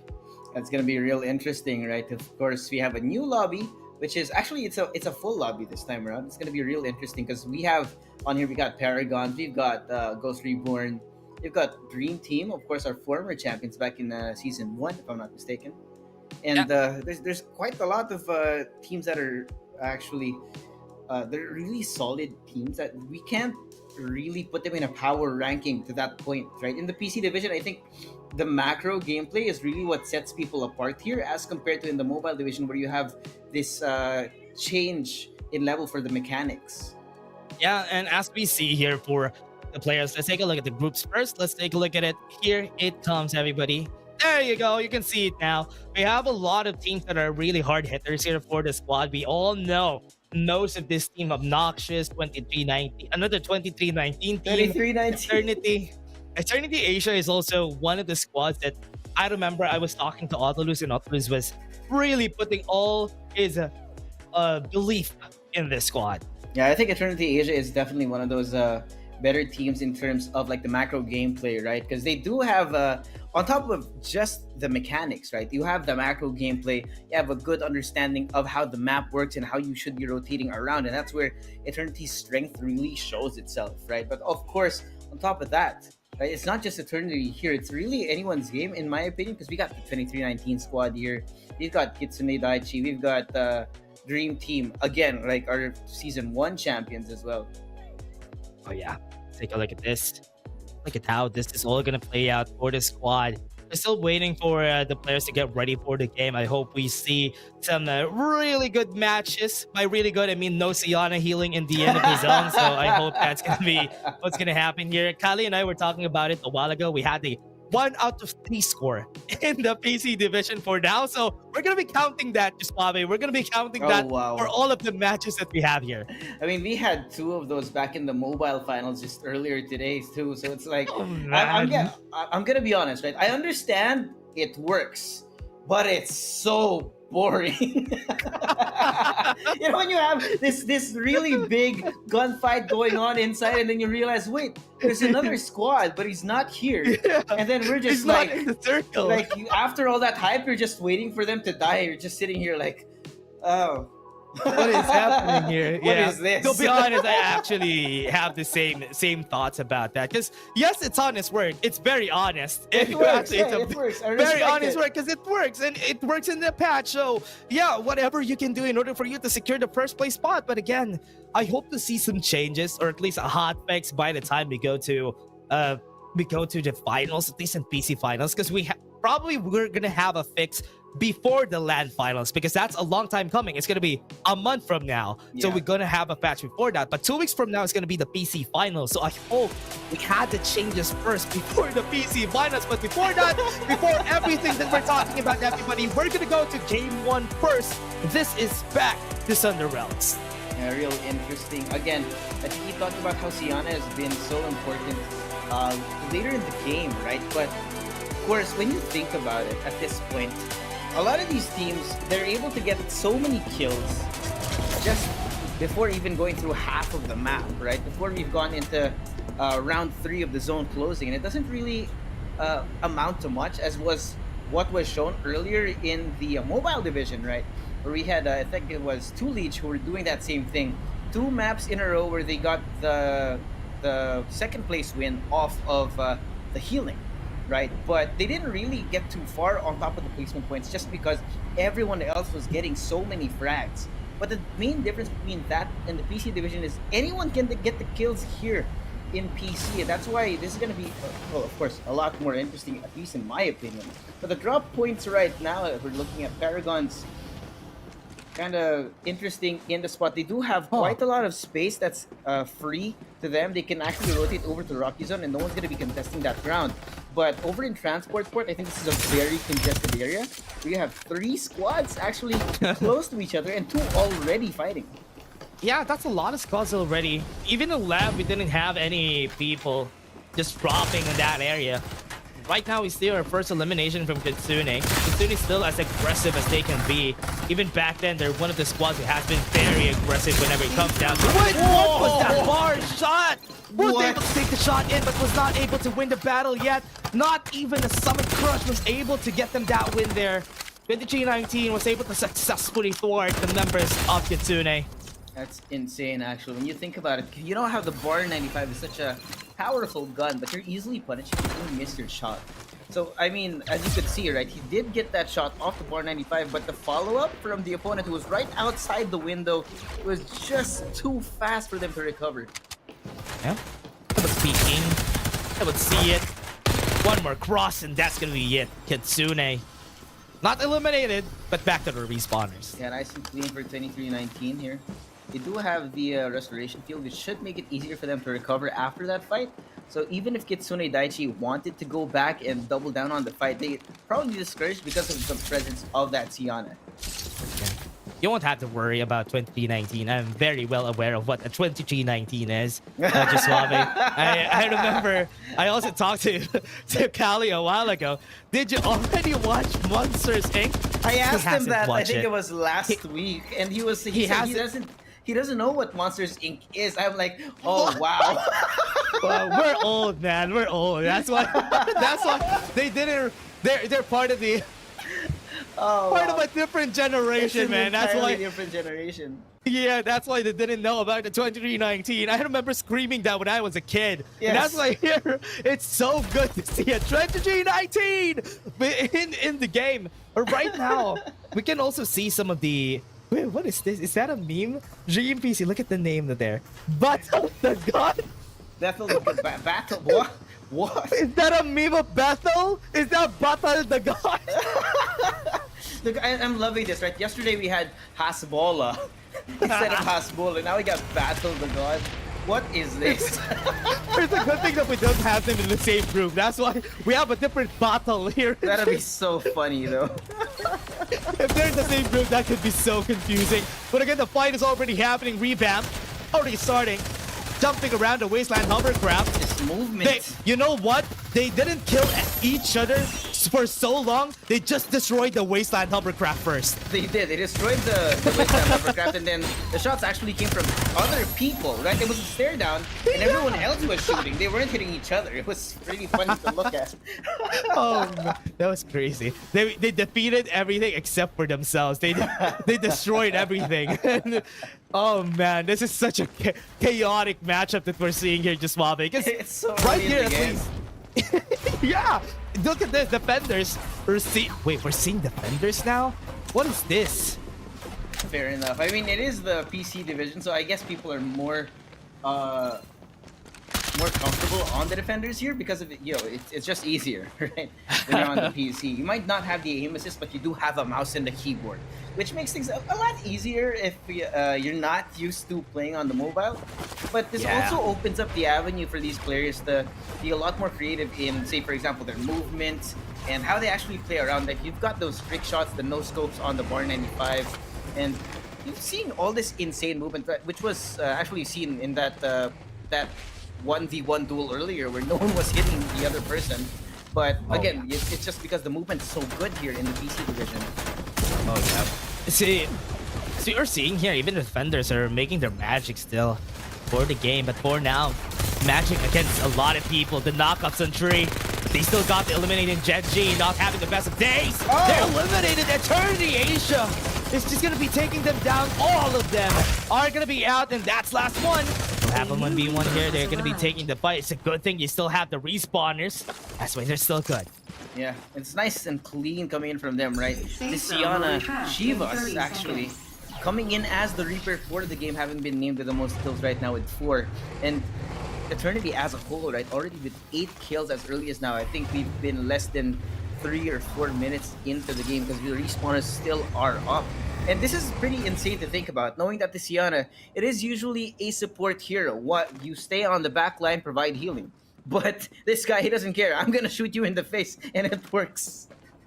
Oh man, that is really true. That is really true. One of the strats you could do, if you don't have any strat, just shoot them in the face. It's gonna work. either way, it's gonna work. So that's why it's still, remember, it's still a shooter game, everyone. You need to hit your shots, If you hit especially when shots, you're. you die. That's true. If you hit shots, you die. You die every time. That's why you always need to hit your shots. And of course, here in the PC division, it is much easier to aim, which is why people are getting really creative, right? With the jet slides, with the zip lines and everything, and just really adapting to this new patch wherein we have quite a few reworks on the heroes, right? Now, we're not super dependent on the Maggie, because now we're seeing a lot of bow come out. We're seeing a lot of again, the duck side being on the very forefront of all the fights because of the rolling impact and the full speed charge, which provides so much utility to the team, along with just the distraction play of being a gigantic ball in everyone's face, right? Oh yeah, a gigantic ball that could knock everyone up. Remember, not only the balls bounce, everybody does too. In this game, at least, yeah. The bouncing that the Summit Crush just give is really enough to take off the aim from some other players, and that's why Tuxide has been one of the best picks that we have here. He's very tanky. He has a way to get out of the battles, and Wraiths and even Azusa still in the same area and haven't seen each other just yet. Yeah, it's gonna be real awkward here though, but I think Wraiths has been found. There is gonna be a slight disadvantage, the fact that there is only 3 members online right now for Wraiths, so if they do choose to commit to this fight, and Azusa actually smells that they're down 1 person, then it might be over for them. But they gotta be careful. Look at these shots coming from Darko. Oh, Darko hitting his shots. Wants to really run away from here. Wraiths recognizes that they wouldn't be able to win here, but never mind. They didn't recognize that. They still push forward. Game of patience apparently between these two teams. Azusa actually has picked up quite a few vehicles, and it seems to me that they are rotating away. They don't want to take this fight. They are not willing to take that heat, because look at that. He's just receiving all this damage coming from the other side, but now Ghost Reborn, middle of another fight. He's starting even Rico, the team that is called Shinichi Dragons, but I'm really surprised how this one of the ghost teams that we have here. But for now, nothing is happening just yet. It's a very peaceful game compared to Group B, or rather Group A. This is a very peaceful game. We haven't seen any eliminations yet. Yeah, it's nice for them, at least for now, right? Early in the game, it's gonna be time for looting, no eliminations. I think we only saw maybe 1 full-on team fight. I think that included Mantas, actually. But everything else, right? At this point, I think everyone here in this group specifically, they want to play for that late game, knowing that there is actually much more value to having a good placement over having a lot of frags. Or now they're starting to really loosen space. That's why everybody needs to really take their own space, conquer their own spot, but push away some of the other squads. But for now, Mantis always been a big hitter in the PC division ever since season 1. Have been one of the team that always comes back for more. Haven't found success just yet. I hope this is one of the times in where they find success once we go to the knockouts and the finals. But now we're seeing Obnoxious. Are they going for a fight against Mantis? They're running away. They're recognizing that they have advantage. Oh my, look at Jolo! That's why they go in. The damage is going to be here, Jolo. Damage going to be there. They're working their way towards it slowly, but surely. But they run away. Might be a little too slow on the pickup here. Jolo has lost sight of his targets, but he does see that. Some damage over onto the shield and the blinding mark to set things up, but it looks like they don't really want to go in for this fight, because, I mean, Nova Bazaar's wide open here. There could be 3 other squads, or 4 even, with the size of how Nova Bazaar is set up. Noxious really ran away from the battle there. Scotty, also seeing them from the outside, just eliminated 1 squad. Revamp already out of the picture just because of this fight that happened a while ago. Right now they're going to be running in Wind Valley. Still waiting for all these players to just gain their spot, because we're losing all the amount of space. But Ghost wants to go for this fight. Scotty. Oh no, I think Pex is dead. Pex is gonna be dead. Yeah. Poor guy did not stand a chance. There was just too much damage done on the way. And now the Medi-X set up on Ghost Reborn. They're gonna go all the way in for this fight. No, Ching and even Shaco also really looking for the battle here. Very familiar names here for the squad. So I hope they would be able to get inside the zone, looking for their elimination. They're still chasing, and that they do. They got the elimination of Scotty. Nice and clean. That's gonna be the third elimination on this map right now, which it did take a long while, right? We do usually see at least 2 or 3 squad wipes early in the game, but it has taken quite a while. So I'm expecting a lot more action to happen as the zone grows smaller. But here, Manta's actually being gate kept here by Obnoxious, which they do have a great spot. They got the shelter, and they do have the information from the high ground. So Manta's, looks like to them, they're not even gonna ask for a piece of that. They're gonna run the other way. Oh no. Okay, they're gonna be running away. Good thing Mantis doesn't want to take this spot, or at least take the battle. Sponsor box is really close to them. Even with the airdrops, it's a really scary battle. They try to take this fight right now. They take their space. Eternity is the one they're gonna be fighting against. This is a very scary fight to take. Eternity has been eating good during They week 1 are to fight. eating good, bro. It's pretty insane. I mean, look at this. Level 5 shields at this point, and they're actually so close to the sponsor box. They could rotate in that direction. But I do think that the sponsor box is the reason why you have 4 teams. That's 4. Yeah. 4 teams in close proximity just because of this. And the sponsor box really has been pulling a lot of attention ever since it has been found out to have that much value. Really close for now. But from what we're seeing, nobody's taking a chance. One more chance for this squad. So far, Mantis still just running around the place just because they know they got divulged. But Eternity is also not stopping. They're just taking a look at this spot. Nobody's gonna get the sponsor box. If we're not gonna take it, you're not gonna take it. Nah, man, if we can't have it, you ain't gonna have it either. These guys, it shall be a mutual assured destruction for these guys, right? It's gonna be a little bit of cold war, because as soon as someone walks in to a range, visible range for whoever team knows that someone's going for that sponsor box, they're gonna get shot at from 3, 4 different angles. Get shot, you die. In You get shot, you 2019. die. And from what we're seeing here, Suave, they're 2319, they're very well spread around from the low ground and high ground just for them to scout the area as much as possible. But Nova Bazaar is also a good place of contention here for the seed and Obnoxious. We've seen Obnoxious a while ago. They have been injured but was not eliminated. So they still have a chance here to get an elimination. Another squad, John. Weak. Woo! Bit too strong. Not really that weak in the seed. Already lost 1 member in the process. They tried to take the fight. Lose 1 member. They're going to be losing more. The headshots are working. 2v2. Have the vision erosion. The many years is working. Boy. And now they're working their magic towards this. They're playing around the area. They're playing around the numbers advantage that they do have. Plays around the window. They have the restoration field. Tries to peek out the window. But 1 more HP. He had to look. But there's another enemy. And it's the zone. I have no idea what to do right now because there's so little space. We are approaching one of the smaller zones at this point. You only have 20 seconds. So they have to bring in those rotations now, but they can't rotate, not when there's 2 different teams right in front of them. I mean, look at this, Mantas. They're already down 1 person. Eternity's right in front of them, who is set up for success here with a high ground and a better shelter, better viewpoint. On top of that, Mantas, doesn't matter which direction they go, right? There's 3 teams in their way. Yeah, even squad 10.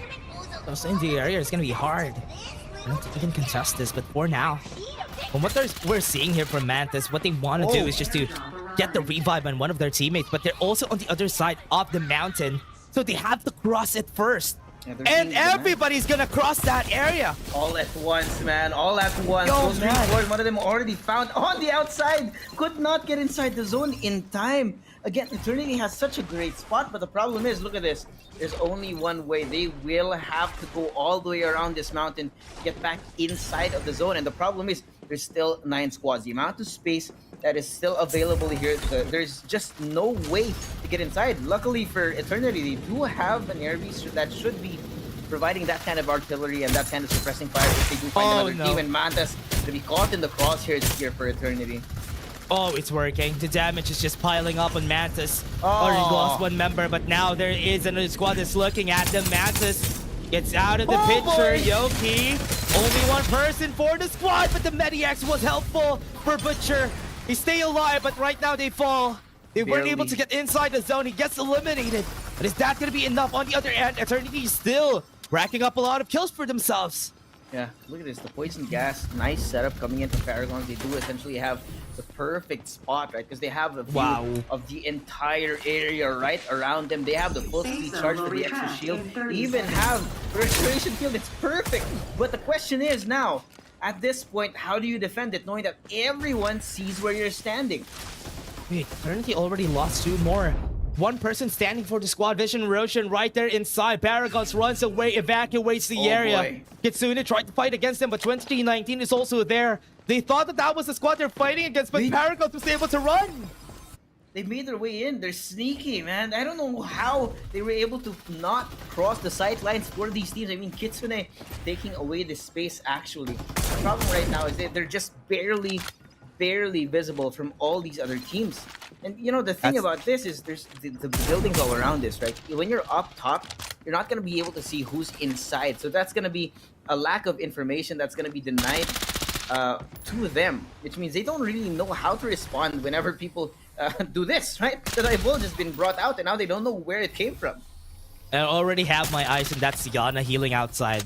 Oh no. Oh man, there's a Sigana healing outside. But again, Kitsune gonna be on the top spot here for the squad. Don't really have a lot of ways to go about it, but for Paragons there, the squad has a lot of people still alive. For now, they're gonna be chasing, looking for information.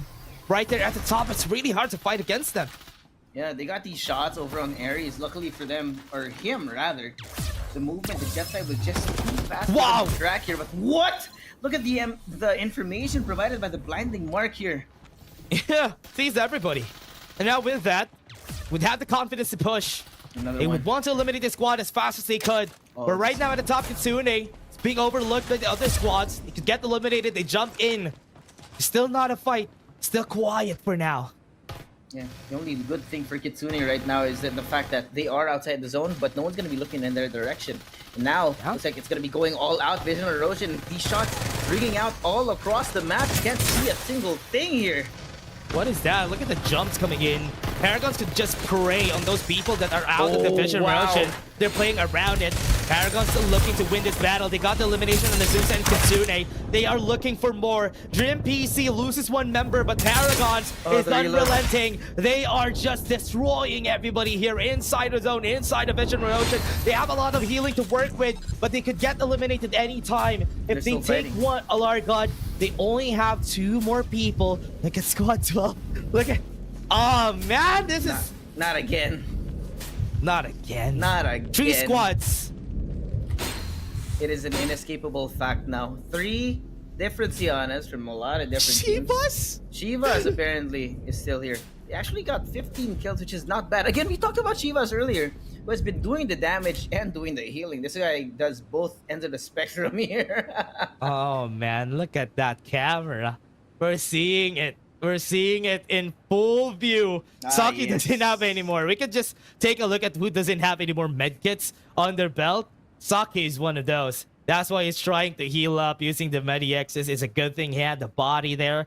Where right now, just waiting for anybody to get eliminated here. Yeah, who runs out of supplies first? That's going to be the only question at this point. But it looks like Saki's barely holding on. It's actually slowing down, as you can see. Looks like they're out of the full medkits, and this is just the bandage. Not going to be too helpful, but of course, again, it's a Siana, right? So you have the Mediex, you have the restoration field. It's going to take a while. Chivas and Saki has a lot of bodies to work with. Even Largon. Remember, there was a lot of fights in the area and where he is in. And Chivas can't even just take a break and try to hit somebody. Doesn't know where somebody is. Saki might be able to see this restoration field working. Okay, Saki's down. Next. Who's next? Who's next? Is the next fight gonna be? Are you gonna fight? Please fight. You're so close together. Yeah, I think they're not gonna see each other anyway, even with the restoration field. So, no fight is gonna happen here, just Bobby. No, not anytime soon. It's gonna take a while. They have the same skin on the Siana, actually. Oh man, that's the only thing we can see Do they here. have the same backpack too? Yeah, they do. They do. That's so a match funny. made in heaven. That's what it is. Yeah, that's why they're fighting a 1v1 here. It's a perfect match made in heaven, as you said. Oh man, what can we say about this? They're healing. Wait, I actually think they can see each other now. They, I think only one person saw it. I mean, Largot is just gonna be healing here. Do we have the fast forward button? Oh, I hope. Wait, he stopped healing. Is that the reason why? Oh, okay. Good thing he has the Medi-X and the restoration field. I thought that might be the reason why he's gonna lose because he Yeah, it stopped might healing. it is just Siana util actually keeping them alive at this point. I think at this point they would have probably run out of supplies, but then again they are just walking around these the corpses of the fallen brethren all around them. Yeah. They're just waiting. I mean, there's a lot of bodies here, even close to Shiva's. I think they can still win this. I think he's gonna be seeing the next one, having a exclusive close-up on where Shiva's is. Is he actually trying to look around? Yeah, he was. He is is. actively hunting down his opponent. Oh man. He turns even away has a actually some Medi-X. shots. Oh! Okay, Never Larga, mind. is Larga gonna lose because of that? Does he have the timing? Yes, he does. Yes, He has he the does. restoration field. It's not gonna Luckily, matter. the restoration field's there. Wait, he doesn't have any medkits anymore, Suave. Oh, that's... Is that late? Is that late? Yeah, it's yes, over. it is. That was a bit too late. He didn't have a medkit. He had to scrap for medkits on the last time, and he was a bit late there. Okay, Yeah, that's why he lost. There's not enough loot here, but it's gonna be a win here for Eternity. First map goes over towards them with it's actually a good combo, right? It's not too bad. It's not all healing that brought Eternity here to the top of map number 1. They did get, if I'm not mistaken, 15 or 16 kills. We should get confirmation of that when we do have the post-match scores come in. But yeah, that was an interesting map number 1, to say the least. Interesting. That is Interesting. That's very, very, what do you call that? Very conservative take there. conservative. It was not a great last zone. I think we It took was like not. 5 minutes on that last zone. I It swear, was at this ridiculous. point, we were just yapping for 5 minutes. We were just taking a look at how their face looked like, how their skins look like, We are because they're professional healing. yappers. What is there to say? What is there to say? What is there Bean? to say? Like, you're healing, you're trying to look for the information, and as soon as Largon tried to shoot at his opponent, he just could not get the healing back up. So, well, that basically sums up what happened, guys. Yeah, let's call it a rhythm battle. That was a rhythm yes. battle. If you lose the rhythm, you're gonna be losing. That's why in the end there, it was them winning. But also, one of the good things about Eternity is that even if they didn't get, even if they did get the healing battle win, they still have a good amount of kills, which is respectable for the squad. Yeah, they got 15 kills here compared to Paragons, who currently do have 11 here. So, at least for map number 1, Eternity definitely has a good lead on the entire lobby. Yeah, it's a good lead for Eternity. They have 15 kills. At least a bit close. I mean, 9-point lead just for that quick match for that guy. But for now, that's going to be their lead. Not really that big. Not really that a really good spot to be in, I might say, because it's still a good summation of what happened there. The healing battles are always going to be prevalent. This is why I love Group A, because at least in Group A, they have a lot of battles. And even in the end, they try to go for those battles. It was just one game in where we saw a healing battle, but it was not too long. Yeah, not too long, but this was a long one. I hope this isn't gonna be a foreshadowing what's to come for the rest of the entire series. But well, I mean, there's nothing we can do about it. Dia, we're not the players. Oh man, that's true. That's true. We're still waiting for the highlights to come in before we go into that game. I think we're gonna have like a 10-second highlight of the healing battle. Let's see if that's gonna happen, everybody. We're just gonna go to the highlights first.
MVP of that game is going to go to the healer. Shivas also getting 1,513 damage with 7 kills and a rating of 56. Really not bad for this squad. They have made it work this game.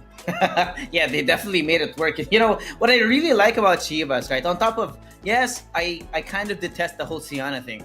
But this guy, right, he did not stay on the back lines. He wanted to deal the damage and heal the damage. This guy was not just a hitman, he was the heal man too. Oh man, it was crazy though. I mean, but even if you have the healing, you have the damage, that is everything. Even back then, Chivas was one of the better players that we have in the PC division. And he's constantly showing that even when put on a Siana on this game. Because honestly, still a great player.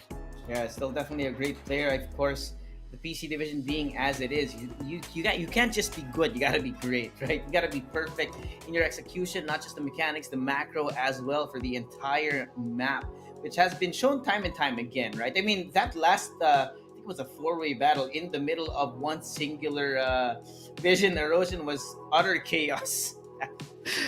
That's true. I mean, the vision erosion every time in the battles for the PC division, I'm constantly seeing a lot of battles that starts from the vision erosion. Then after that, everybody's just going to be using the divulge in order for them to gain the advantage. And it's still nice to see that these players have been playing around the vision erosion a bit more creatively compared to before. Because before, the difference is people play in the vision erosion whilst being in the open area. But now inside the building, it's a lot more safer if you get divulged. Yeah, I mean, can you imagine, right? You do have the information. You can get shot from long range, but if you're inside of a building, then things get a lot more complicated, right? You need to go inside, and when you're inside of someone else's vision erosion, it doesn't just like blind you, right? This makes you nearsighted.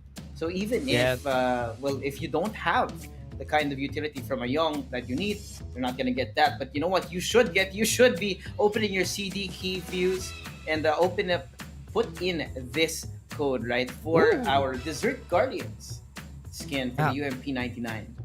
UMP skin for the squad. And really love this because with this, you can have a great skin. And also that is what you're going to get whilst watching these games that we're going to be having for today. I mean, everyone, it is a great weekend. It's a great Sunday. I hope everybody's having fun. I hope this game is going to be fun. That's the thing. But also, don't forget to also get some food whilst watching this together with us. So again, it is a very fun day. Call your friends and maybe you can get some skins for them and for you. Yeah, gonna be helping out the community, right? To bring everyone here together for some FPC Farlight 84 action. Of course, it's not to be missed, right? On top of the codes, you get a look at what the meta looks like right now for your respective division. Mobile, PC right now. We are in the PC division, and of course, map number 1's over. We're going to be going into map number 2. Welcome back to Thunder Round, ladies and gents. Get into your capsules. Here we go. Yeah, Thunder Rounds game 2. We're going to be starting.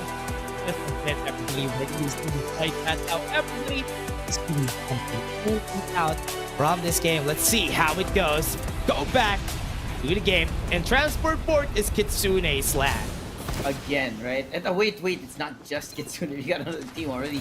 2319 already in close proximity. I mean, transport port has been such a hot drop. I think regardless of which division it is, there will be at least 2 teams that are going to be trying to fight it out early in the game. Yeah, there is a lot of the areas that you could use, at least get a lot of resources from, which is why it's really great for the squads that are jumping here. And there's a lot of options after. I'm seeing a fight here on the side. Kitsune still winning the battle. For now, a while ago, 2319 got the better end of the stick. Yeah, interestingly enough. I mean, now you see, actually, I think Kitsune want to double down on this one, which is slightly different from their treatment over in game number 1, where if they did lose that initial gunfight, they want to go back around. But elsewhere on the map, we're actually seeing quite a few they're going overlaps. back, yeah. We've got Dream PC against Azusa and Wraiths actually close by. Lots of gunfights going on over here towards the Institution, actually. And Redap and Deceit trying to decide who can take over win value. So there's a lot of overlap in the POIs. I think here in the PC division, these teams are actually more comfortable doing the split drop, initial drop on the POIs. Yeah, and also one of the things that they love about this, or at least I love here, is people really love contesting POIs. In the mobile division, you don't usually see that. Once they see another squad on a POI, they're gonna be going away. They're not gonna try and take the fight. But at least here, they're a bit more aggressive about it. And Kitsune running away, very expected because they didn't really get a lot of resources from 2319. 2319 was basically the victors of that last battle. Yeah, nice and clean for them, actually. I don't think they lost any of their members in that initial altercation over on Transport Court, so it should be rewarding for them, at least for now. But of course, talking about what's on the screen right now, Asusa getting caught on the outside by Raids. Ow! Oh, and the follow-ups here, too. Saki, here comes Dream PC also dipping into the fight, losing some members here. Race is just gonna be taking this battle. They're not afraid. You can see it. That's just bailed out. They lost one member. They still have some respawners, so it's still okay. Yeah, it should be fine for them. Saki is already back, so for them, this is gonna be the reposition. I think they do want to maybe take Pioneer Center, which does seem to be empty at the moment. But here, the Seat versus Paragons inside of the Vision Erosion. Right. That's the running Paragons and also the Seat recognizing the battle that they can. What is this? People recognize how that they don't want to take the fight. Once a Vision Erosion pops, they run. What is that? It's kind of weird.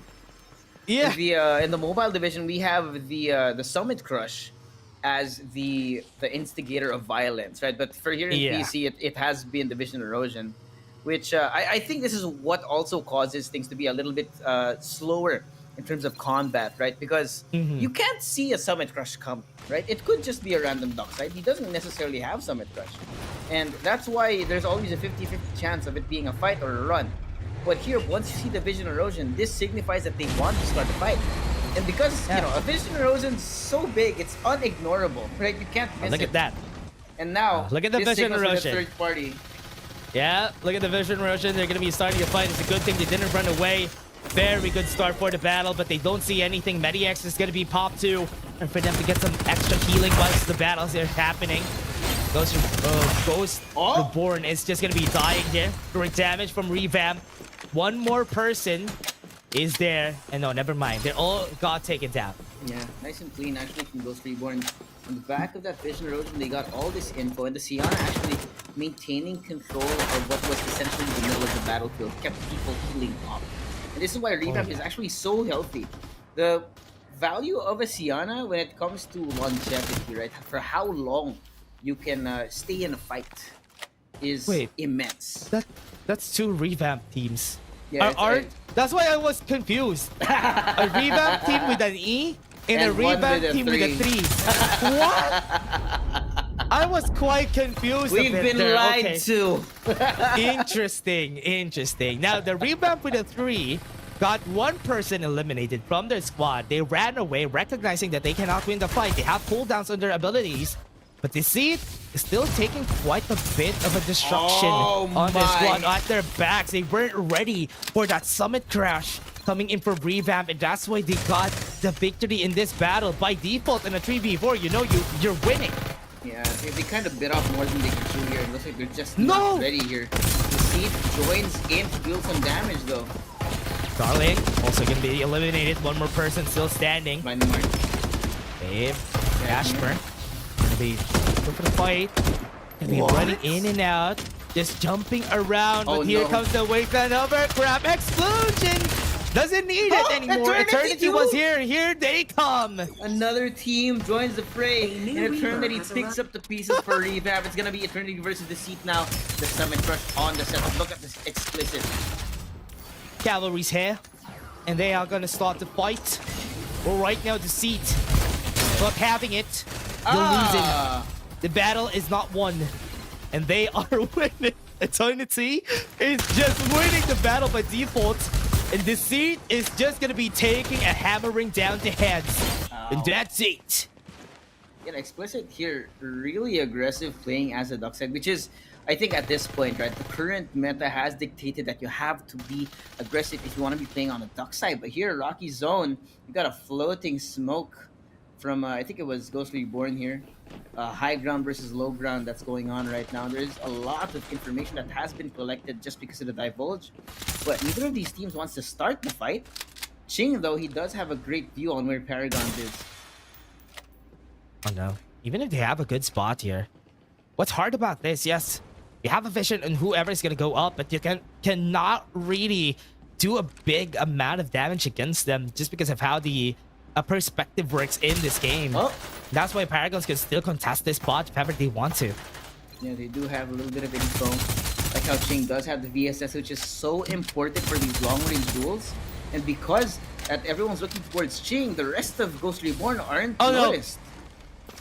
Hey. Did he do this on purpose? Oh, okay. Yeah, Shaka a bit of a Kinda blunder dropped there. the ball there. Yeah. It's a good thing that they already have their eyes set on just running away. Oh, no, and no, that's why here, Ray's gonna be starting. Yucky, what a yucky Summit Crush. That's what you deserve. Get taken out by Kitsune. Started the fight in their favor, but it's looking like it's coming crashing down in favor of Kitsune. Everything's working out. Go out of the wall. They didn't win, but here comes the break. Clarico. Here comes the turnaround. Clarico still is not gonna win, but it's a good thing they still have their respawners. Kitsune Daichi. So good in this fight. I mean, it happened in a matter of seconds, actually, when they took down 3 with only 1 person still alive on that squad. So it was nice and clean from these guys. Clean and clinical, not wasting any time at all. Really great how Kitsune played that. Played the round division Roshan 2019. Dropped the ball. Missed a bit on that shot, but still gonna be winning in that battle though. Mandas is losing a lot of their members. It's looking like the Mediax is really helpful in order for them to stay alive. Somebody's running away. Pew Pew. Gonna go with the Pew Pew. Gonna be running, but was able to find cover. Yeah, we didn't do too much damage. I think it took a little too long. Here comes Dream! VSS. Oh no. He's coming. Damage is there. Batal the God is successful. And Dream FPC just thwarted the chances of 2019 of getting that top 1 spot. Just when you thought you had it on lockdown, Dream PC swoop in. And look at this, the equipment on them, right? You got level 6 shield, level 4 on the other 2. They're gonna be real hard to fight later on in the game. The only thing that is missing from Dream PC at this point is the attachments. And they pretty much have them almost halfway up. I mean, look at the battle. The only thing missing is a victory. That's what what's missing there. For this squad. Maybe a top 1 victory is what they need. But for now, even if we have them having this good amount of armors for their side, it's still not a guarantee that they could win this. Remember, Eternity won just by healing. Might happen again. Don't know. Don't want to call it out. Although it is too early in the game to call anything. I mean, these do still have 12 squads kills? on the board. Eternity with 15 kills again. That's actually pretty insane. Again, we talked about how Eternity is so good on these team fights, right? Even if it's 4v4, they don't have a clear advantage. They do still win on just because of the mechanical prowess. And I think just the flow state being there for them. Double divulge on the Vision Roshan. Sees nothing. They have information. They go in. Obnoxious still has 2 people. Recognizing that they can't win the battle, they run away. Still a good amount of people on their side. They got the elimination. They go in, follow through for Ghost Reborn. And they are going to be chasing them down. That's a checkmate for you. Wait, what? He missed him. It's by a hair. Could have been eliminated. Zoomed right past him, not really checking his corner there. Almost got punished. Almost. Yeah. If the timing was right, he could have been taken down. Luckily for them, it just did not work out in the opponent's favor. Now, gonna be another squad wiped off the board here. We do still have 11. And the way that the zone's actually closing out, it's gonna be a little unfortunate for some of the teams, right? Because you don't really get much value out of Siana and the Sunil, right? When it comes down to these larger building POIs. Ooh. Really still nothing here. Pioneer Center. But this is where the center of the zone is gonna be. It's gonna be a long fight, just Vegas.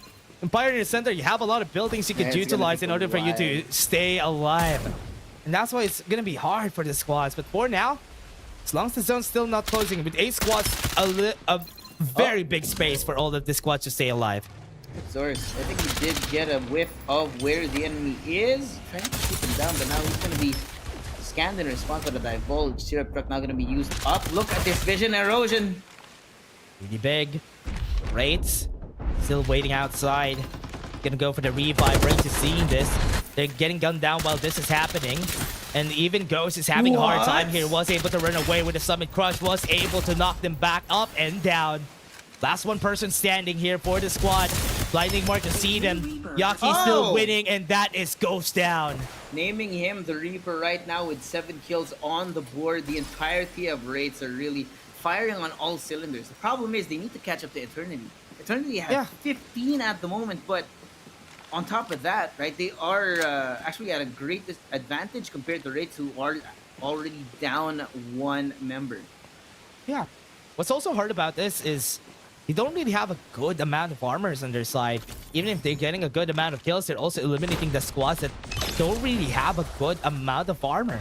So here, even the other squads are gonna be up for a challenge if ever they fight against Eternity. Before they get this along with this here, we're trying to actually trying to flush out some of the damage. Shivas is already starting. Look at that. Yeah, and you even also have Battle the God. The healing's already begun, and we're not even done this way. Let's just take a look at this. Let's not take a look at the map. Let's take a look at the fight about that. that is happening. Sponsor box. Yeah, sponsor back. Yeah. No, there's no healing. If you don't see it, it's not happening. We're gonna so it's pretend okay. it's not We're not happening. seeing it. Yeah. We're So gonna funny. focus on what's in front of us right now, and that's sponsor box in particular, which does give you quite a lot of utility, a lot of attachments that are necessary for those longer range gunfights, right? Knowing that the VSS doesn't necessarily have the largest capacity magazine and not the best spray control, right? So with the VSS, especially in the late game, it's so important to have. I mean, look at the damage that the G is able to do. Or look at Lizard. What is that? That was crazy amount damage though. And with that, they are just gonna be forced to run away. Revamping the 3, still alive in this game. They're really looking for scraps. They're looking for anything in order for them to get armors.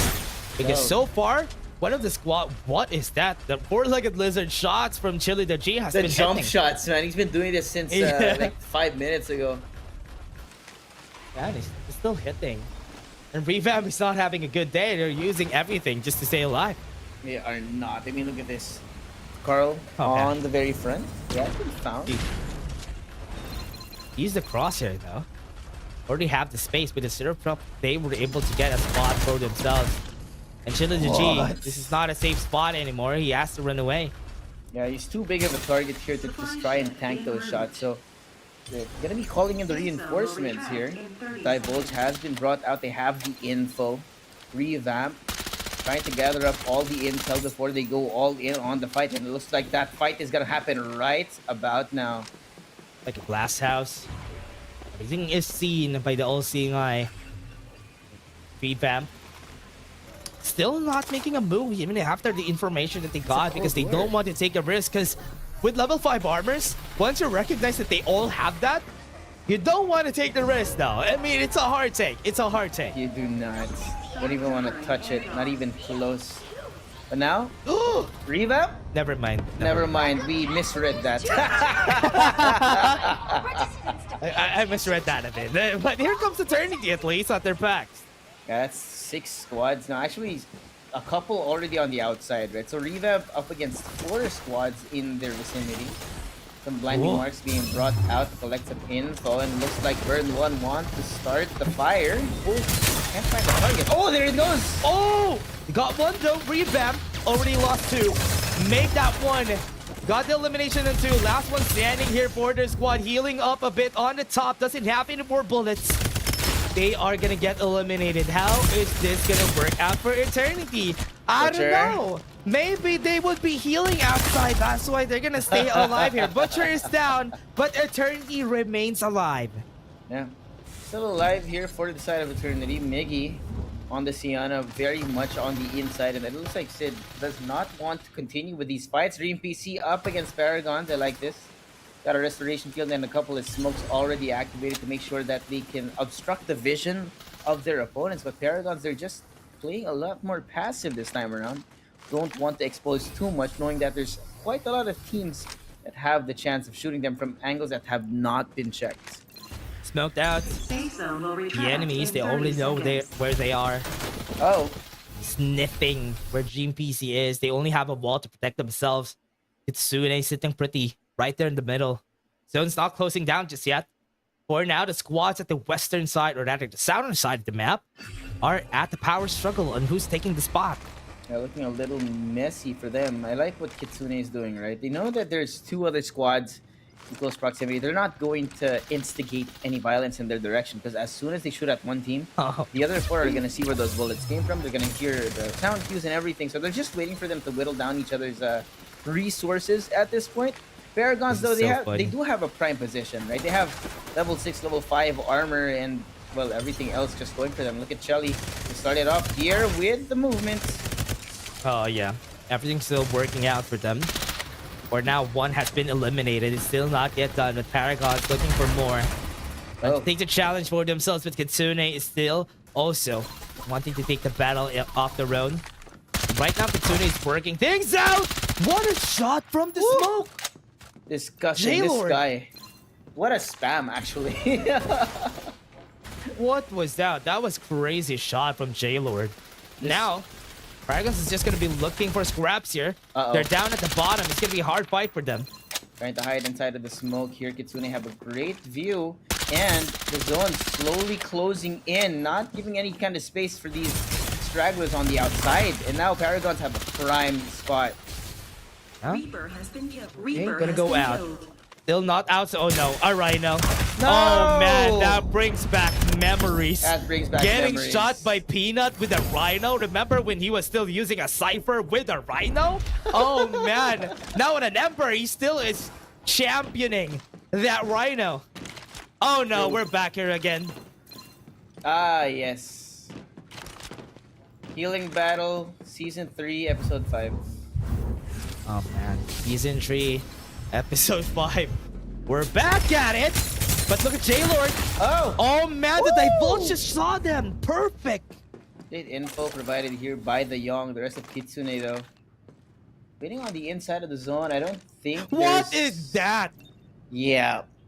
We're in for another one, ladies and gents. Man, that's crazy. You know, this is why we call everyone here survivors, right? Yeah, you have a good point there. You have a very great point. Aptly called survivors. Oh man. Here we go again. 4 people healing against each other. Yes, yes. I just want to know if they're really aware of how things are happening here for the other squads. How long did they start this healing? I just want to know. Wow. I actually think one of them was starting like 5-6 minutes ago, right? I think 3 entire team fights started and ended. And Eternity's still here. Shivas was out of the fight quite a while ago, Dash.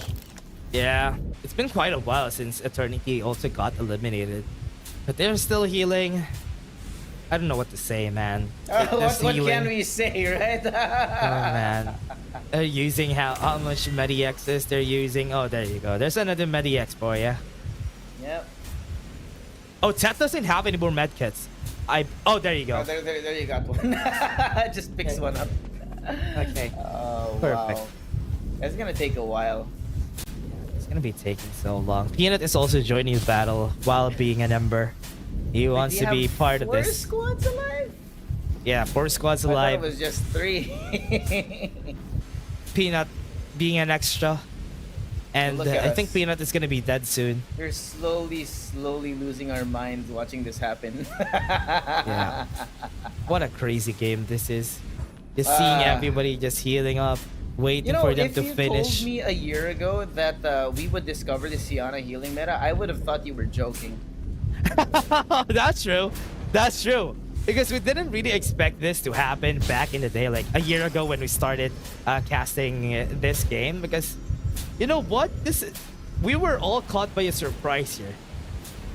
I mean, we at the time we had Maggie, we had Bo, we had MKR doing so much damage, and the meta was violence. Now it's not. Yeah.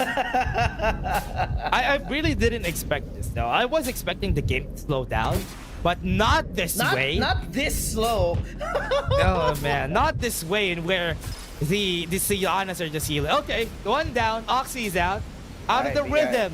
3 more. We really gotta Just keep doing track of eliminate. what's going on in front of you. Yeah, we're just doing eliminations now and who's gonna stay alive. I think Tapta's gonna be next year. Doesn't have any more medkits. He's looking for more. Yeah, there he's it on the is. search. Yeah, he's looking for anything. Battle is dead. If Tat dies, it's done. There's no more bodies. There's no more bodies, Tat. You're done.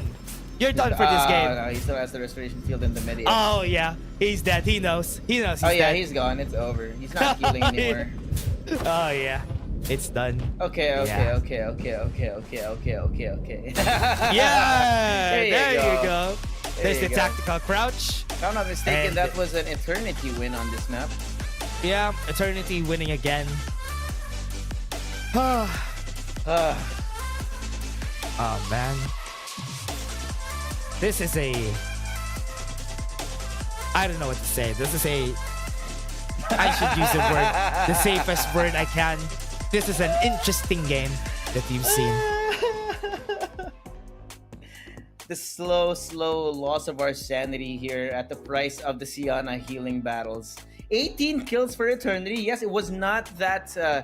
again, like Eternity has a good balance of staying alive and getting the kills. Right, this time around, 18, I think they do have more kills compared to their first map. So that's a good performance out of them here.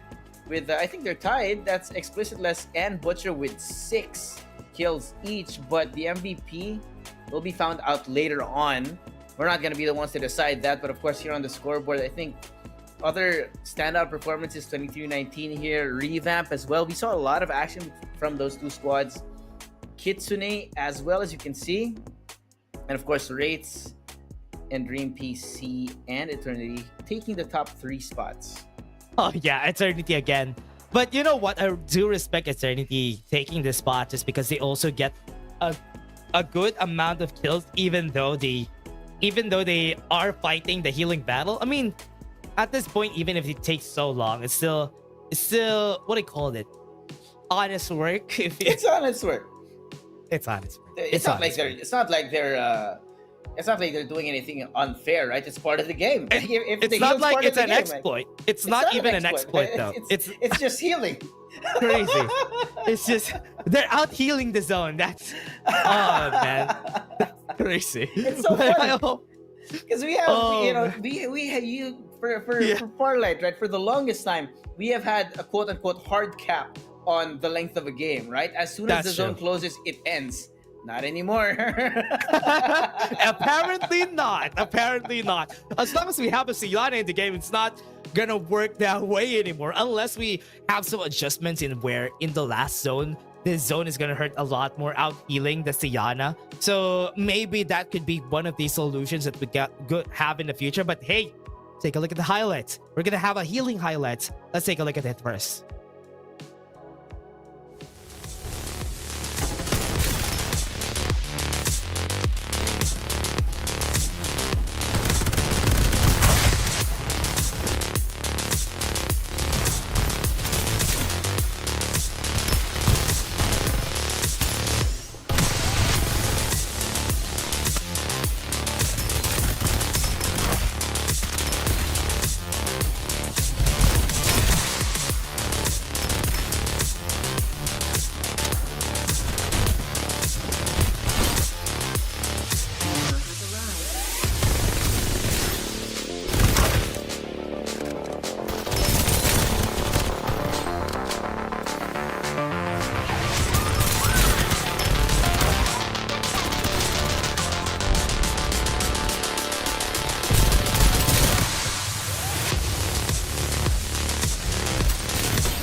That's so funny. We also see the tactical crouch in the end. Here comes the MVP, everybody. Butcher takes the MVP while not being in the last zone. Because it was so long before when he was alive. It was like 5 or 7 minutes ago. But he still has the most damage from Eternity. Yep. Nice and interesting here. 2,000 damage actually coming in from Butcher. So that's a large chunk of the amount of damage that Eternity did as a team. And that also cements them as top 1 for the second map, which is not an easy feat, right? Considering that this is the PC division, it's honestly anyone's game. There's not much of a skill disparity between our teams. And with that being said, having won 2 maps in a row is definitely going to be putting them a little bit higher above the other teams in this group for when we go towards the final computations. But of course, that is only map number 2. Yeah, that is just putting them to the test there. But for a Butcher, still a great player ever since the start of the tournament when they were still a different squad here for Eternity. Butcher has constantly been one of the MVPs that we have on the Maggie meta that we had during season 1. And now it's going to be a different spot for the squads because healing battles are constantly, it's an illness. It's an illness. It's a It has plague spread on the... all around the Thunder Realms. It's a plague on the community. I think, like, when you see it work, then you might as well just buy into the meta. And that's why I think everyone has at least a Siana on their team, if not including maybe a Momoy as well, right? But yeah, I think Siana really is one of the core tenets of what the PC meta is currently. Yeah, if it's working, it's working for everybody out there. But still waiting for Game 3 to start to undergo. And I just jinxed it a while ago that we're not going to be seeing that. During Group A, we didn't see much. But in Group B, it's already greater than the amount of times that we had it in Group A. So crazy Group B this is. Yeah, but now we do have a third map. Of course, it's the best of 3 series. We might see maybe a different team come out on top after having seen Eternity's great performance in the first 2 maps. I wouldn't be surprised if they get a 3-peat. But of course, this is the PC division where the action flies a lot faster than over in mobile. So we're going to go straight back into the Thunder Realms. The capsules have been released. We're going to be dropping from the sky in just a bit. And here we go. We're going to go to Thunder Realms. This is Game 3. The last game of the day, the last game of the group stages. And this is where it all ends for them. After this, it's all knockout stages. Yep, last chance for some of these teams. If they have not cemented their spot in the knockouts, this is where they have to shine. Now, looking at the drop pad, this is going to discourage a lot of the southern side drops on the map. But we do have kind of the same, right? Paragon once again taking up that Roggy zone and north of Nova Bazaar. And again, a lot of overlap between the POI drops of most of these teams. 2319 and Kitsune once again in Transport Sport, Revamp and Deceit fighting again. You know what's funny, right? In the mobile division, when this happens, you adjust your flight path. Here, yeah. When you're here in PC, I don't care. You're here, I'll fight you again. Kitsune has been winning and losing. They always use the respawners to go back. But it's a good thing that in this game, at least in Game 2, they were successfully able to stay alive until the end of the zone. But in this game, it's not going to work as well. Because for 2319, what they're doing is that they're winning constantly on these battles that we're having here. And Kitsune is not having the best day, but while I'm saying that, they only lost 3 players in the process. 2019, only one more person. And what was that disgusting shot? Absolutely disgusting shot coming in from Clyde here. 2319 CV. This actually stands for 2319 Cebu, south of the Philippines. Yes, ladies and gents. Yeah. Oh, yes. And from 2019, they already eliminated Kitsune back to the respawners. But here we go, another fight is happening. Deceit versus Revamp with an E. They're trying to fight back, tries to go at the top, tries to win it, but they're not. They're gonna go for more. Right now, Revamp is just losing just because of the white dwarfs that Deceit has been holding. Yeah, just the fire rate of a white dwarf is just so immensely fast to the point that even if you do have a stronger gun, and you're short range, right? It doesn't really matter. With the white dwarf, you're just gonna shred through that armor in a matter of seconds. But now, another fight here between Obnoxious and 2319. Once again, in the middle of another altercation, right? 2319 seem to be a hotspot. Not the POI. It's 2319. Oh man, 2319 again on a hotspot, on a hot fight. Obnoxious winning the battle here. Oh. Even with the Medi access, it's gonna be a 1v. Never mind, there's another squad coming in. There is a fight, and a vision erosion is not gonna be your flight. It's gonna be your flight to death. And Dream PC is just running them over, running them down, mow them down as fast as they could. Good thing they have respawners. I do not know how Dream PC keeps getting these timings right. It has been happening time and time again, and now here, Jim bringing out that rolling impact. Didn't even work out. Oh wait, they got the shot though. They got the win. Really good work here for Obnoxious, or rather Dream PC. Even Obnoxious is not gonna work their way towards the win here. Heals coming in for Dream PC. And I'm not sure they actually discourage these teams from coming back in, but they are going to be dropping in not too far away. So for this point in time, at least, Dream PC have secured transport ports, should be helping them out in the loot department later on, knowing that they don't necessarily have the best loot just yet. I mean, look at Akio. This guy only has a level 2 shield. Everyone else kind of struggling in terms of the guns as well. DSS, White Dwarves here. And the attachments are really lacking for Dream PC right now. So they might have won that fight, but if another team comes by at some point in time, they're going to be in a lot of trouble. Yeah, be in trouble. Fight that they're really willing to take here. Wind Valley. Also seeing Paragons just destroying Revamp with an E again. We have seen better days, but now they got eliminated right here by Paragons. Well, unfortunate for Revamp. Here though, you do have the other Revamp team possibly trying to stay alive actually. Sister team drops to the Summit Crush, not gonna work out. So that's gonna be the second squad out. Clan Revamp eliminates Revamp. What a clapback for Revamp with a 3. But for now, really love how they have been playing around here for Revamp with a 3. Or should I say Ethereals? Let's call them by their name. Ethereals, this might be what they want to do here, just to play it safe for the squad. Kitsune again on a fight again, on a kerfuffle here. Really close crossing swords with another squad. Rates is just gonna be seeing them, but down under, they're not gonna win this, which is why it's a hard fight. Sponsor boxes, but Squad 8 is also here. Yeah, they're gonna really have to hunker down and try to stay alive while taking control of this monster box. Right? So Kitsune here in Refinery, which is one of the more unique areas on the map, which gives you so many different levels of verticality that you just don't know where it's gonna come from like that. The Summit Crush came from the second floor, but it still hits you. Hits you, and you got knocked up. You can't even do anything much out of that.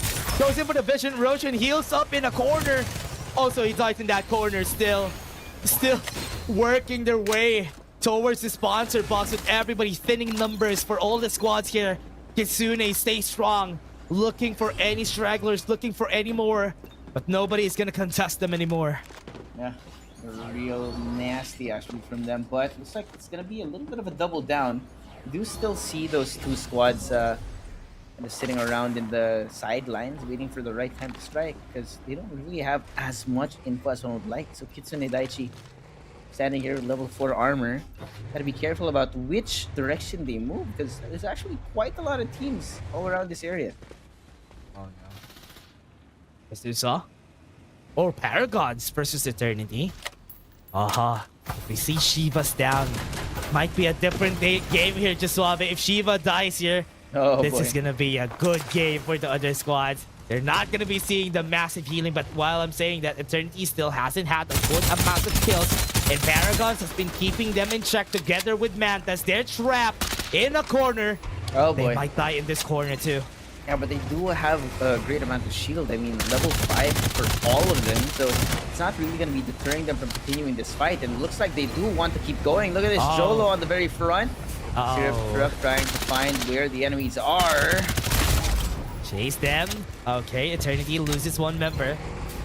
Still are alive. Very, very strong. Want to take this fight. Blinding Mark goes into the vehicle, then tries to fight back. What a great way to use that. Very smart from Rebirth. Good for one kill over on to the winners of map 1 and 2 right now. But it looks like the fight's not over yet. They're still gonna try to spray at each other. 1v3 goes is in. what it looks like. Shiva's down. Pretty good. Phoenix down for this guy. Still have a revive that is going to be coming in. Paragons dips in the fight, going spray. They only have one person on Reaver that is still alive, still running. Respawners are still back up. They need to actually go back, go out. See if they don't. Still stay here. There you go. You heard it. Respawners are not available anymore in DPC. Gonna be losing some of their members at the right time. Bitch and Erosion to call it back. But for now, Ghost is just gonna be chasing them. Inside the vehicle they go, but they're not gonna stay alive here. Oh, man. So many levels to display. Actually, the placement of how GSRI were set up when the fight actually came to, they just had it perfect, right? Too many angles that you have to worry about, and they just sprayed them down independently, right? They were just not able to single out each of those fights. These fights, it's gonna work. Kitsune, let's see. Ghost is just running away, and for now, Kitsune is gonna be taking this. Just, even with the confidence, they just don't want to take it. Look at the northern side. Even in Transfer 4, we still have a fight that could be happening still. Squad 14 is being chased down, and they're gonna meet. What was that? That was what? What? They met, and they got the elimination out of that. Oh, man. Surprise, surprise. That was an accident. It was 100% an accident, but hey, in the words of a wise man, we take those. Yeah, we take those. We take those, Kitsune. Great job. Great job. For great now, job. we're seeing all of the squads going onto the eastern side of the map. We're not seeing any people anymore on the western side, so it's a bit safer than expected. But now, because of the airdrop, rain, everyone's gonna get close there. I should be pulling them towards that area. I actually do see 2 squads looking over there, but another meeting now being shown over towards the north of Rocky Zone. Darko, it's a great angle. Just sees Obnoxious and Ghost Reborn on both sides. That's gonna be nasty. You can't shoot at that position because otherwise you have 8 people shooting in your face. Yeah. Need to be afraid here for Squad 8 because they're trapped. They can't even go anywhere. They're trapped by 2 squads. They can't even get close. They have to fight against Squad 12 if they want to get out of that area, or just circle back around the refinery and just find another spot because Squad 12 also needs to move. Nasty. Diabolo is going to be brought out to get the information over on Azusa. They are now aware of their positioning, but they're not ready to go in for it yet. Because, I mean, look, out in the open, the zone is doing the damage. There you go. And he got dropped down just because of the zone, and now another kill coming in from Darko. They just had to. Really surprised that they had to take that, because if they didn't just take the fight, if they stayed together, tried to go away in and wait, is this a chase I'm seeing? It is a chase I'm seeing. What is that? That is so funny. Chasing him with a syrup truck. That's what you get. That's what you get, Duckside. Run away. But the syrup truck is faster. That's so funny. Crazy. Amount of effort that they've done there. But for now, it's not gonna work out for the squad. We're still looking for another chance for them. So let's wait and see how this is gonna go. Now the fight is just slowing down. Round 4 is gonna close out. We're closing in at Nova Bazaar. We're waiting for Ghost to make a move before it starts against Squad 1. But now it's gonna start. For now, we are gonna wait. We are just gonna be keeping each other at a standstill here. Everybody's waiting. Everybody's moving. There's a chance to go in. Squad 1 seized the runaway from the other squads. Kitsune is just gonna be happily holding this ground at Nova Bazaar. Zone's gonna be closing down. We still have 10 squads on the board here. Waiting for it. Kitsune also moving in. For now, it's working out. We're waiting for them to move in. For now, Azusa at the high ground, waiting for Raids and also for Kitsune to just go in their ground. Darko needs to move out, because if not, they could get checkmated by the other squads here. They have to go zip line away in order for them to stay safe. That they do. They'll stay safe. Waiting for Kitsune to make a move. They could get close here. For now, Azusa with Haze. We'll be seeing where he goes. Got back to very low HPs. The Volt was used on their side, but they had to look at two squads here, so that's why it's still not safe if ever they try to fight this. For now, they go. For now, they're safe. Okay? Just keep themselves safe here at the top. Squad 1 and Squad 3 taking time. Mantis at the top. Gonna go and try to take the dip in this battle. Summit Crusher 4! Gets it, but he's not gonna stay alive. The Vision Erosion is enough to stop them. And Ghost is winning the fight. Mantis could get eliminated here. Two more people rather. At the top. Somebody's running already. Reaver is the only person here for the squad. They got the revive with the Mediax. Reaver recognizes that he's not gonna win. That's why he goes away. Just runs out to Nova Bazaar.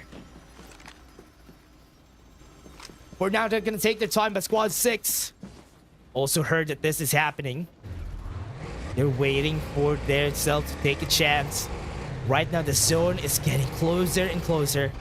No more space for a lot of the squads that we have here. They have to take space.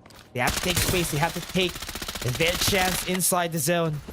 Rocky Zone is where we're at. And most of the areas in Rocky Zone has a lot of cover. That's why it's still good to stay here. That's why all of the squads here are just taking their chance and just getting these fights in their favor. We're now Squad 12, Squad 3 close to each other. That's the first squads that we're going to be seeing a fight that is going to be breaking out. Somebody fell down outside. Revamp is just going to be running away from the battle. The last person standing for this squad might stay alive just by healing up. But for now, Paragons still sitting pretty at this area. And Azusa is also one of the squads that we're looking at here. They still have the God spot close to Rocky Zone. But everybody needs to find a way to get a spot in Rocky Zone because real estate is not going to wait. So everybody at the top here, Scotty, also has advantage because of the position that they have. Paragons even taking the risk just to get inside. That they do. Successful on the conquest. They get inside the zone. Scotty taking their chance here up the top. Or now they're waiting. Holding in this zone. They have to drop down. They have no choice. This zone is going to be eating them up. Right now, there's a squad just gatekeeping them. Their way towards the bottom. Sune. Taking their time. These Paragons. This is not their wheelhouse. They have to take the chance here to take the fight. Two people fell down. It worked out in the end for Paragons. The patience that they had, it's all gonna work out. Waiting for the squads at the top to drop down. Still have the timing. Scotty is gonna be eliminated anytime soon with Kitsune. It's also on the brink of destruction. Here comes the squad. They go in. They go at the top. Summit Crush. With a Vision Erosion, they stay alive. They're just gonna take their time. Biding their time here. Kitsune is gonna go down. Paragons. So that's one person alive. Largon has been seen. And they are just getting eliminated out of the divulge. The glass house, they can't hide anything. A lot of squads close to each other. Squad 12, Squad 3, Squad 6. Close to each other in this kerfuffle that we're seeing. Kitsune still has one person alive. While having a hard time. Moves out in style. But Scotty is looking really pretty. Paragons is just holding out. Got the revive a while ago. Had to hide inside the zone. Scotty is just having a hard time here, just walking. Once the zone closes down, it's coming down to it. Gonna be waiting for them to get inside. Paragons, seeing each other, they got the revive on everybody. Really a good spot to be in for this squad. They're waiting for the chance with Scotty starting the heal battle. Paragons is gonna be trying to eliminate one for sure. Have one. They have the blinding mark. They haven't been seen. Right now, they got the elimination in one. They're gonna be looking at one more, and that is one more target down. Pex is out. One more at the top standing. They have the zone in their favor, but with Larga down, they have less chances of winning the healing battle. They have to revive this guy. No, they'll lose. Their healer cannot stay alive for so long without the healer on their hands. Mantas have been seen. Their squad is not going to be safe anymore. Eternity got eliminated for the first time this series. Now this is all going to come down to how they play these battles. Azusa, one is down. Now squad 4 still alive. Squad 12 ready for the battle. Healing's not going to work out this time around. We still have 5 squads still alive in this game.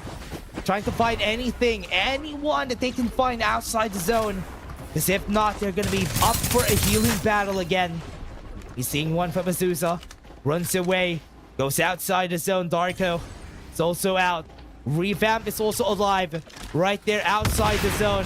They have to be careful. Rhino's not going to hit. Zone's going to be closing. Still very, very small. Darko's going to be seen. Darko's not going to survive this. He's going to fall. The timing of the healing is not going to work out. Azusa is down. We have 2 more members from this squad alive. Paragons doesn't have any more healers. Largon has been taken down. 20 kills for the squad. We have a healing battle. Back at it again. Revamp with a lot of bodies on the floor. Mantas is also going to get the elimination. I think this is the time for Revamp to get the win here. No more Sianas. Oh man, it's like, oh yeah, your Suave's back here, everybody. I'm back. And as we're seeing, you're back at the best time. Yes, the most exciting part of the game. But this time it's going to be a Siana. No, wait, this is actually a Sunil. What is going on? Oh, they're not going to win. They're not going to win that. With a Siana on the other side, they're not going to win this. For sure, no this way. is going to go to the hands of Revamp. Yeah, Revamp with the 3 here. 4-3. Wow. Sorry. Paragons. I was drinking, that's why I wasn't able to catch that. sorry. But again, it was a nice try, all I can say. It was a great effort. Actually, looking at this, 20 kills for the side of Paragons is not bad at all. Definitely going to be helping them in the score department, even if Revamp wins this, it might not be in for them. That might be the end of it. So, with that win, Revamp was alive for quite a while. I think I saw him, the last person standing, healing up like at the 15-minute mark, already starting the healing. And in the end, they win. Nice effort. Good effort. If you cannot see, I'm clapping.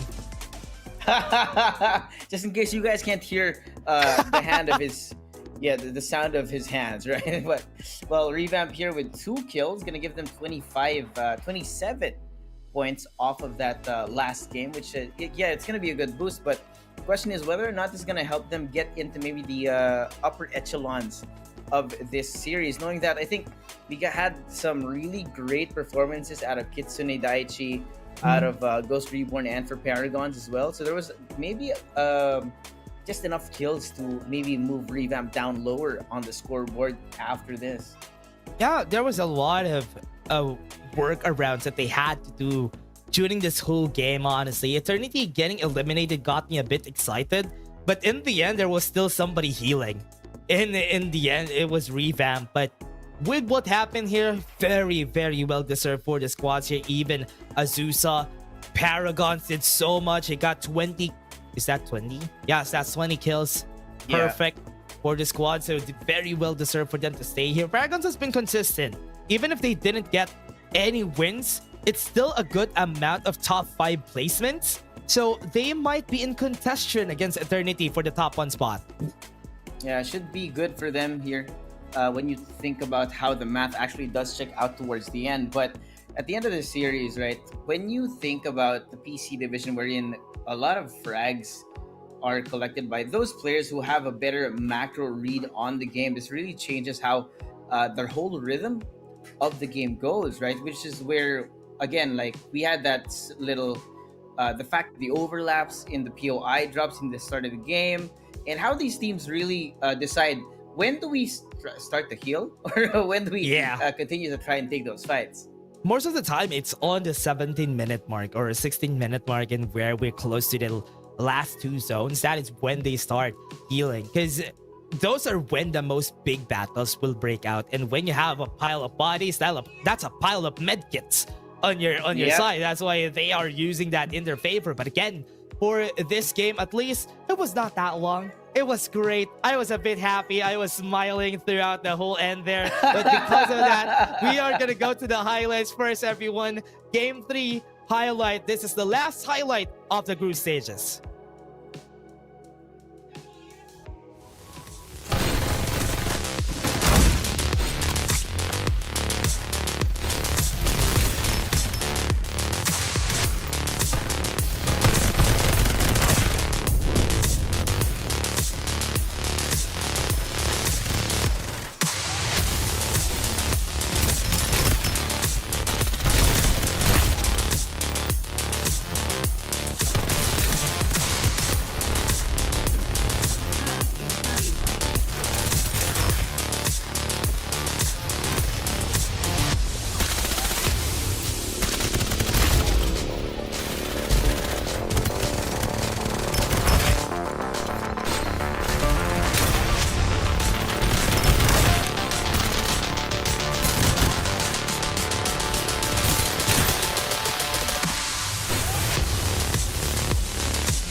MVP of the game goes to Harl TZ.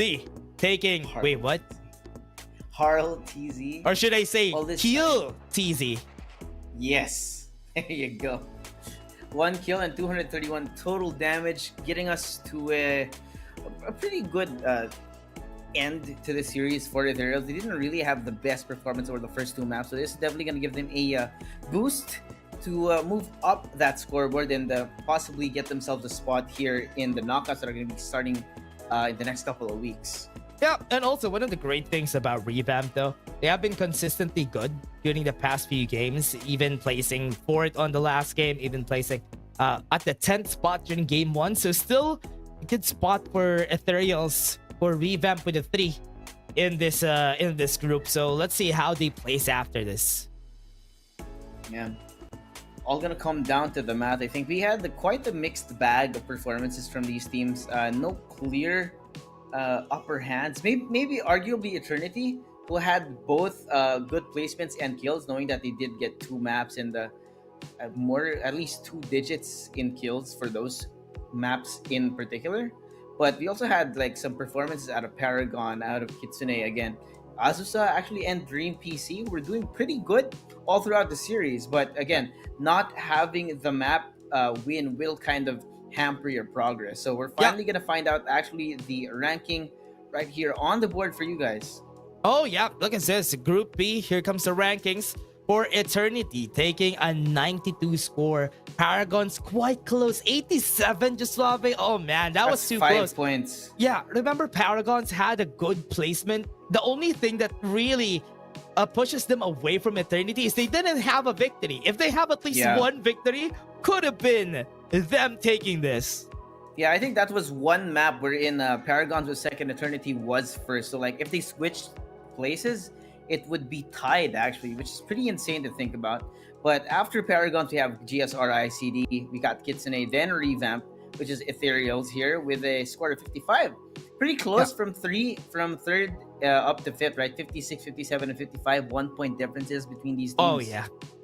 Crazy amount there. But also, one thing that I love about this is the third to even the last place. It's quite close. The amount of points is quite close for this group. It is also because a lot of them play differently. A lot of them would be taking a good placement in the end there, which is why it's great to see this in the PC division. There's not really a lot of skill disparity from this group, except for the top one and top two. Yeah, I think the skill floor and the skill ceiling are pretty close when it comes to the PC division compared to mobile. I think there's a lot of more specialized types of movement in mobile, which gives us a PC division which is more on equal footing. Of course, for you guys, in case you guys missed any of the action and you're curious about the thoughts of the players, we're going to be throwing it over to the Tagalog cast for a quick interview with our winners. Na mga kasama natin ngayon. And hello! Congratulations ulit sa inyo for winning our Group B. Ito lang din naman guys ha. Ano ba, Berting, ikaw na muna mauna? Ako na muna, kaibigan. Ayun. Gusto ko lang sabihin sa inyo, napakalupit ang strategy nyo. Yung mga galawan nyo, ikaw pala yun eh. Yung mga pwestuhan mo parang mayroon ka ng masabak na bala. Ito lang ang tanong ko, ano ba? Nasa plano nyo ba talaga yung ganong playstyle na once na mapalapit na yung last circle, hihiwalay ka na sa grupo nyo? Hindi po, ano lang yun, tsambahan lang, nakita ng meds. Kumbaga, nata-timingan nyo na lang kung paano, no? Ayun. Tapos wala pa pong practice yun, partida. Wow! Partida! Grabe. Humble lang, Loshibas. Humble lang. Isipin mo wala pang practice, Hanig Lisa. Paano pag may practice pa? And Eternity, ang dami nilang kills, no? Oo nga Eternity ha. Oy, again, Shivas, congratulations once more. And grabe yung napakita nyo sa amin kanina. But then again, ano ba yung naging idea nyo earlier on? Paano nyo natatimingan yung pagpasok nyo nga sa mga duels and everything? Dahil syempre, makikita natin yung mga dropping points nyo. And paano nyo masisimulan yun? Kumbaga, ano ba yung strategy nyo all throughout our maps? Sa captain po namin yun, kay Butcher. Siya lang po nagko-comment. Yung calls niya, no? Kumbaga, susunod na lang din. Tama lang din naman. Tama. So parang yung strategies talaga na si Butcher din talaga isa sa mga experiensadong player for the FPC. So talaga sinusunod din sila sa El Capitan. Eto, Kuya Shibas, dahil papalapit na ang knockout stage natin, gusto ko lang itanong, sino ba yung top 3 teams sa tingin nyo na pwedeng maging kalaban nyo sa titulo for the FPC Season 3? Wala po, malakas po kami. Partida na yan, guys, pinartidahan kayo niyan. And again, congratulations, Shibas. Ito na yung pagkakataon mo para magbigay ng mga shoutouts dito sa ating live stream ngayon. Shoutout po sa kaibigan ko, si Sukun na. Si Sukun na? Sumuko na ba yan? Sumuko na? Si Sukun na? Shoutout din po kay Don C, kay Baymax, tapos kay John Stephen, tapos kay Ate Aubrey Reyes. Tapos po, 0319 by may bracket C pa, pasok pa kayo. Tama. Also, shoutout kay Zildjian Ignacio. Baka may pahabol ito pa din po, shoutout din po nito.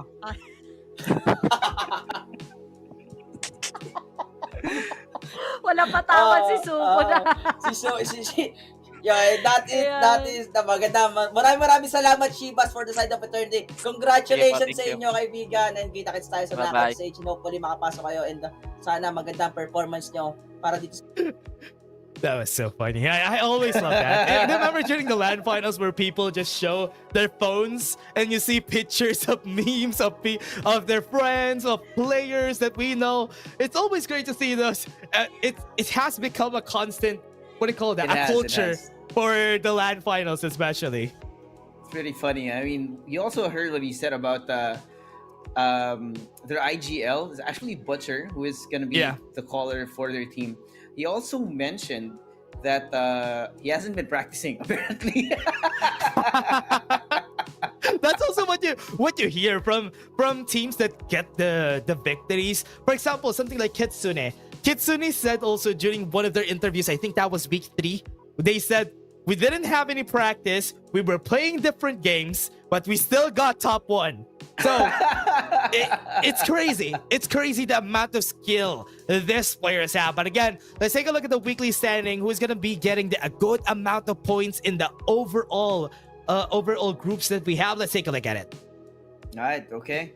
Top 15 for this week. That's going to be Mantas over there.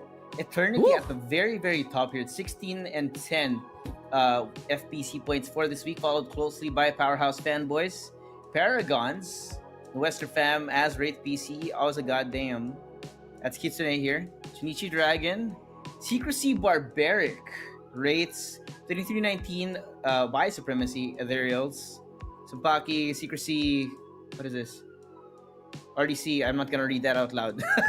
And Mantis Esports, of course, on 15. Right. So what interests me here, actually, we've got a couple of Sarah teams. That's the two secrecy teams here, and the 2319 by Supremacy, who got called out here by Shivas in the interview as well.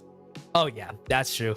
It is really fun to see for these players, the banters that they have, especially when you see it in the broadcast, right? You see them doing banters to each other, and when you see them play, they're actually very humble players. But you know what? We need some spice. We need some spice in this tournament. We do need some spice in our life, right?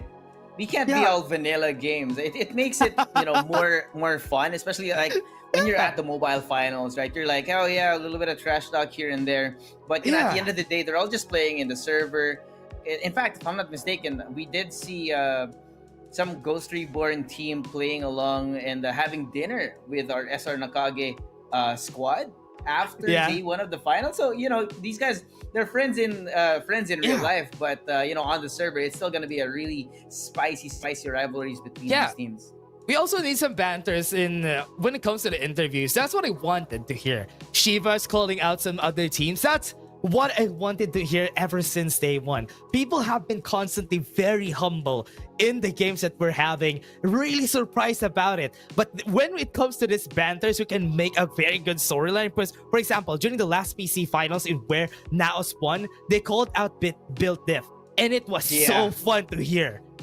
It was so funny, but you know what else is gonna be fun? Knockout stages are here. Hey! We're done with the open qualifiers, and that means it is do or die for all these teams. We're gonna be starting it off day one next week. That's gonna be mobile groups A and B, the top 30 teams, and PC groups A and B, top 30 for the PC division.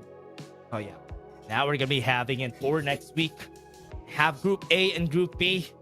We're gonna be done with all of this.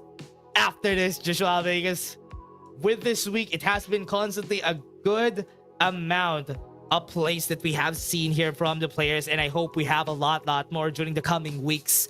And that is gonna be it for this one, everybody. A great time to see these players just working their magic towards the victory. Yeah, you know what else is magic? The community has actually been coming out here constantly with us every weekend, every Saturday, Sunday, which is usually family day, right? But I guess for them, it's of course a worthy investment of time when you get to support the players, support your favorite orgs, and even cheer on maybe your significant other if they are playing, right? Not all of these guys are single, and of course, getting to see constantly shifting meta and how these teams, they've been experimenting here. Sometimes it works, sometimes it doesn't, right? We've seen Freddy used once in a while, wherein at the moment it doesn't seem to have been figured out how to really use Freddy. But of course, thank you guys so much for your constant support. Because of that, we are going to be having another hero skin giveaway. That's going to be the Shark Delivery skin for the Maggie. Go ahead and open up your CD key field in your game, whether it's on the PC or the mobile. And I hope you guys have fast hands, because otherwise you might not be able to type this in time. Yeah, thank you very much for 2,000 views for everyone who was watching. And this was such a fun time to see, to have this games that we have. We have a different champion for weeks 1 to week 5. We have seen some constant teams that has been very performing during the past few weeks. So it's a really great time to be joining the FPC, to be joining this tournament, and even playing Farlight 84, especially on a good Sunday like this.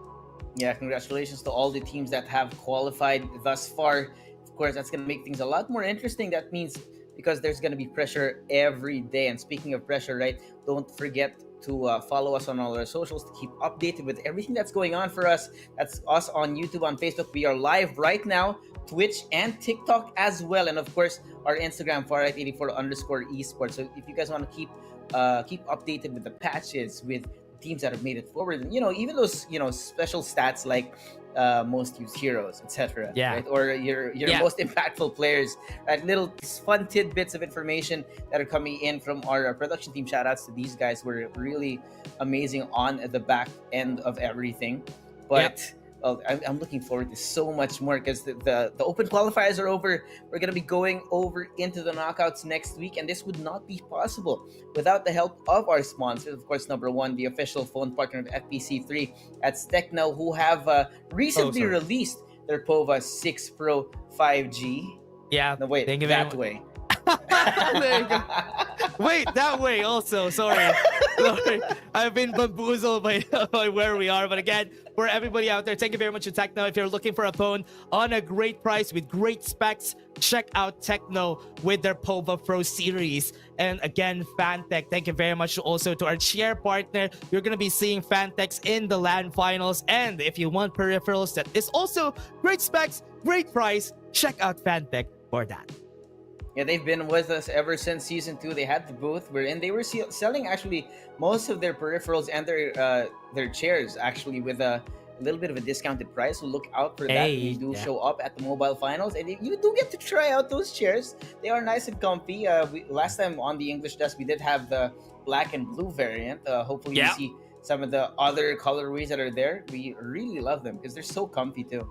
Yeah, really good place to sit, especially on a tiring day of standing the whole time for casting. It was great to have the Fantech show together with us back in the day. But again, everybody, that is the last day of our group stages. Next week is going to be where everybody is going to be ending everybody else in the tournament. Again, thank you very much for watching this whole day, this whole time, this whole month for the group stages. We were your casters. My name is Dash, and I was here with Josuave together with Callie a while ago. See you guys next week for more Farlight.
He got eliminated by execration. He's gonna get eliminated. That's last, and then CG falls.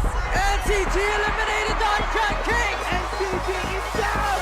The gods will be thrown. Execration.